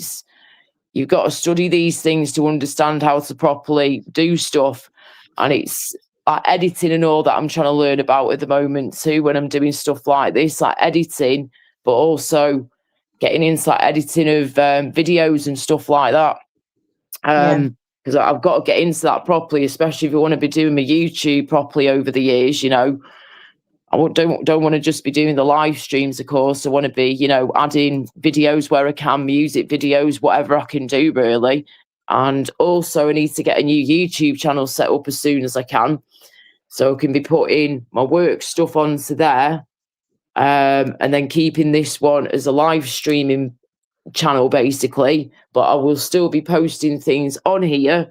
But I'm thinking at the moment that this channel will be the live streaming channel, and then I set up a separate YouTube channel for my work stuff, basically singing, modeling, all that good stuff that I'll be doing on a part-time basis. Because I don't want the two getting jumbled up and mixed up together, to be honest with you, especially with some of the idiots that can try and spoil it for others on here. So yeah, it's not worth the risk, really. It's been risky enough as it is with some of the dickheads, excuse my French, sorry to swear again, spoiling it for others, you know. Yeah. It's not good. So I've had enough now. Enough is enough. I've got to put my foot down at some point. So that is what I am doing. And so we will be opening up a new YouTube channel. Just need to think of a name for it and probably adjust the name to the one we've got on here. And just start making changes gradually, which I've been doing for a while now. Just making little tweaks. And yeah, trying to get this rogue moderator sorted out as well, which I'm hoping I've sorted by now after doing what I've had to do recently. I'm hoping and praying it's sorted. Better bloody have be. Have you ever had a rogue mod before? I'm not sure, you know. In like any of your live streams back in the day? Yeah, I don't know. I think because I'm always, I don't know. I remember just like timing most people out. Do you remember that time I had that live and I just hid everyone? I didn't actually, I found everyone out live. Back in the day, yeah, flipping heck. I don't think I have, you know, but I do go through my live. No, I don't. No, I don't. I go through my stream live quite often because I go on other platforms and do stuff. So it's, I always check to make sure no one's getting hidden and stuff, or just making sure. Yep. Yeah, definitely. But yeah, I've taken away a few spanners now anyway, moderator spanners, standard ones, as well as a couple of the top ones the other day and the other week. So I'm hoping and praying that I've got to the bottom of it now. But then saying that, we've had a good group of people coming in earlier on, don't get me wrong, but now the numbers are further down than they were earlier on. It's not been as busy, so I've not really been able to compare it to other live streams at the minute or whatever to see if this rogue mod has made another appearance. I need it to be busy, to be honest with you, to be able to figure it out more, because that's when it seems to happen. But I'm hoping and praying I've got to the bottom of it and that this person will go, and I've taken the spanner away from them. So I'm hoping that's the end of it. Oh dear. We looked at your chat. Oh, sorry, hang on, guys. 1 minute. I've just been in the settings of this. Hang on. Hello, everybody. Hello, Paul Dunn, sweetheart. How you doing? Sorry, darling. Just seeing you now. I've just been in the settings. How you doing? Hello, everybody. Thanks for your time. Hope everybody's okie dokie. Yeah, what I'm going to do, I'm going to have this smoky poos, just finish off making it, have that, and then I might end my live stream and then chill for a bit and then go over to Gypsy Dave's, say hello, and I might go on the panel. If, you know, as long as those few dickheads aren't on there, then yes, I will try to go up. We'll see what happens, but yeah. Oh yeah, Dave's been absolutely smashing it with his live streams, and his channel, like I've been saying for ages. He's, you know, but you know, he's been putting the hours into it and stuff. So fair play to him. Yeah. Yeah, I fair don't play really to him. see it at all. Like I said, I don't really come on that much, so I see my Yeah, nanny. Like I'm like, if I come on, like I look to live, and if even not live, then I'll go on to no. If Jamie's not live, sorry, I'll look at go on the live thing, and then it'll come yeah. up showing if Dave's live or someone's live, and I'll just go and listen for a bit, and then I'll just leave, just Mhm. no comment in the chat or anything, because Fair dues. Yep. I was anything going to against Dave. say, right, do you know if, I know that you were, I don't know if you still speak to her or not, to be honest with you, but is that CP still about or what? Because she seems to have gone on the quiet side. No one ever seems to really, well, not mention her much. Apart from Just the AI video I saw someone messing around with on Dave's the other night when I was watching some of it back, but I with haven't seen Chris that. John Wright. But apart from that, I've not heard from her about her in ages. No, yeah, she's still around. I think she is. She does a lot with UKIP now, doesn't she? I think, and Oh, well, I wasn't sure, to be honest. Right, fair enough. Okay. she's with that one Gen Media in a relationship with him. I think. Really? I thought she was with that other guy that's got the kids, so did they split up? I don't know. Yeah, they're not. So I don't know. They're not together anymore then, because she's definitely with that Right. one. Well, I take it she won't be looking after the kiddos anymore, then will she, if they're not together? It's, No idea. yeah, flipping it. Well, fair enough then. So it looks like she's going out with One Gen Media, you say? Yeah. Wow, okay. How old are they both now? How old's CP? Is she like in her 30s? She's 30 now. I think they're 31, something like that. Yeah. Right, cool. Do you know how old One Gen is? No clue. Not got a clue. I'd say 40 something. I'd say 39, 40, something like that. I don't But know. like my kind of age, yeah. Yeah, I'd say so. Yeah, fair dues. Well, fair enough. As long as people are happy, that's all that matters, isn't it? It's no one else's business. No one else's bloody beeswax, as they say. That's But right. yeah, That's what I think. yeah, and I'm not a massive fan of her, but I've always wished her well, I and don't speak to her anymore. Don't worry. I know you get it, Yeah, I don't and speak to her. a So few people yeah. do. Yeah, I know you get it. Oh, Paul Dunn in the chat. Chris is going out with CP. Yeah, I don't think so, love. But I did see that AI clip that was it Beyonce that put it up on Dave's the other night or something. When I was watching some of Dave's channel back the other night, when there was no Wally's on there, and it was all good, and they were doing AI clips, and it was Chris John Wright with CP like giving each other a kiss. Oh, dearie me. Flipping heck. It was pretty funny, though, I'm not going to lie. I'm sorry. And Chris was there laughing away, do you know what I mean? And just giggling away. But yeah, Chris is always having a laugh with that too when they play around with that. But yeah, it's and oh bless him, he does make me laugh, Chris, when he does his little list of women that he likes and here. And me and you got to say again, Angela, bless him. From Chris John Wright saying that with some of the nice ladies on here. He was listing them off on Gypsy Dave's the other night when I was listening to some of it back on replay. Yeah, he was saying like some of the ladies on here that he likes or that he thinks are nice and everything. And he mentioned yourself, Princess Angela, and mentioned me, Laura Lou, Laura Kay. And I was like, bless him. I was like, we are just your friend there. Because I wasn't sure if they were meaning, people that he found attractive or whatever, or if he was just meaning as a mate. So it made me laugh though, bless him. Made me giggle. But yeah, he's a sweetie pie. He really is. He cracks me up laughing though with some of the things he comes out with, Chris. Bless his heart and soul. He's fecking hilarious. Yeah. It does make me laugh. I do speak to him. He rang me the other day when he was on the way to the train. Oh, yeah. Yeah, it was funny. I was trying to explain that it was my phone that was fucked and not him. And it was just like, yeah.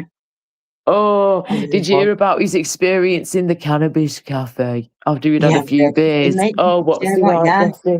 It makes me laugh so much because you know what? People, like, it just surprised me. The things he gets up to or has got up to in the past, it's just funny. I just Oh find no, it, he comes out with some right corkers of a story, doesn't he? Bless him. yeah. He really does. It's hilarious, absolutely hilarious. Some of the stories he's told us before, brilliant, absolutely brilliant. Sorry, just seen on the screen from One Big Pond. Put black seed oil in your drinks. It's a cure for everything but death, as the story goes. Half a teaspoon is fine daily, 100%. Cheers, Chicky. Okie dokie. So what the hell will that do then? It's a cure for everything but death, as the story goes. So was it? I mean, we've got to be careful with what we're saying here, of course, guys, in regards to medical advice and things like that. Always consult a professional profession, please. We are not medical professionals over here, so we can't give you a proper answer, really. But what is it actually does then? This black seed oil, One Big Pond. What is? I've got numerous ailments and illnesses going on here. Angela and others have too on here as well. And what type of stuff are we talking that it could help to improve? Because there's a few things that need improving over here for myself, definitely. 100%. In what way? Improving? What do you mean? Hold on. My health in general needs to Oh, your get health. better. No, Well- it's part of life, isn't it? Do you not think? Well, yeah. But it would be nice just to get my energy levels back up to what they used to be back in the day before I got ill. I'm just trying my Yeah. best to be as healthy as I can, be as fit as I can, and just deal with the illnesses I've had for years, which I've been doing for a long time now. But I've got to find a way to be able to live my life as much as possible whilst having these illnesses. I can't. I'm sick to death of them dragging me down and stopping me from doing what I want to do in my life. So this is why I keep saying that I want to go back to my work gradually, but on a part-time basis. It can't be Yeah. full-time because that will just kill me right off, girl. I'm telling you now. So it's part-time and overtime. And I didn't go to college 17 years ago, whenever the hell it was, to learn to be a professional singer and all that good stuff, and then just chuck it in the bin. No, I got a flipping distinction from that, mate. I got a diploma, vocal artist diploma. I can't let that go to waste. And whilst I'm still alive, and I can still sing, I want to be able to do my job again of being a professional singer and just do it on a part-time scale. But you need to be as fit and as healthy as you possibly can be when you do jobs like this. You can't be sick all the time and stuff. And I need my energy levels back. I need weight back on me, my energy levels back, to just feel as well as possible. And yeah, I know there's going to be days I'll be having a flare up or I'll be stuck in bed for 24 hours. That happens. That's fine. We all need rest at times, We can't always be going like the clappers 24/7, 365, because that is how you will end up killing yourself off if you don't give yourself any rest or you don't give yourself any breaks, So it's important that we get rest and we get sleep, but we also move around and get things done and exercise our bodies where we can, as well as our brains. But it can be difficult when you've got ongoing illnesses, like I keep saying, but this is why I'm trying to find a way around it. There has to be ways around it. So, because I'm sick of this now, I'm sick of being sick, and I am not going to let my illnesses define me. No way. No way, Jose. Yeah. It's a Don't let part them of me, define you. but I won't let it define me. And I'm here for support, not sympathy, support. And just to people to listen and learn, and let me listen and learn in return as well, and help each other. Talk about it. If people don't talk about it, then people will end up going through what you've gone through on their own alone, and be how you're feeling right now. Like, how you were, and not understanding. How it was back then. Yeah. And if you're And I not think- aware of what to do, you're never going to learn. You could be in a very dangerous situation. This advice could help somebody, and that's what I want. I want people to be able to take this advice on board about what happened with me and listen and learn, just like I do with you guys. Listen and learn, because one day you might get an abscess in your mouth, God forbid, and you do not want that bugger bursting, because if it does, that's what's going to happen. What happens to me would happen to you, and I don't want that happening to anybody, not even my worst enemy. Sometimes over, like, to take myself, when I've had an abscess or whatever, and I've just like dealt with it in my mind. I've dealt with it, and it's gone on and whatever. Like you say, you've never had one before, but for you, Yeah. what happened to you is like but yours went from you've never had one before to the most extreme it could have ever happened. Yeah. Do you know what I mean? Yeah. Like someone like myself, I've had probably quite a few over the years, and Mhm. it might have never ended up in that situation where you have. Do you know what I mean? So people Mhm. can be probably listening, thinking, I don't know, just Oh, it won't happen they to me. don't. You never know. You Oh never yeah, or fucking they're know. listening to you and thinking, "Oh, you just had an abscess." No, you didn't just have a It's fucking not, abscess. yeah, exactly. There's Yeah, do you more know what to I it mean? than just it's an abscess, of course. Like, it's, Yeah, oh, plastic's trying to come up, just hang on. Yeah, of course. And if that abscess bursts, that's when you're in the shit. And this is what I'm trying to say to people. That's when you need to get to the dentist. If you notice an abscess, guys, just please get to the dentist. And if you don't have a dentist, ring up 111, go through the dental route, and they will get you in with the closest one they can as an emergency. Right, just hang on a second. I'm just spreading the word, guys, and spreading awareness and advice in the best way we possibly can, because you never know who you can help. Right, let me just get a banner up quickly. Hang on. Just bear with me, please. Okay. Overlay. Okie dokie. Right. Hello, Plastic. How you doing, darling? Hello, do you need to see my 3 fingers across my face now that AI is You're all good. Right, let me just get rid of this flipping banner and go on a second. How do I do? My head's just totally gone on me. How the hell do I do this? Right, go on that. Yeah. Oops. Okay. Hello there. How you doing? Hi. Yeah, I had a filling done today. You had a fill-in. Oh, how did it go? Oh, well, no, but my dentist is an amazing doctor. He's Oh, incredible. good. Yeah, I Oh, mean, good, amazing doctor. Do you mean amazing dentist? yeah, he's a doctor still. He is a A doctor. doctist, yeah. A dentist is a doctor. Yeah. He is. Love He's it. that's his profession, but he is a doctor. Yes. So yeah, he's pretty damn professional. I love it. Oh, good. Going well. Let me Always just look after one's hygiene. Oral hygiene is an incredible part of Yes, indeed, my friend. Definitely. And this is why I've been saying about all this shit that went on with me. Luckily, all my other teeth are all good. It's just been these wisdom teeth, especially the impacted one, that's caused the abscess in the first place. When So, was your last X-ray before this happened? When was it? oh, they X-rayed me within the past, I'd say, about year and a half, something like so that, before this happened. Every 9 months, 6 months, they didn't see it growing. And I don't want to say age, but that's rare that happened. It came in that way, didn't it? And is that right? Yeah, I ended up having an impacted wisdom tooth. And that had an abscess underneath it. And the impacted wisdom tooth was literally pushing against the abscess, which made it pop and burst and go around the rest of my mouth. You got through and it, ended up with 3 infections in one by the end. Yeah, but you got through it. Your body did. Yeah, we've got through that part. It's just a recovery journey now, and we're getting through that as best as we can. You're eating but it's just just going through the ups and the downs of it, really. What are you eating? What's your diet? Are you doing any exercise? Yeah, we're eating healthy as we can when we're able to eat. I'm eating healthy like I do most of the time, but I have been told I'm allowed some treats more than normal at the minute because I'm trying to gain my weight back.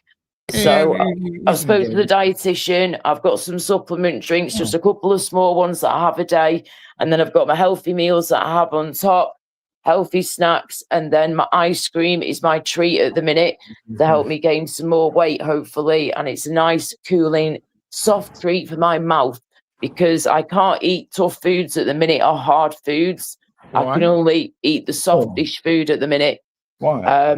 Because the mouth is too sensitive at the moment to be doing that. And they did tell me that you might have to wait at least 3-4 months until you can do proper chewing. Yes, Laura, when I was administered to a hospital when I had my appendix out, they burst in my stomach. I remember going under. When I came back, the next day when I woke up, the nurse got me off my ass and made me walk up and down the ward. And she said to me, said, "You have to do this." And I said, "It hurts. It hurts." She said, "I know it hurts. Yeah. If you don't do it, you'll cradle it, and it will make you worse." And so, Yeah, but that's why I've been moving my arse, and I haven't fucking stopped moving my arse the past few days. In fact, I've not had much rest at all. I have not fucking stopped, mate. And I agree with that definitely. When I was in hospital, I was not allowed to obviously move for the first few days because I was in intensive care sedated. After that, when I was able to, within the first 24 hours of me being awake, that's when they took the catheter out of me. And they helped me up and they let me stand up finally after being laid down for by this point, at least 4 or 5 days. So that was crazy, just feeling myself standing up. And I could definitely feel the difference in my legs and the pains that I was getting and literally the muscle wastage. I could literally feel it when I was trying to walk. And I'm like, oh my God. And they said, yeah, you will feel like that for a while, but just keep going. Take a break, then do a bit more. And that's what I've been doing. And then the past, I'd say, week or two, I've been really going for it. And I've managed to go out on my own twice now, which sounds crazy to some, I know, but I've been out twice on my own without anybody with me to help me, which has been really good because I've not been able to do that since before I went into hospital.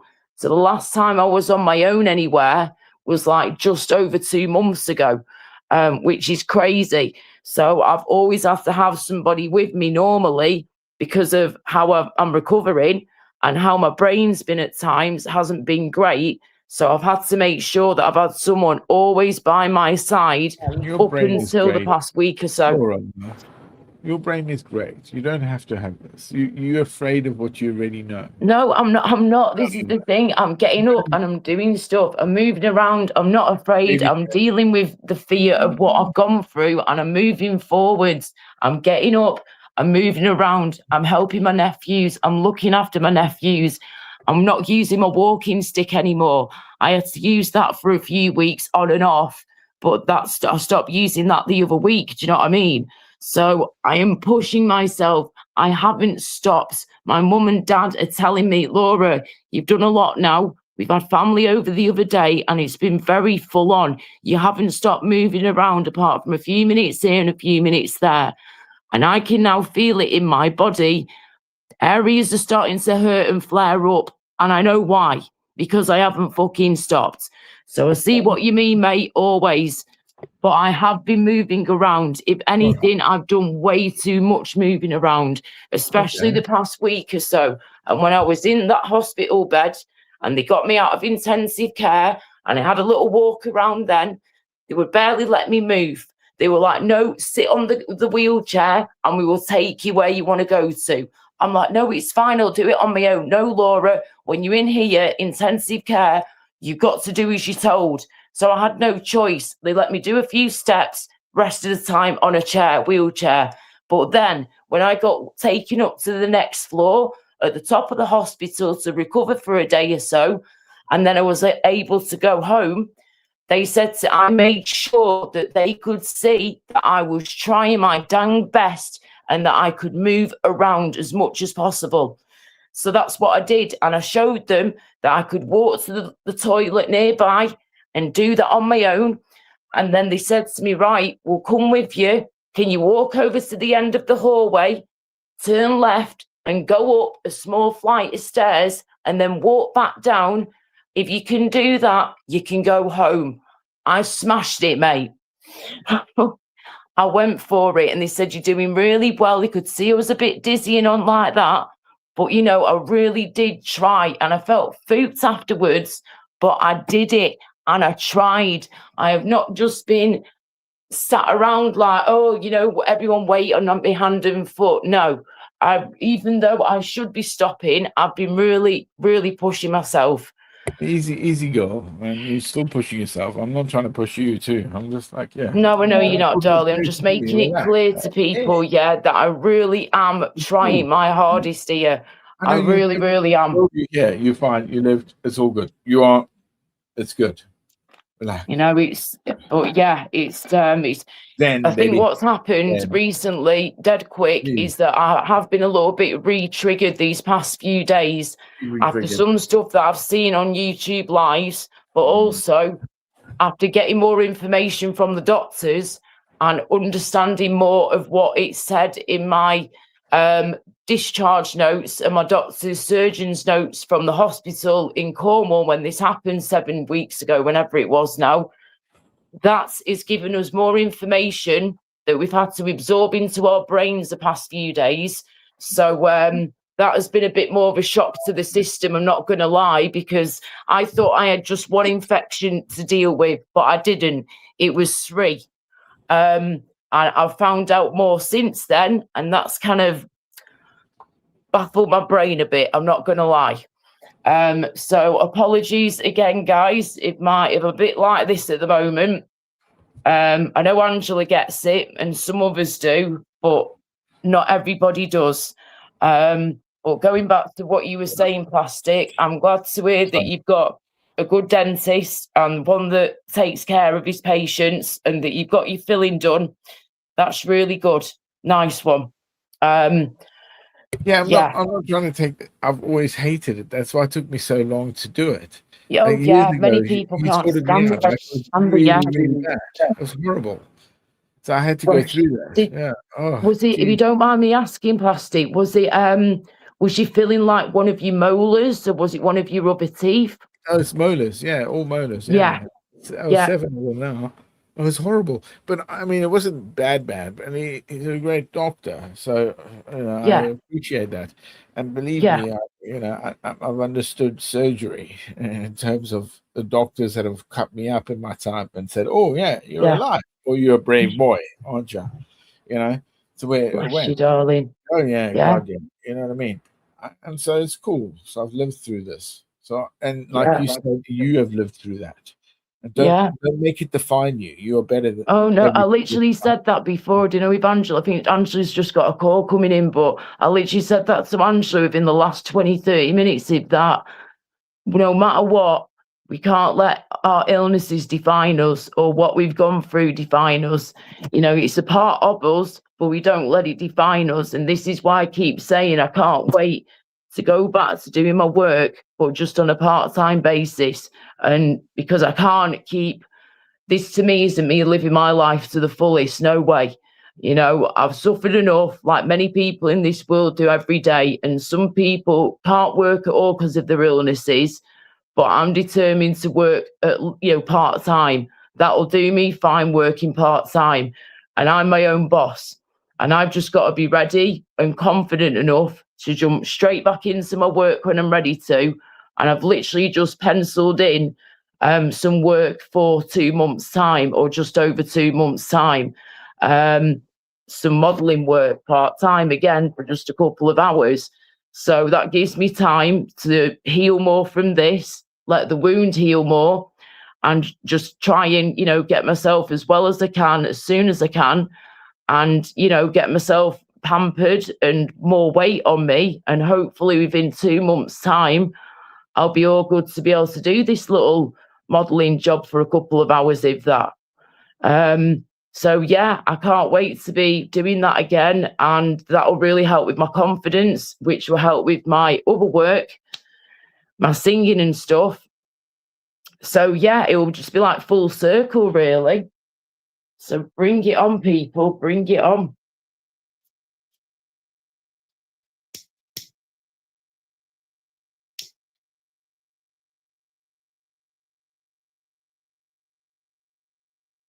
That's good, Laura.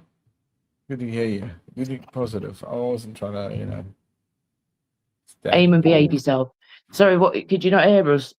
No, I can. Can you hear me still? Okay. Yeah, I can hear you now. Yeah. Can hear you now. I'm trying to step on your feet there. So, it's all good. I feel good. What were you going to say, darling? I just couldn't hear you. What? What was it you were saying? Sorry, I just couldn't hear you. Because I wasn't trying to step on your feet, I guess.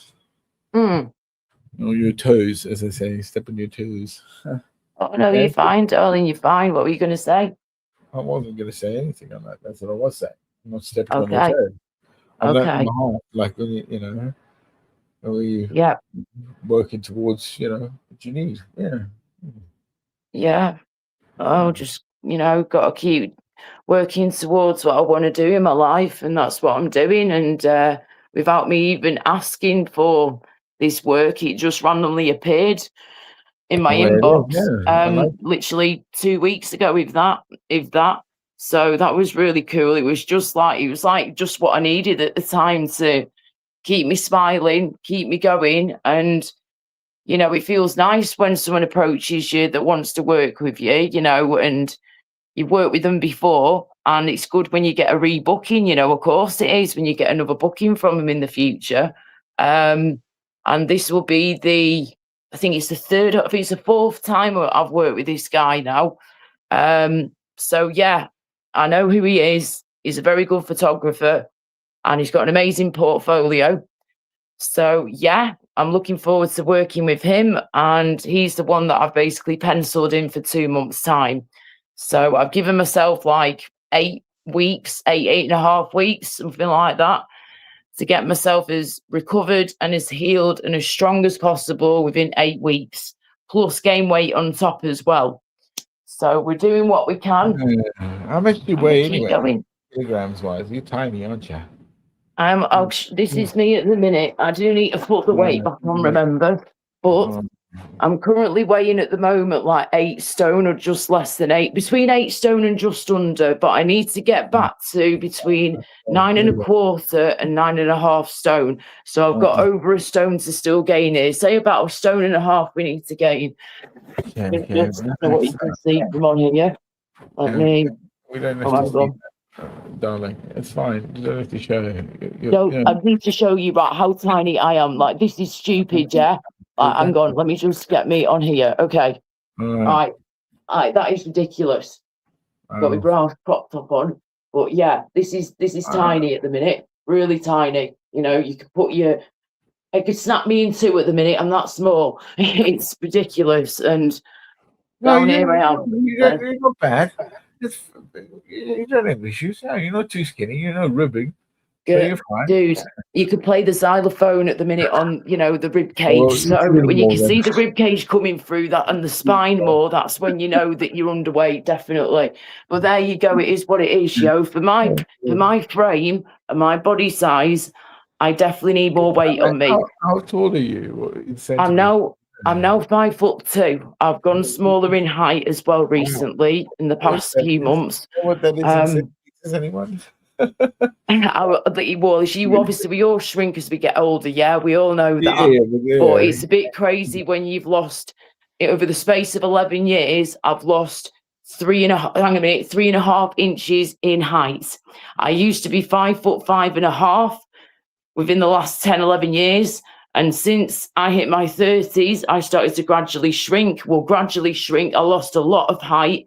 And I've recently found out that I've actually got arthritis in the top of my spine and the top of on my neck as well, going into my spine area.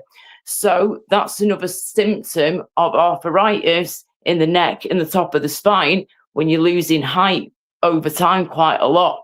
So in the past 11 years, I've gone from being 5'5.5 inches tall to now being 5'2 inches tall, which is quite a difference in the space of 10, 11 years. Petite indeed, Eamon, love. Petite, that is me. Yes, and I need this. My boobs need to get bigger. My bum needs to get bigger again, but they will all come back when I get more weight on me. So it will be fine. It will be absolutely fine. I'm not going to worry myself too much. Absolutely. No, I understand. Yeah. But there you go. Hey. Eat more bone broth. I'm big into my natural foods. Yes. So I'd say that as we age, be careful. What would be your perfect meal then? What would be your ideal meal? Ideal? I mean, what do you mean? What would be like your favorite kind of meal to have? Your favorite foods? I cook and I eat many things. Geez, I can take many things and make many meals from them: spices, herbs, Yeah. Fortifications, all sorts, from breads to carbs to what you have. And I mean, I Yeah. really am good with vegetables, so that Oh, good. Yeah, we love our veggies, definitely. and how Yeah. to make them work as well, like, because and I would Yeah. add, like, because I'm not a vegetarian, I'd add like bone broth to a vegetarian dish. Oh, Yeah. yeah. And Nice. so we should be lentils, grains, or some Yeah. other sort of things. I wouldn't mix and match. I try not to have too much takeaway, so that's not good, Oh, is it? yeah, I very rarely So, do, and yeah. if I do, it's like the healthiest one you can get, really. It's I Oh, can't be doing with the deep fried shit. It just messes me yeah, up. Like, nah, but it's all that beige food is not good for anybody. You need your yeah, veggies, but there's you a need huge your fruit. these people are lazy. Oh, And yeah. actually, the problem is they don't. It's not just laziness. It's understanding food and access to it, and how to Yeah. freezers to make it better, and storage and all that makes Yeah. And you know what we do as well over here? We don't just sort of like, oh, sometimes we do, of course, but not all the time. We like to get a bit more creative over here when we can with like our vegetables and stuff. So, for example, we'll do like spinach, garlic, and cream, things like that. I mean, Sweden mash, all that kind of thing with herbs and whatnot, butter mixed in, whatever. Just funk it up a bit more and add some more flavour in there. And yeah, just mashing things together like different vegetables can work a treat as well with a bit of seasoning or a bit of butter. Yeah, I mean, things work together in tandem.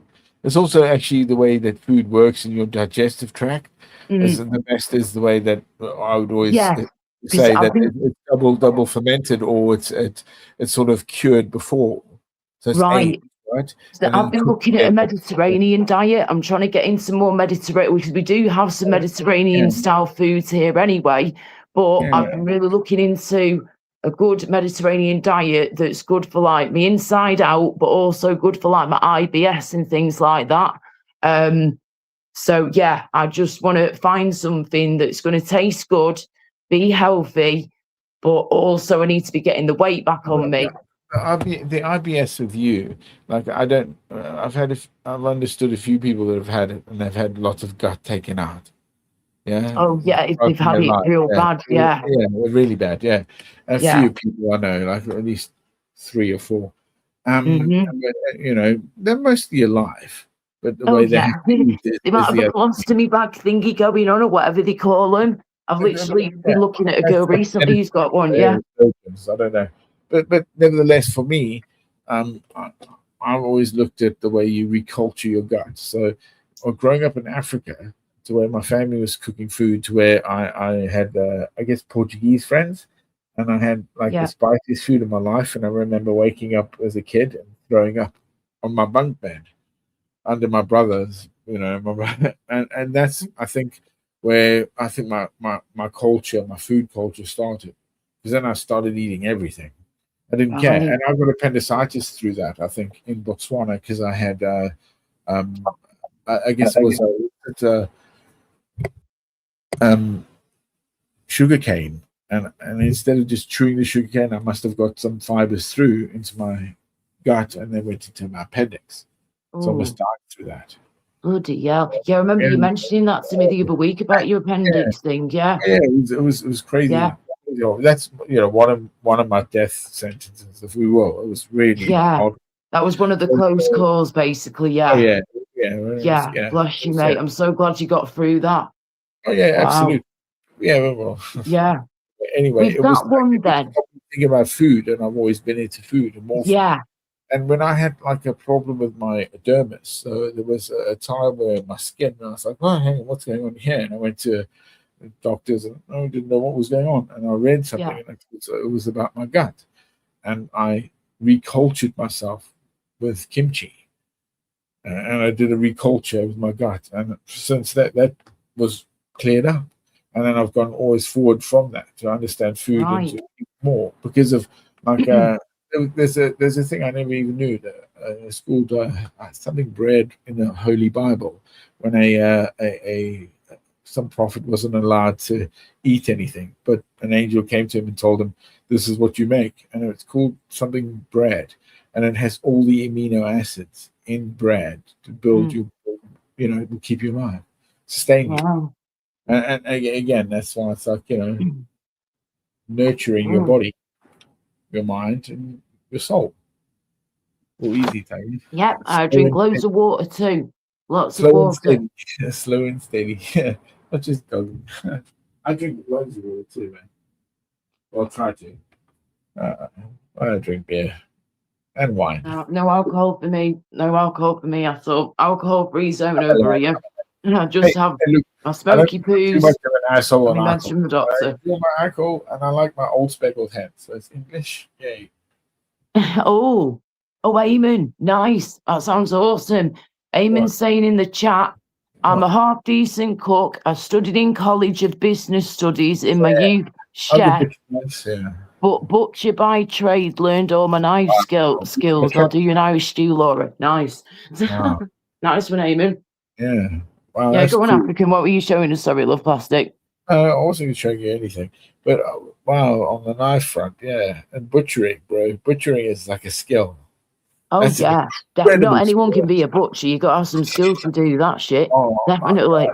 Also, what cattle, like so beef, I guess sheep, goat, yeah, any animal.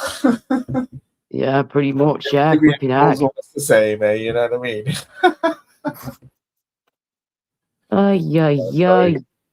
What's it going to do now? Sorry, I'm just trying to make this look as good as we can, but trying to show off a bit of the background here where I can, but it's difficult to sometimes when this thing only goes to certain sizes and shapes. Goodness sake.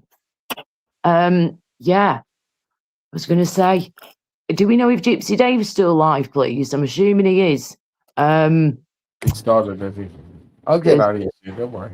Oh, no. I was just going to say that. I was going to nip over in a bit, but I've now been live for just over 5 hours. I can't believe it. It feels like I've only been live for like 2 hours, if that. You must know this one, though. Hang on, let me zoom in. Oh, sorry, 2 seconds. Oh, yeah, beautiful. Yes, that rings a bell, definitely. That's ringing a bell. That is beautiful. I love it, and I love cats too. Pretty cats. Yes. Oh, Eamon put in the chat, dying trade butchering or supermarket. Yeah, this is the thing, innit? I've not seen a proper butchers in ages, mate. I know we've got them about, but a lot of them do it online now as well.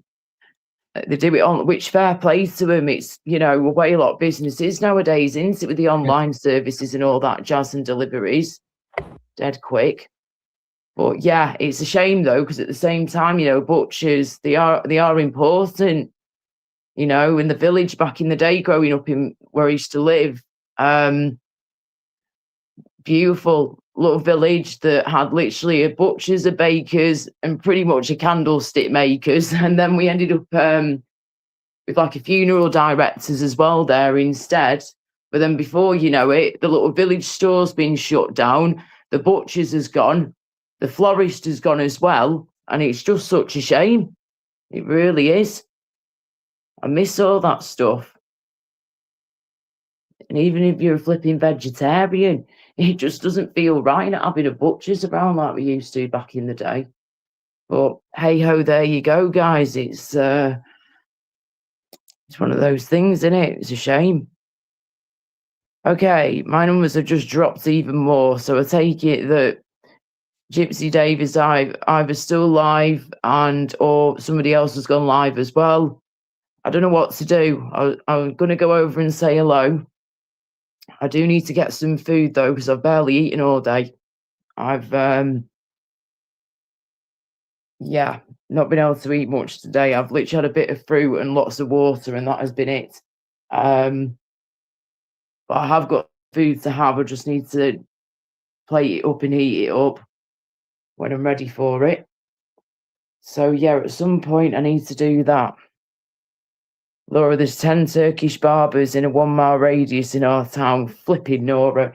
It's ridiculous, mate. You should see it in bloody, what's it called, Doodah in Leicester. Oh my word. Every other shop, I ain't joking, right, mate, is a flipping, what's it called? You've got the Indian bridal shops, then you've got more Indian shops, then you've got like Indian bridal shops, right? Yeah. Then you've got the flipping jewelry shops, Indian jewelry shops. Then you've got like Indian corner shop, for example. And then you've got maybe one Sorry, I was English mute shop there if for a you're second. lucky, and then it's back to that again. Just craziness. What? I was I didn't hear what you were saying. So Sorry. right, we're just talking about like the barbers and stuff back in the barbers and Turkish barbers, sorry.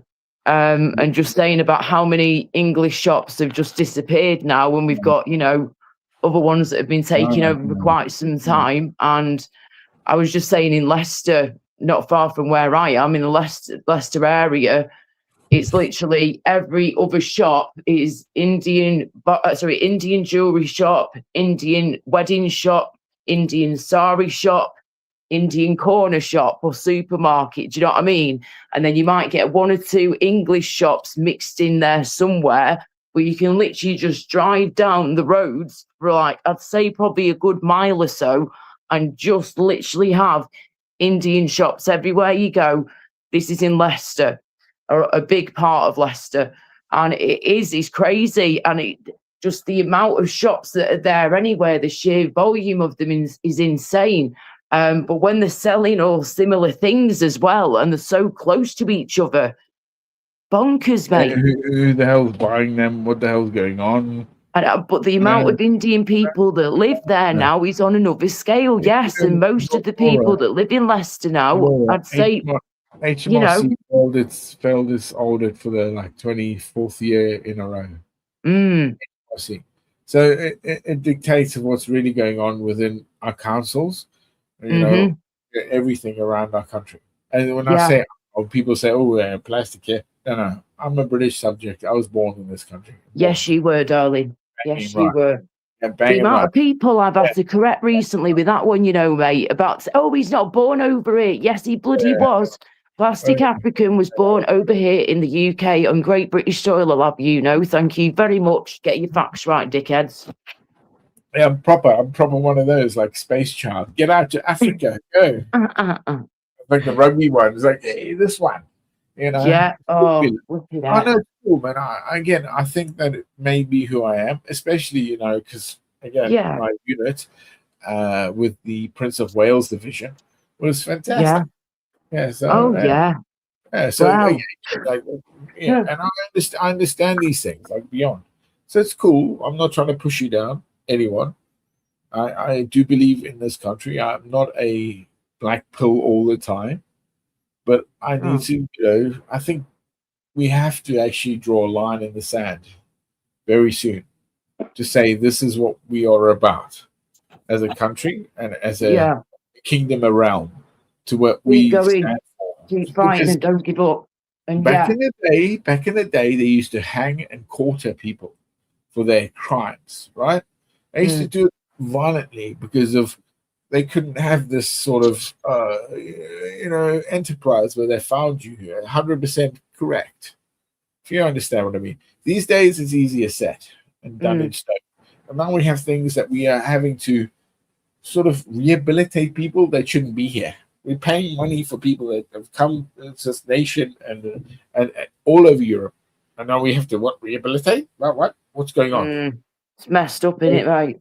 Yeah, well, here we go. I was just going to say, sorry, Eamon, you say that Dave fell asleep again, Laura. Is he still asleep now, like? Because I was going to have me smoky poos and then nip over and say hello and try and go in his panel as, you know, as long as the dickheads weren't there that was talking about before, then fair enough, I'll go up. But if he's fallen asleep, will I be able to get on the panel unless Beyonce's backstage? I don't know. So, isn't that early? Thanks, Eamon. He's going to check. Sorry, go on, Plastic. It's only 11 o'clock. Hey, if you want to kill the night, it's okay. I'm okay. No, it's all good.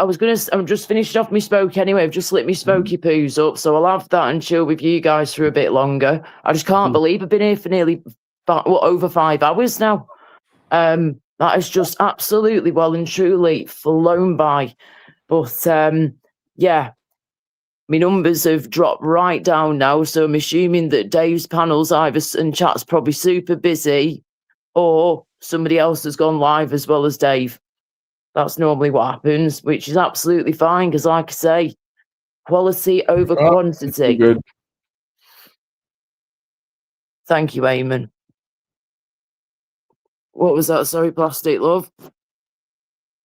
I said it's all good. I'll get out of here. I'll get out of here. You take care. You don't need to get out of here. Flipping heck. It's up to you what you want to do, love. I know. But, you know, I'm just having me smoking, chilling, and then was going to nip over to Dave's, go in his panel if I can, and and then do my own thing. That's the song, isn't it? Dave's Still Standing. Mm-hmm. Oh dear. But yeah. I can't believe, it's going to get to flipping 37 degrees around here on Thursday, as well as the other parts of the country too. Down south way, it's supposed to be like hitting 40 degrees, or maybe just over for some. So be prepared, people. The 5th heat wave of the bloody year. Crazy. But hopefully in the coming days after that, it is definitely going to start cooling down. It's going to be dropping down to like more like the mid-20s instead of, you know, mid to late 30s or even more for some. So yeah. Who cares? The winters are going to hurt you. Hey. The winters are going to hurt you more. Oh, but you know what?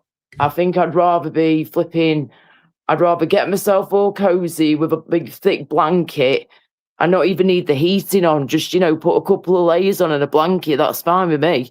But when I've got my smaller place to myself again, you know, I won't be getting a big house to myself, no chance.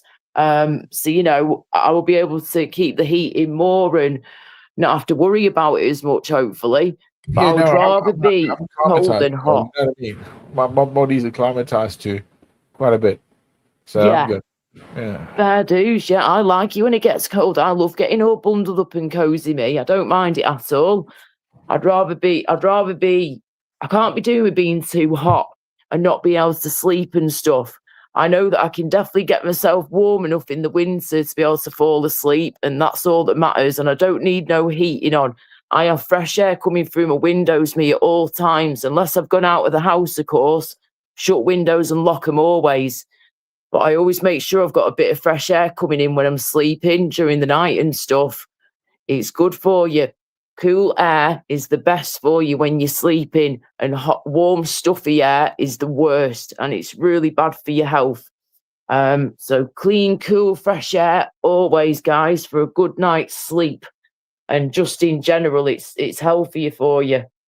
Nothing worse than waking up, especially if it's someone else's house, right? And you've slept overnight and you wake up in the morning and the heating's on full whack all the way up there, and you feel like you can't bloody breathe, and your mouth's all dry, your nose is all bunged up because of this heating being on full whack. And it's awful. Yeah, Laura, I mean, says like somebody that has never been to a glacier. You know, when you're up in the glaciers, when you think how dry and those things, how cold it gets there, where your bones. That's obviously on another fucking scale, isn't it? But exactly. Imagine that. So don't get me wrong, I'm climatized to. Yes. This year here, for the first time, okay, in my 26 years in this country, all right, I've never known it so dry.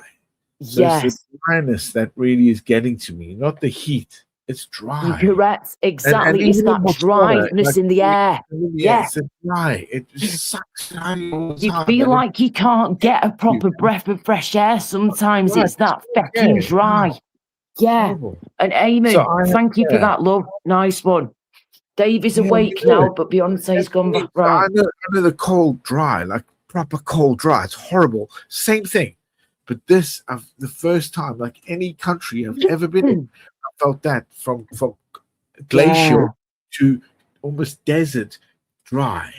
Even in the desert, literally one extreme to the next. Yeah, it's weird because there's a sort of, I guess if you're in the Namib, okay, if you know what you're doing there, you're born there.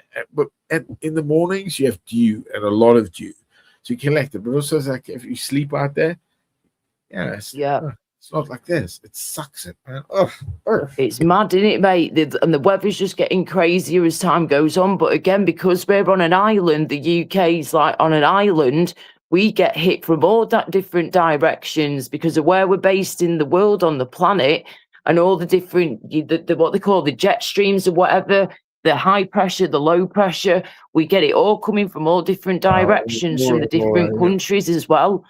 So yeah, Laura, that's far more complicated. Yeah, like you say, let's not go there because it is. Yeah, it's fine. Dude, I'm not going anywhere. I'm just saying about the weather in the UK and what it can be like because of the shit that happens to it being on an island. You know what I mean? Yeah, I mean that's it. That's literally it. I think a lot of the time, like when I've been like Evermore or Ireland and Wales, up those sides, all right, Scotland, the Hebrides, if you will, the things can change rapidly. Generally. Oh yeah, I know that much. I've lived all over the country, in the summer, and then they can go to like -15, like bang, because you're in the mountains, and they're coming in. A lot of the time you think that these islands are hot, but this has been exceptionally weird because of El Nino, and that again, as you were saying, the pressures are changing all this. And also I believe that the Britons, these governments are trying to say, we can stuff things in the air and it's fine. Spraying the skies or whatever. It's a load of fucking bollocks.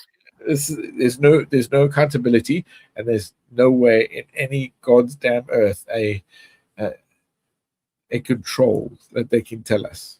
That's what I hate. Sorry, anyway, Laura, you're looking great always. No, I'm not. I was just turning my camera on. But thank you. I could look a million times better than this. I can, but we will get there eventually, hopefully.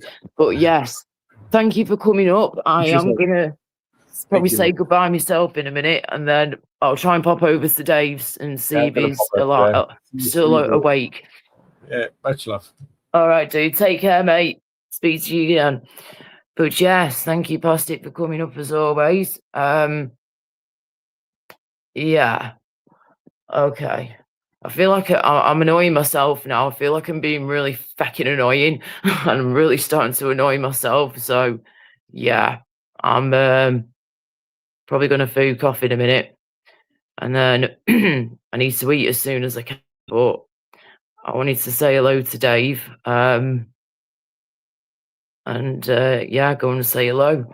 So, yes, if Dave is still awake in a bit, then I'll go and say hello. There's barely anybody here now, so yeah, it's probably the best time to say goodbye. But again, I do appreciate the people who've stuck by us, even when there's not been many people around. You guys have stayed with me, or you've come back or whatever after being elsewhere. So thank you very much. I do appreciate that. Thanks, guys. So yeah, and like I keep saying, I just feel bad sometimes if I'm live when somebody else is live that I'm friends with or whatever. But it's it is what it is, isn't it? And yeah, I've not done a live stream in like 2 weeks, so I thought, why not? Why flipping not? But yes, anyway, thank you to everybody who's been here, to the people who've been here from the start or have come back. Thank you again. And the people who've come on my panel as well, Hammers, Plastic. Yeah, thank you guys. Appreciate your time. And everybody else who's been here, thank you.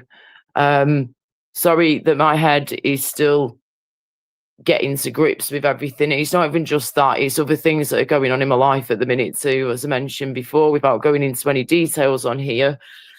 There's a few situations that me and my family have had to deal with recently, so we've just been dealing with them. And then another situation arose before, which was very upsetting, and that happened at the start of my live stream. Well, probably about 15-20 minutes in, if that, it started. Well, maybe a bit after that, but yeah. But never mind.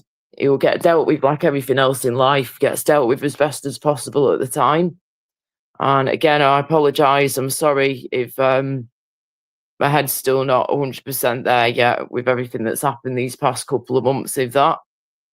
It's going to take me time, like the doctors said, like the surgeons said, and like the nurses have said. And I need to gain this weight back too, and keep looking forwards, not backwards.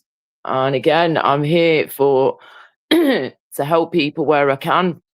I'm also here for support, not sympathy. So please don't ever think that, ew, you know, she just wants sympathy. No, I'm just being real with you guys like I've been from day dot. And whether it's been good, bad, or ugly, I do share some things with you, especially in regards to my health, so I can help myself by talking about it and clearing my head, but also helping others too. I like to help others as much as I can when I can. Even so much so is that I don't put myself first a lot of the time, because I'm always putting others before me, which I know I've got to learn not to keep doing that. But I've done it for so long, it's kind of second nature now. But hey ho, there you go. Right, anyway, I'm waffling again. So, sorry my head's been up my arse at times. Sorry if I'm not being 100% myself at the minute. Please just give me some more time, and hopefully things can only get better as the song goes. And I'm just glad that this wound is healing up quite well, and the swelling's gone down a bit more now. So hopefully in a few more weeks, it will be less deep looking and noticeable when I lift my chin up a bit. So yeah, oh dear. And yeah, roll on the future, people, because I have plans, and the plans are in the making. Let's just put it that way. And yeah, I'll see you when I see you. Oh, hello, Baron. Sorry, lover, just seen you now. When you have to heal, the only important person is you. Unless you have kids, that is. Of course. Yes, definitely, darling. Hope you're okay. I was just about to end it. But yeah, if you were to come into the panel, of course, I'd still keep going, not expecting to see you to, of course, darling. But yes, if you wanted to, you know you're always welcome to. But yeah, I was just saying goodbye, really. And yeah, just apologising for not being me at the minute properly. But we'll get there eventually. I'm very proud of the things that I've been able to achieve the past few weeks, even when I have been in recovery mode. So I've got things ticked off my list, which is good. And we've been productive a lot these past few days, especially. So now I need to start relaxing a bit more and doing things that I can do where I don't have to move around as much, but still obviously move around and get exercise in daily, but just don't be overdoing it too much like I've done the past few days, and not had enough sleep at times to make up for it and rest. So yeah, just got to be careful. We want to be going forwards, not backwards. Right, people, take care. Thank you again. Nice one, Baron. Not a problem, love. All right, sweethearts, I will do, but I need to go over to Gypsy Dave's and say hello, like I've been saying throughout the whole live stream. As long as there's no dickheads on the panel, then and Dave's still awake, then I'll try and get on the panel and say hello. And then I need to chill out, stop and eat, and get to bed when I can and rest. All right, guys, thank you again for listening to me. Thank you so much. And let the haters be motivators. If you believe you can achieve. What was the other one before? Oh God, what we were saying earlier on, there was another one. Oh yeah, fake it until you make it. That's it. From Amazon, what I say myself. One of my other sayings. Yeah, man, take care. Oh my love. Bye bye.